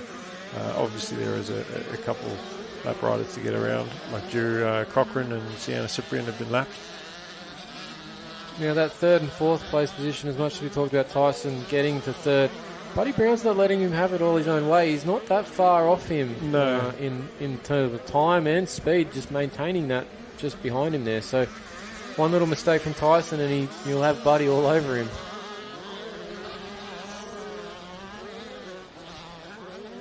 Yeah, well, he probably figures that he could have actually got that position, or he could have held on to that position. So why not fight for it? But otherwise, why are we here? Why are we? Why are we here? I ask myself that every morning. Looks like McCloskey's making another little run towards Doyle here. He's closing the gap just a fraction. Well, the thing is he's been good at those late race charges and managed to steal it away. But I think Doyle is going to fight him for it this time all the way to the end, because it's so close to a win. I think he just wants a win, even if it's not the overall. Well, when you get this late in the Moto 2 and you've been leading the whole time, you kind of have a different level of fight in you because you think it should be yours. You've led like 3/4, maybe even a bit more. You just want to hold on to it. You don't want to relinquish that right at the end, because that can be a bit of a burst of the bubble at that point for you. Especially last corner pass or something like that. So, yeah, I think he's fighting with whatever he's got in there. Is Jake Doyle to try and hold back McCloskey. And I think there's still a lap and a half to go in this one, so plenty of time. I know it's winding down, but, when you're close enough and then you just make that last-ditch effort run at the end, and if any of the riders racing tomorrow, just watching some of these local riders like Jake Doyle, the lines that he's taking, because although the track will be re-groomed for tomorrow, it's going to form up very, very similar, and the lines will be in the similar places. So if you are racing tomorrow and you're watching where some of these fast local riders are riding, you can pretty much know where to go come practice tomorrow morning. And same with the passing lines. You've seen passes all day, where those passes can be made. It's been good track layout because we've had passes in multiple sections of the track, not just confined to one or two corners. It's been really all over the track. Has been an ability to pass if you're not following. So yeah, it's worked out quite well today from that aspect. And if you're close enough, that too. That helps. Yeah, but heading towards down the main straight now. Jake Doyle, the gas rider, and he's looking over. Oh, there we go. So the last lap board went out a bit late. Doyle unfortunately doesn't realise. No, he doesn't. But I saw him look over. And he's like, "Come on!" He's like, "Seriously?" Yeah. But he'll get a sweet surprise when he comes to next time, because and hopefully we'll get a message to the finish line that Jake's actually won in front, because they actually held the board until he went past and then put it up for McCloskey. So they might think that it's McCloskey that's actually got our race leader. And then Buddy Brown has popped back up. He has got back around Tyson Williams. So as we're saying, that third position wasn't done yet. No, and they're battling still here. Like Tyson's coming back towards the back wheel of Buddy on this final lap. So maybe something will happen there for our third and fourth place riders. As they've got sort of half a track to go. Well, going into the split lane, Williams has gone that inside-outside. Buddy Brown gone for the more defensive line, outside-inside.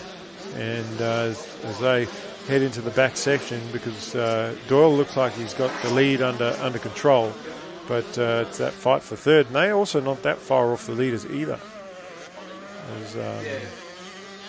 As Williams goes up the inside of Brown in that back section, we saw in the overhead shot they were side by side, and but Brown manages to hang on to it. There's another drone shot of that battle. And Brown goes to the defensive inside line and then cuts back across more to the middle that time. But it's going to be Doyle to get the checker flag in front of McCloskey for the win. And we'll see if Brown can hang on to the third and steal just some more points away here from our championship leader, Tyson Williams. And it looks like he is going to do it. Yeah, he's got a nice gap there in that last corner, so I think he's got a hold of this one. Yep. And that's a solid finish there from Buddy Brown. Tyson will be disappointed with that fourth place finish. I mean, he's still the points leader, but you know he's given up some points. And I think what's really helped Tyson in that last moto is Jake Doyle. Jake Doyle beating McCloskey has prevented him from getting him another 3 points. So we'll see. But that's the end of the 14 to 16s. Our next race up will be our 85s 12 to 16 girls after this break. Presenting your event partners for the 2025 New South Wales Motocross State Titles. New South Wales Mining. Kennards Hire. Sideline Sport. Dubbo Regional Council.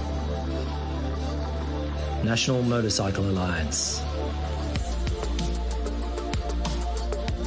Black Dog Institute. Westpac Rescue Helicopter Service. Whole Shot Graphics.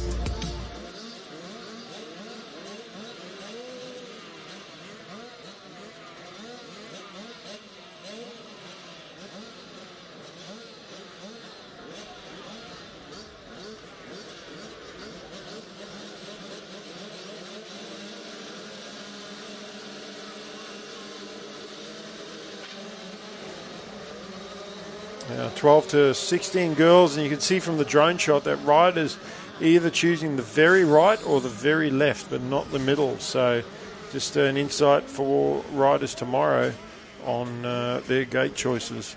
And again, it's going to depend on not just gate selection, but on the prep that the track, the club does on that start straight.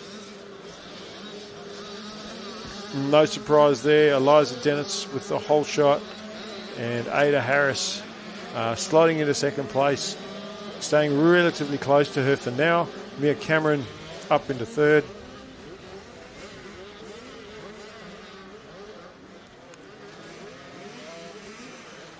As Ada Harris dropping it and then dropping it the other way, getting a bit too excited there when she picked the bike up, trying too hard, and then threw too much weight on it, went the other way. So an exciting race for us, watching Ada having to come through the field. Not so much for herself, because now she's got a lot of work to do, as Dennis looks like she's been leading for 5 laps. And we're on our first lap. Unfortunately, it's going to make it rather easy for Eliza. So long as she doesn't have any mistakes, there's not going to be much pressure there, because Ada's gone down early. So that's right. Ada was the only one that was relatively, when I say relatively, 10 seconds a lap behind. It's Eliza's just got to focus forward and get this one done, because the track conditions are now at their worst, and one little mistake, you can find yourself on the ground. Worst case, with a mangled bike, or even worse than that, is an injury. So she's just got to concentrate and really don't like probably that. Stay out of that rut. Stay out maybe. of that rut, yeah. That one's probably the worst one in that corner. It is. Mia Cameron in second place, crossing the line there. Then we've got Layla White up into third. Chloe Cyprian. And she's been in front of her sister a few times today. Ada Harris just made the pass there on Sienna. And then we've got Emma Backway. And I haven't seen Jayla Parker come through yet. Here she comes through now, so There's maybe Jayla. she's had a bit of an issue on that opening lap as then well. Must be Letty Seymour there. In that ninth position. But Ada Harris has made quick work of these riders. She's now on the back wheel of, is that fourth place, Chloe Cyprian? Or Layla White?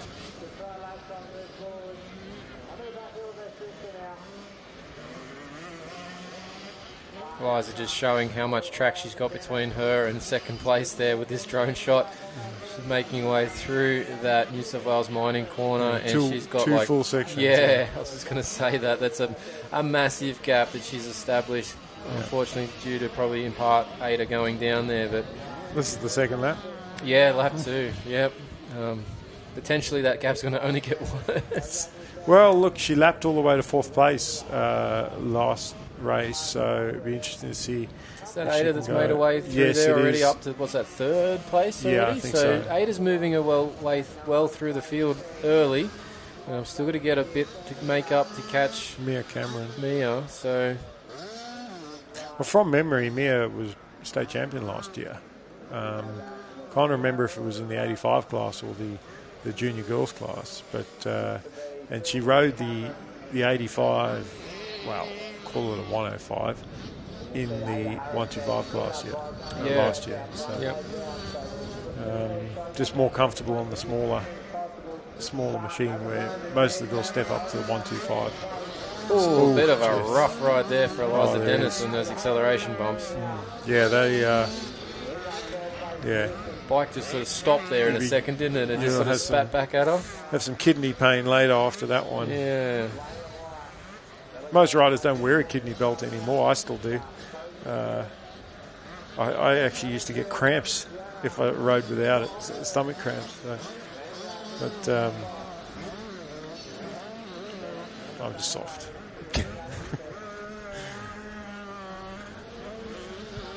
Anyway, Eliza. On that note, Eliza Dennis is doing rather well. She is. Kidney belt or not, she is dominating this class, and the Yamaha GYTR rider. There's Mia Cameron going through in second place, but you can see that Ada Harris is closing in on her in third there. That'll be a good battle to watch when it unfolds. So we'll just try and get an idea where they are, where Cameron is. White going through there in fourth place through that split section.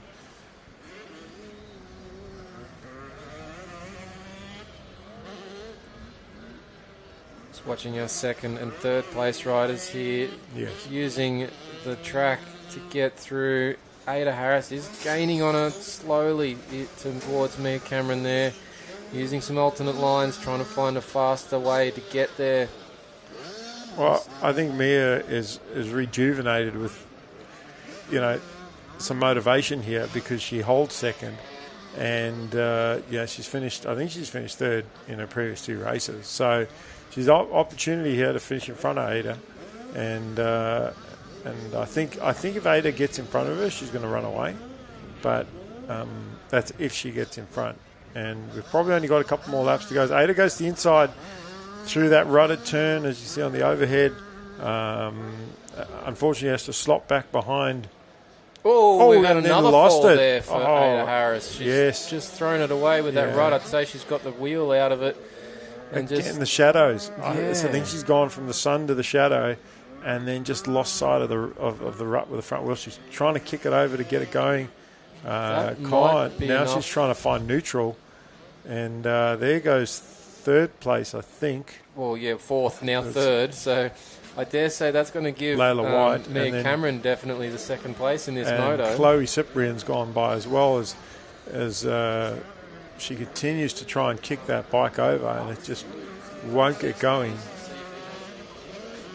Sienna Cyprian as well. There goes Ada Harris. She finally gets it going, and man, I expect her to ride for them. Now, what she has to be careful of is not turning 2 mistakes into 3, and often that happens when you push and you try to. I'd like what's happened there. She stood the bike up in the rut, going through turn 1, and I think it's going to be quite exciting watching Ada in this last couple of laps, because I think she is going to push hard to the end, and we don't want her to crash. I'm just saying that I think that she is going to throw down here and put in her best last couple of laps to try and make up some positions to salvage maybe her second overall today.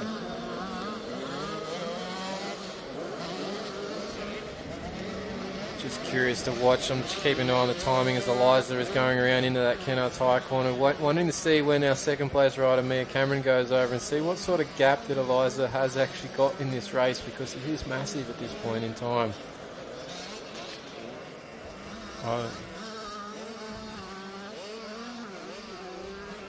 Just looking back down the track, I'm waiting. We're obviously sitting here in front of the finish line. And looking back down the track, there's nobody even coming towards the finish line. No, not the leader, no one. As we got an overhead there, I'm pretty sure that's Mia, our second place rider. She's finally coming to the finish line here, so we'll get a time as she drops through. She's almost a minute behind Eliza at this stage. She's 58 seconds. It's a massive gap back. Yeah, well, and the rider behind her is, I'm pretty sure, a lap rider. I think that's Letty Seymour. So we're looking for our third place to come across on this lap as well. So big gaps all throughout this one. And see whether Ada's been able to work through. But I think this is Layla White coming through to finish line area. Yeah, so Layla coming through. She's still holding down third. Real close, Chloe Cyprian. Following there in fourth. And then Ada. There's Ada. She's got some attitude on that jump there. So she does, she's still fighting this one, trying to get some more points. There's 2 laps to go, and I think that I reckon she'll catch Chloe. I think she might even get Layla White for third. Well, I don't know if there's going to be 2 laps for her to go, because here comes Eliza Dennis already over the finish line. Yeah. So that's last lap for her. I don't think Eliza's going to catch Ada to pass her to lap her. We will see. I think that I think it will be 2 laps to go for Ada, and just whether or not she can catch Chloe as she goes into the split lane. Ada to the inside, Chloe to the outside, and she's closed on those 2 riders in front of her fairly quickly. So head down the back section into the rollers. And Ada makes the pass on Chloe Cyprian, so she jumps past through that roller section at the back. So she's up to 4th position then in this moto. And Layla White's just in front of her. So I think she might have just made the move too as well from looking out the window there. She got the inside run on her. So I think Ada's now back up to 3rd place in this moto, but there's a fair gap then from where she is 3rd up to that next position on track in Mia Cameron in 2nd. So, well, 8 seconds, about 8 seconds, and she still has another lap though. So 8 seconds is not a lot. When you look at the lap times that these girls have been doing, or the difference in lap times, should I say? Because if you remember from our previous race, it was 10 seconds a lap from Dennis back to Ada Harris, and then it was 5 seconds back from Ada Harris to Mia Cameron. So 8 seconds at this point of the day. There's Ada Harris. She's just gone by. Yeah, it's not 8 seconds from Mia to Ada. Once we've had our update. Oh, it's 10. Yeah, 10 seconds now. Okay. Yeah, 10 seconds in one lap was... well, there's our checkered flag for our leader. Oh, sorry, I was looking at the last lap time. No, she was 10 seconds faster a lap, but yeah, no, almost 30 seconds behind. That's a big ask with 1 lap to go. Not without a mistake, anyway. Well, Eliza Dennis has wrapped up that moto. She's already across the finish line in first. We're getting some of our back markers getting the finish line flag here. Lap down as such, Jayla Parker just going across the line. But we've still got those 2 second and third place out on track. So, and what have we got? We got 4th and 5th still running as well. So still potential for a couple of changes here, depending on what happens. If anyone has any tip overs as such. So just keeping an eye on these riders as they're coming through. I think we've got here at the bottom of the screen, that'll be Mia Cameron, and in the sort of corner directly above will be Ada Harris, and that's the gap between the two. So I think this one might be done without any tip over at this stage. Well, look, good job for Ada to actually make up that time after 2 crashes, and especially she was down on the track for so long trying to get that bike started. I actually was surprised she got it going because she sat there for so long.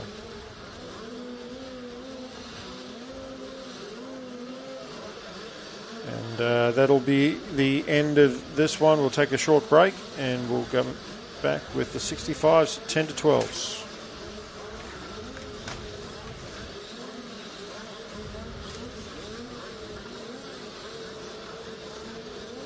Presenting your event partners for the 2025 New South Wales Motocross State Titles. New South Wales Mining,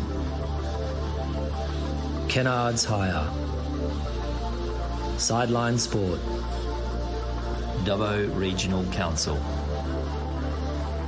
National Motorcycle Alliance, Black Dog Institute,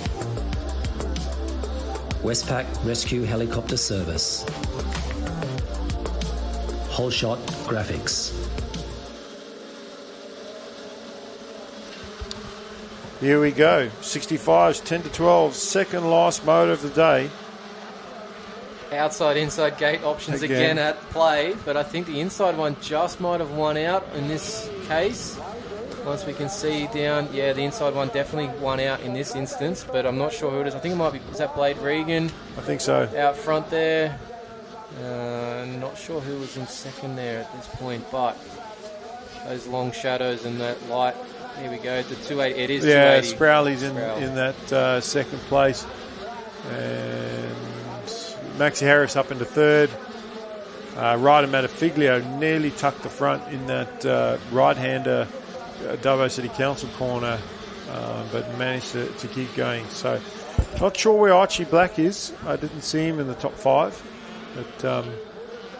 But, that's Blade Regan out front. Where is Archie Black? There he is, in about 7th right now. So, he must have spun off the start or something. We'll have to watch a replay of the start, or whoever's watching the live stream can rewind it and look at it later. But not the start that he needed in the 65 race, and all these kids going quite quick at the moment. The track is, although it's at its worst being that it's rutted, and at least it's dried up, and it's really up to the riders on what lines they take and on how well they actually ride. But Ryder Matafiglio, in third place, that's his best ride so far today in this class. And he'll be happy with that start to the race. So let's see if he can keep it there. But he's got some hot riders right behind him. He's going to need to at least try and latch onto the back of Sproul, and who has taken over the lead here from Regan. So Regan back to second. And we got Matafiglio in third place. And Ollie Cale. Yep. Is that? Missed the one off. I'm not sure who that one was. Cal, but then we got Archie Black. I haven't seen Maxi Harris unless I missed him on the way through. Up there. He was. I think he's just. Is that him just going through there? He might have had a little tip over. Yeah, he might have made a mistake. As a rider has there, is that Ollie Cal? It's gone down. Oh, we've had a bit of a moment. And he's tagged there another rider. The Kennards High corner, and there's a couple of riders on the ground there. There is, yeah. from the front group there, so it'll be interesting to see who that ended up being. I thought that was Ollie Cole that went down, but then somebody else decided to join him. So Sprowley putting himself in a good position, and it's weird that kids that ride two bikes, sometimes they just, it's almost like fate. The one bike is the bike they're going to have good races on, and the other bike is not so much, But then you'll go to some race days and you'll win 6 out of 6 motos. So, do people want to have a bad result on one bike? No, of course they want to have it on both. It's just the circumstances on how they work out. But sorry. I was just going to say, after that little crash that we saw in there with a couple of riders, it looks like we've lost our Blade Reagan from second place, because Magnifiglio, I think, is in second there, if I picked that up correctly. So we might have lost him and whoever was in Maybe third. it was Regan. Maybe it was Regan and maybe Ollie Cole. So we'll get a good idea when they come back past us. And that's the beauty about being where Kai Sparrow is, because he's out front, he's away from all that carnage as he crosses the finish line again.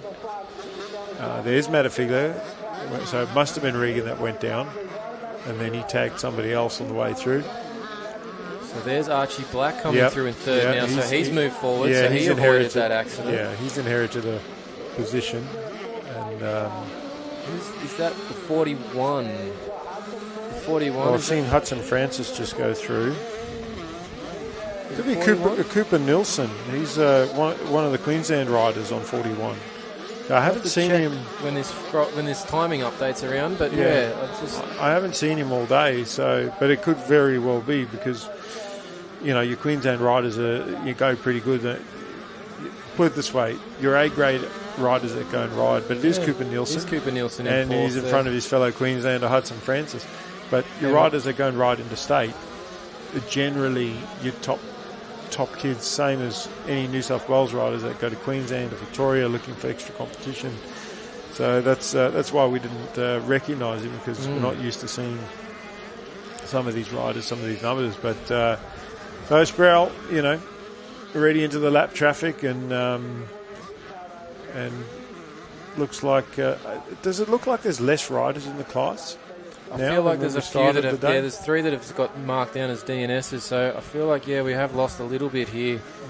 But we definitely, numbers 7th on the list now is Blade Regan, so he got caught up, and I think 9th on that list is Maxi Harris. I believe it might have been those two that had that little accident that we noticed on that second or third lap. I thought Maxi went down earlier on the first lap and then was coming through, but I thought it was somebody else. Anyway, we've got a rider on the outside there getting some attention. We'll have a look again at the running order when as they come through, as Sprowley just about to cross the finish line and clicking off some good laps here. We're already on the last lap boards out too, so okay, well, this moto's flying past. Well, I think it's quite possible that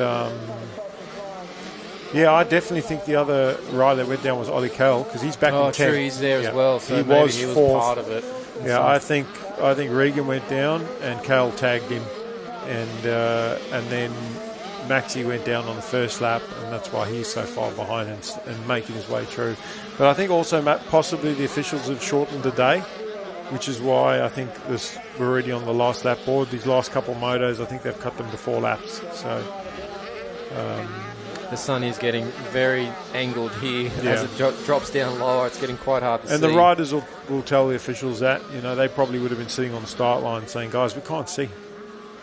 But it is our second last race. So we'll second last race to get through, and then we'll wrap this day 1 up for the New South Wales State Championships here at Dubbo. And it has been a great day's racing. Some battles. I think the club's done a fantastic job with the track. I love seeing the track rutted and ripped, and because I think it slows the track down, and I think you actually have less injuries when the track is slower. But also as I mentioned before, your better riders shine through because they can ride these conditions well. And for the riders that can't, it's good experience, and it'll help them later on to be able to ride these conditions. But have a look at that drone shot. After the double, there's a single jump there. There's 2 ruts, just like a half moon, just around there. That's and a big shadow. Massive shadow there, isn't it? Just casting into that rut. And there's our winner taking the checkered flag. So 3 out of 3 for Kai on the 65 and 2 out of 3 on the 85. So honestly, a fantastic day. But I know Kai is a fierce competitor. He won't be happy with today. Sure, he won 3 races on the 65, but he won't be happy with that first 85 race. And I'm glad I'm not pitted with him.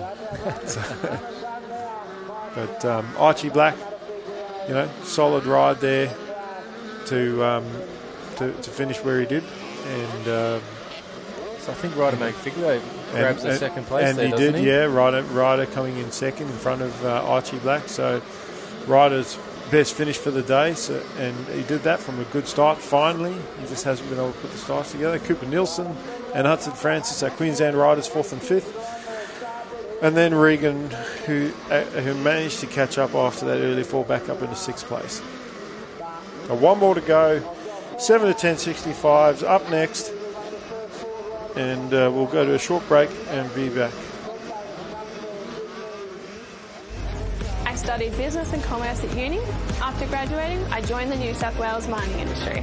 And my job is to find smarter, safer and more sustainable ways of doing things, like world-leading remote vehicle technology, building renewable energy to power our mines and communities across New South Wales, and using drones for remote seeding to restore the land and protect our ecosystem.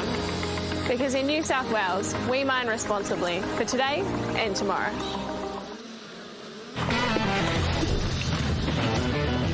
Looking good, eh? Piano. What do you think, Donna? Giornamento de che. Hey, boss.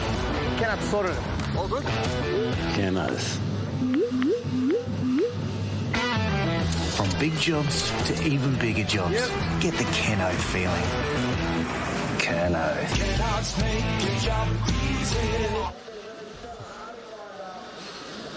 All right, it's final moto of the day, Mikkel. We're here at the end of the program. It's taken a little while, but we've got here our last race. Is going to be the 7 to 10 65cc. On the grid here, we are looking for probably another good, solid finish here from Stella Harding on the Yamaha. Yeah. Would be what we expect here. And she's on the outside of the gate, I believe. I think that's her right on the outside, taking that outside start position. So let's look for a good start from her. Hudson Francis, Archie Blanchett, been in the top 3 all day. Mason Ryan, as I mentioned, I believe riding with some injury and just trying to nurse it home, get some good points from today. So I hope he can get through this final moto. And nothing worse when it's a bit of a roll start there from one of the riders, but they rolled to a complete stop. Stella didn't get a good jump out of the gate, but it looked like she hooked the gears at the right time and just... Oh, she swept that, hasn't she? Yes, she did. Another good hole shot there from Stella Harding on the outside here late in the day. So that's 3 hole shots for Stella in this class. Yeah, it's like she hit the nitro button about third of the way up that start straight, because she wasn't in front of the rider next to her, and then all of a sudden she was 3 bike lengths in front. So, like I said, I think she found the gear lever, where I think the other rider just held the gear maybe a bit too long. So we watch everyone struggle their way through the Dubbo Regional Council corner. Those ruts at this point in the day, nobody wants to be a part of it. Oh, and one rider down up the top just grabbed probably a little bit too much front brake on that situation there. But they're picking their way up from that position now, so they'll be at the back of the pack, unfortunately. Oh, another rider goes down just before we leave camera there. So 2 riders, they're both up, they're getting themselves going, which is good. But a bit of a battle for them to get through now in this late part of the day. Yeah, that's right. So I'm picking just like the previous one, which was 4 laps. I think this will be about 4. See who's in second place. They're actually sticking with Stella at the start of this race. And we've often seen that in races where the rider in second will stay with the leader, and then once the leader opens up just a little bit too far, then they go. And then the lead almost doubles. Another rider down there in that split section, picking themselves up to get going. It's a tough point of the day to be putting the bike down. Making me tired just looking and picking up the bike. Just imagining it. Look at the ruts in that motorcycle in New South Wales corner. They are deep. And maybe that's just the shadows that are making it look worse, but they don't look fantastic at this vantage point. No, certainly if there was a ride day on tomorrow just for practice, I'd give it a miss. I just don't want to. On another rider down in that corner, motorcycle New South Wales corner that we're just talking about on the entrances we went past there. Well, look at how tough the conditions are. These 65s struggling to jump those tabletops down that main straight. Not all of them. Some of them are getting them. But just the ones that just weren't getting the momentum and the run out of that turn. And that section where Stella's going through now, that used to be a whoop section where you just launch in 3 or 4 and jump it in 2 goes. They've changed that to what it is now. But a very jumpy track, this one, which, as tough as the corners and the ruts are, the jumps is what takes a bit of pressure off, because it's part of the track where you can actually just relax for a second, unless you're doing the full scrubs. Every single jump, well, that requires a lot of energy then. But so at the moment we've got Stella Harding up front, Hudson Gould, Mason Harvey, Tate Biddick, and I missed the next part of that scroll on that lap chart there, but Hudson Gould with a good start there, running second to Stella in this moto.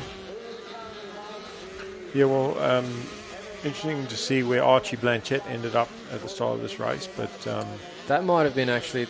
There's 2 number 2s running around in this particular class, and maybe that was Archie actually in second there.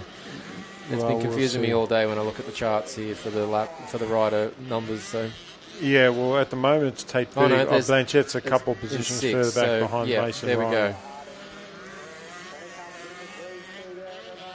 There we got Blanchette, Thompson, and Allison, Banjo Allison also up there in the top 10. Stella just trying to navigate that whole shot graphics corner there.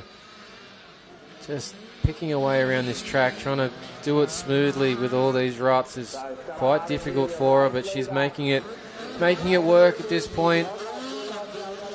Yeah, she is, and I like, often as a rider, when you dominate like this, you can actually get bored. And I know, look, winning is not boring, but it can be sometimes where you're this far out in front every race. And that's actually the most dangerous part about it, is the boredom, because you're out front, you've got like a massive lead, and on a track like this, you've got to focus every second. It's because that 1 second that you don't, you're getting cross-rutted or tuck in the front of the corner. I've raced this track, and in that S-bend where Stella's heading into now, it's very simple, right, left, just wash the front, grab too much front brakes or have a body position on exactly where it should have been, and ended up DNF in the race because the front washed out, went head first into the berm, and didn't feel real good. So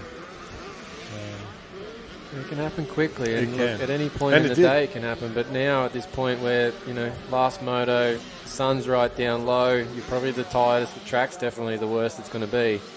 Yeah, you've got to be careful to get through these ones and just make sure, especially in Stella's position, you just want to make sure you get it to the end with this big gap. I like how she's doubling through those rollers there, and one of the only riders in the class that's actually doing that. Obviously in the older 65, the kids are jumping that anyway, but these younger 65 kids. Although Stella this is her final year in the 7 to 10 class, she moves up to the 10 to 12s next year. And although I think she might, just a guess, I haven't spoken to her dad about it, but just a guess, she might just focus on the 85 after this year. Which is, if I were Stella, focus on the 85 and then try and get an exemption to ride up, move up to that older 85s as soon as you can, so she can run the girls' class as she gets the last lap board.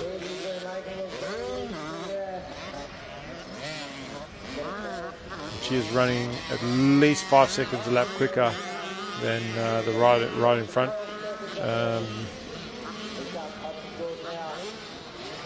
As Hudson Gould comes over the finish jump.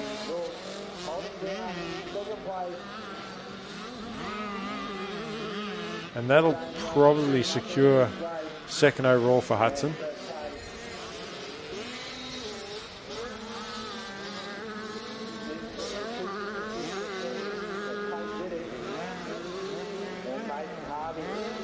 Just looking at that lap chart there, there's about 6 riders that didn't start this final moto for this class, so a few people just opting not to come to the line for this particular one. Yeah. Well, Biddick, he's having a solid ride in third place. That's his best finish for the day, I think, in this 65 division.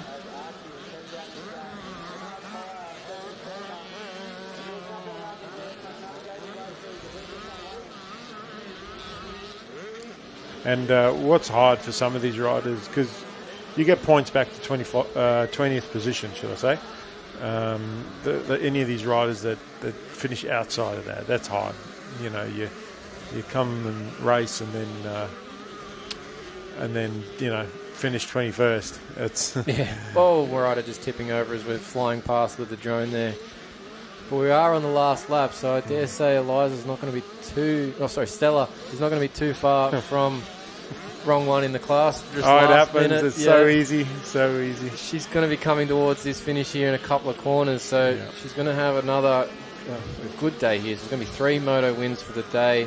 Going to take the overall. She's going to take the championship lead in this class as well, given that Harrison Rex didn't participate in today's activities. So can't complain heading into final round here, round 3 in Maitland for Stella Harding. No, and she's done well for her club as well. It's not just about Stella, as in that's the main thing is for Stella to get the results that she wants, but for her team, and the Dubbo Club is very proud of their riders that have competed this weekend.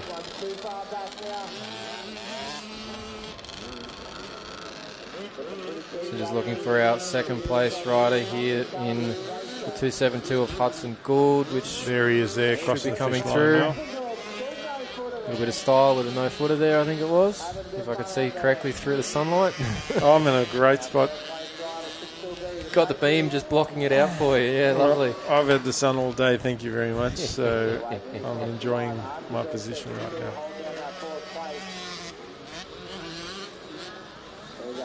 And I think that's Biddick. It's just crossed the line for third. So again, good ride for them. It is. And I think Blanchett just behind him, or was that Harvey first and then Blanchett? But look, that's David. It's been a great day's racing, and good to be up here with you. I enjoy your company. We've had some good racing. Track's been great. Weather's been great.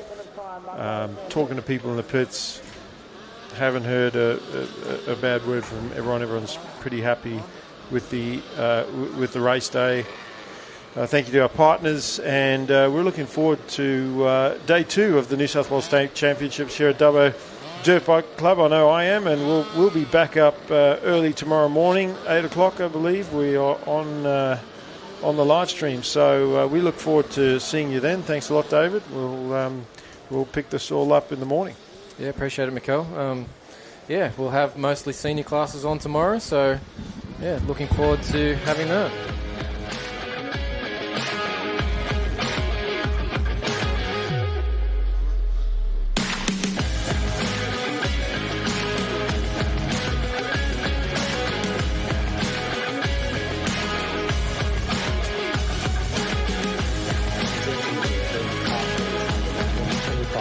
South Wales Motocross state titles.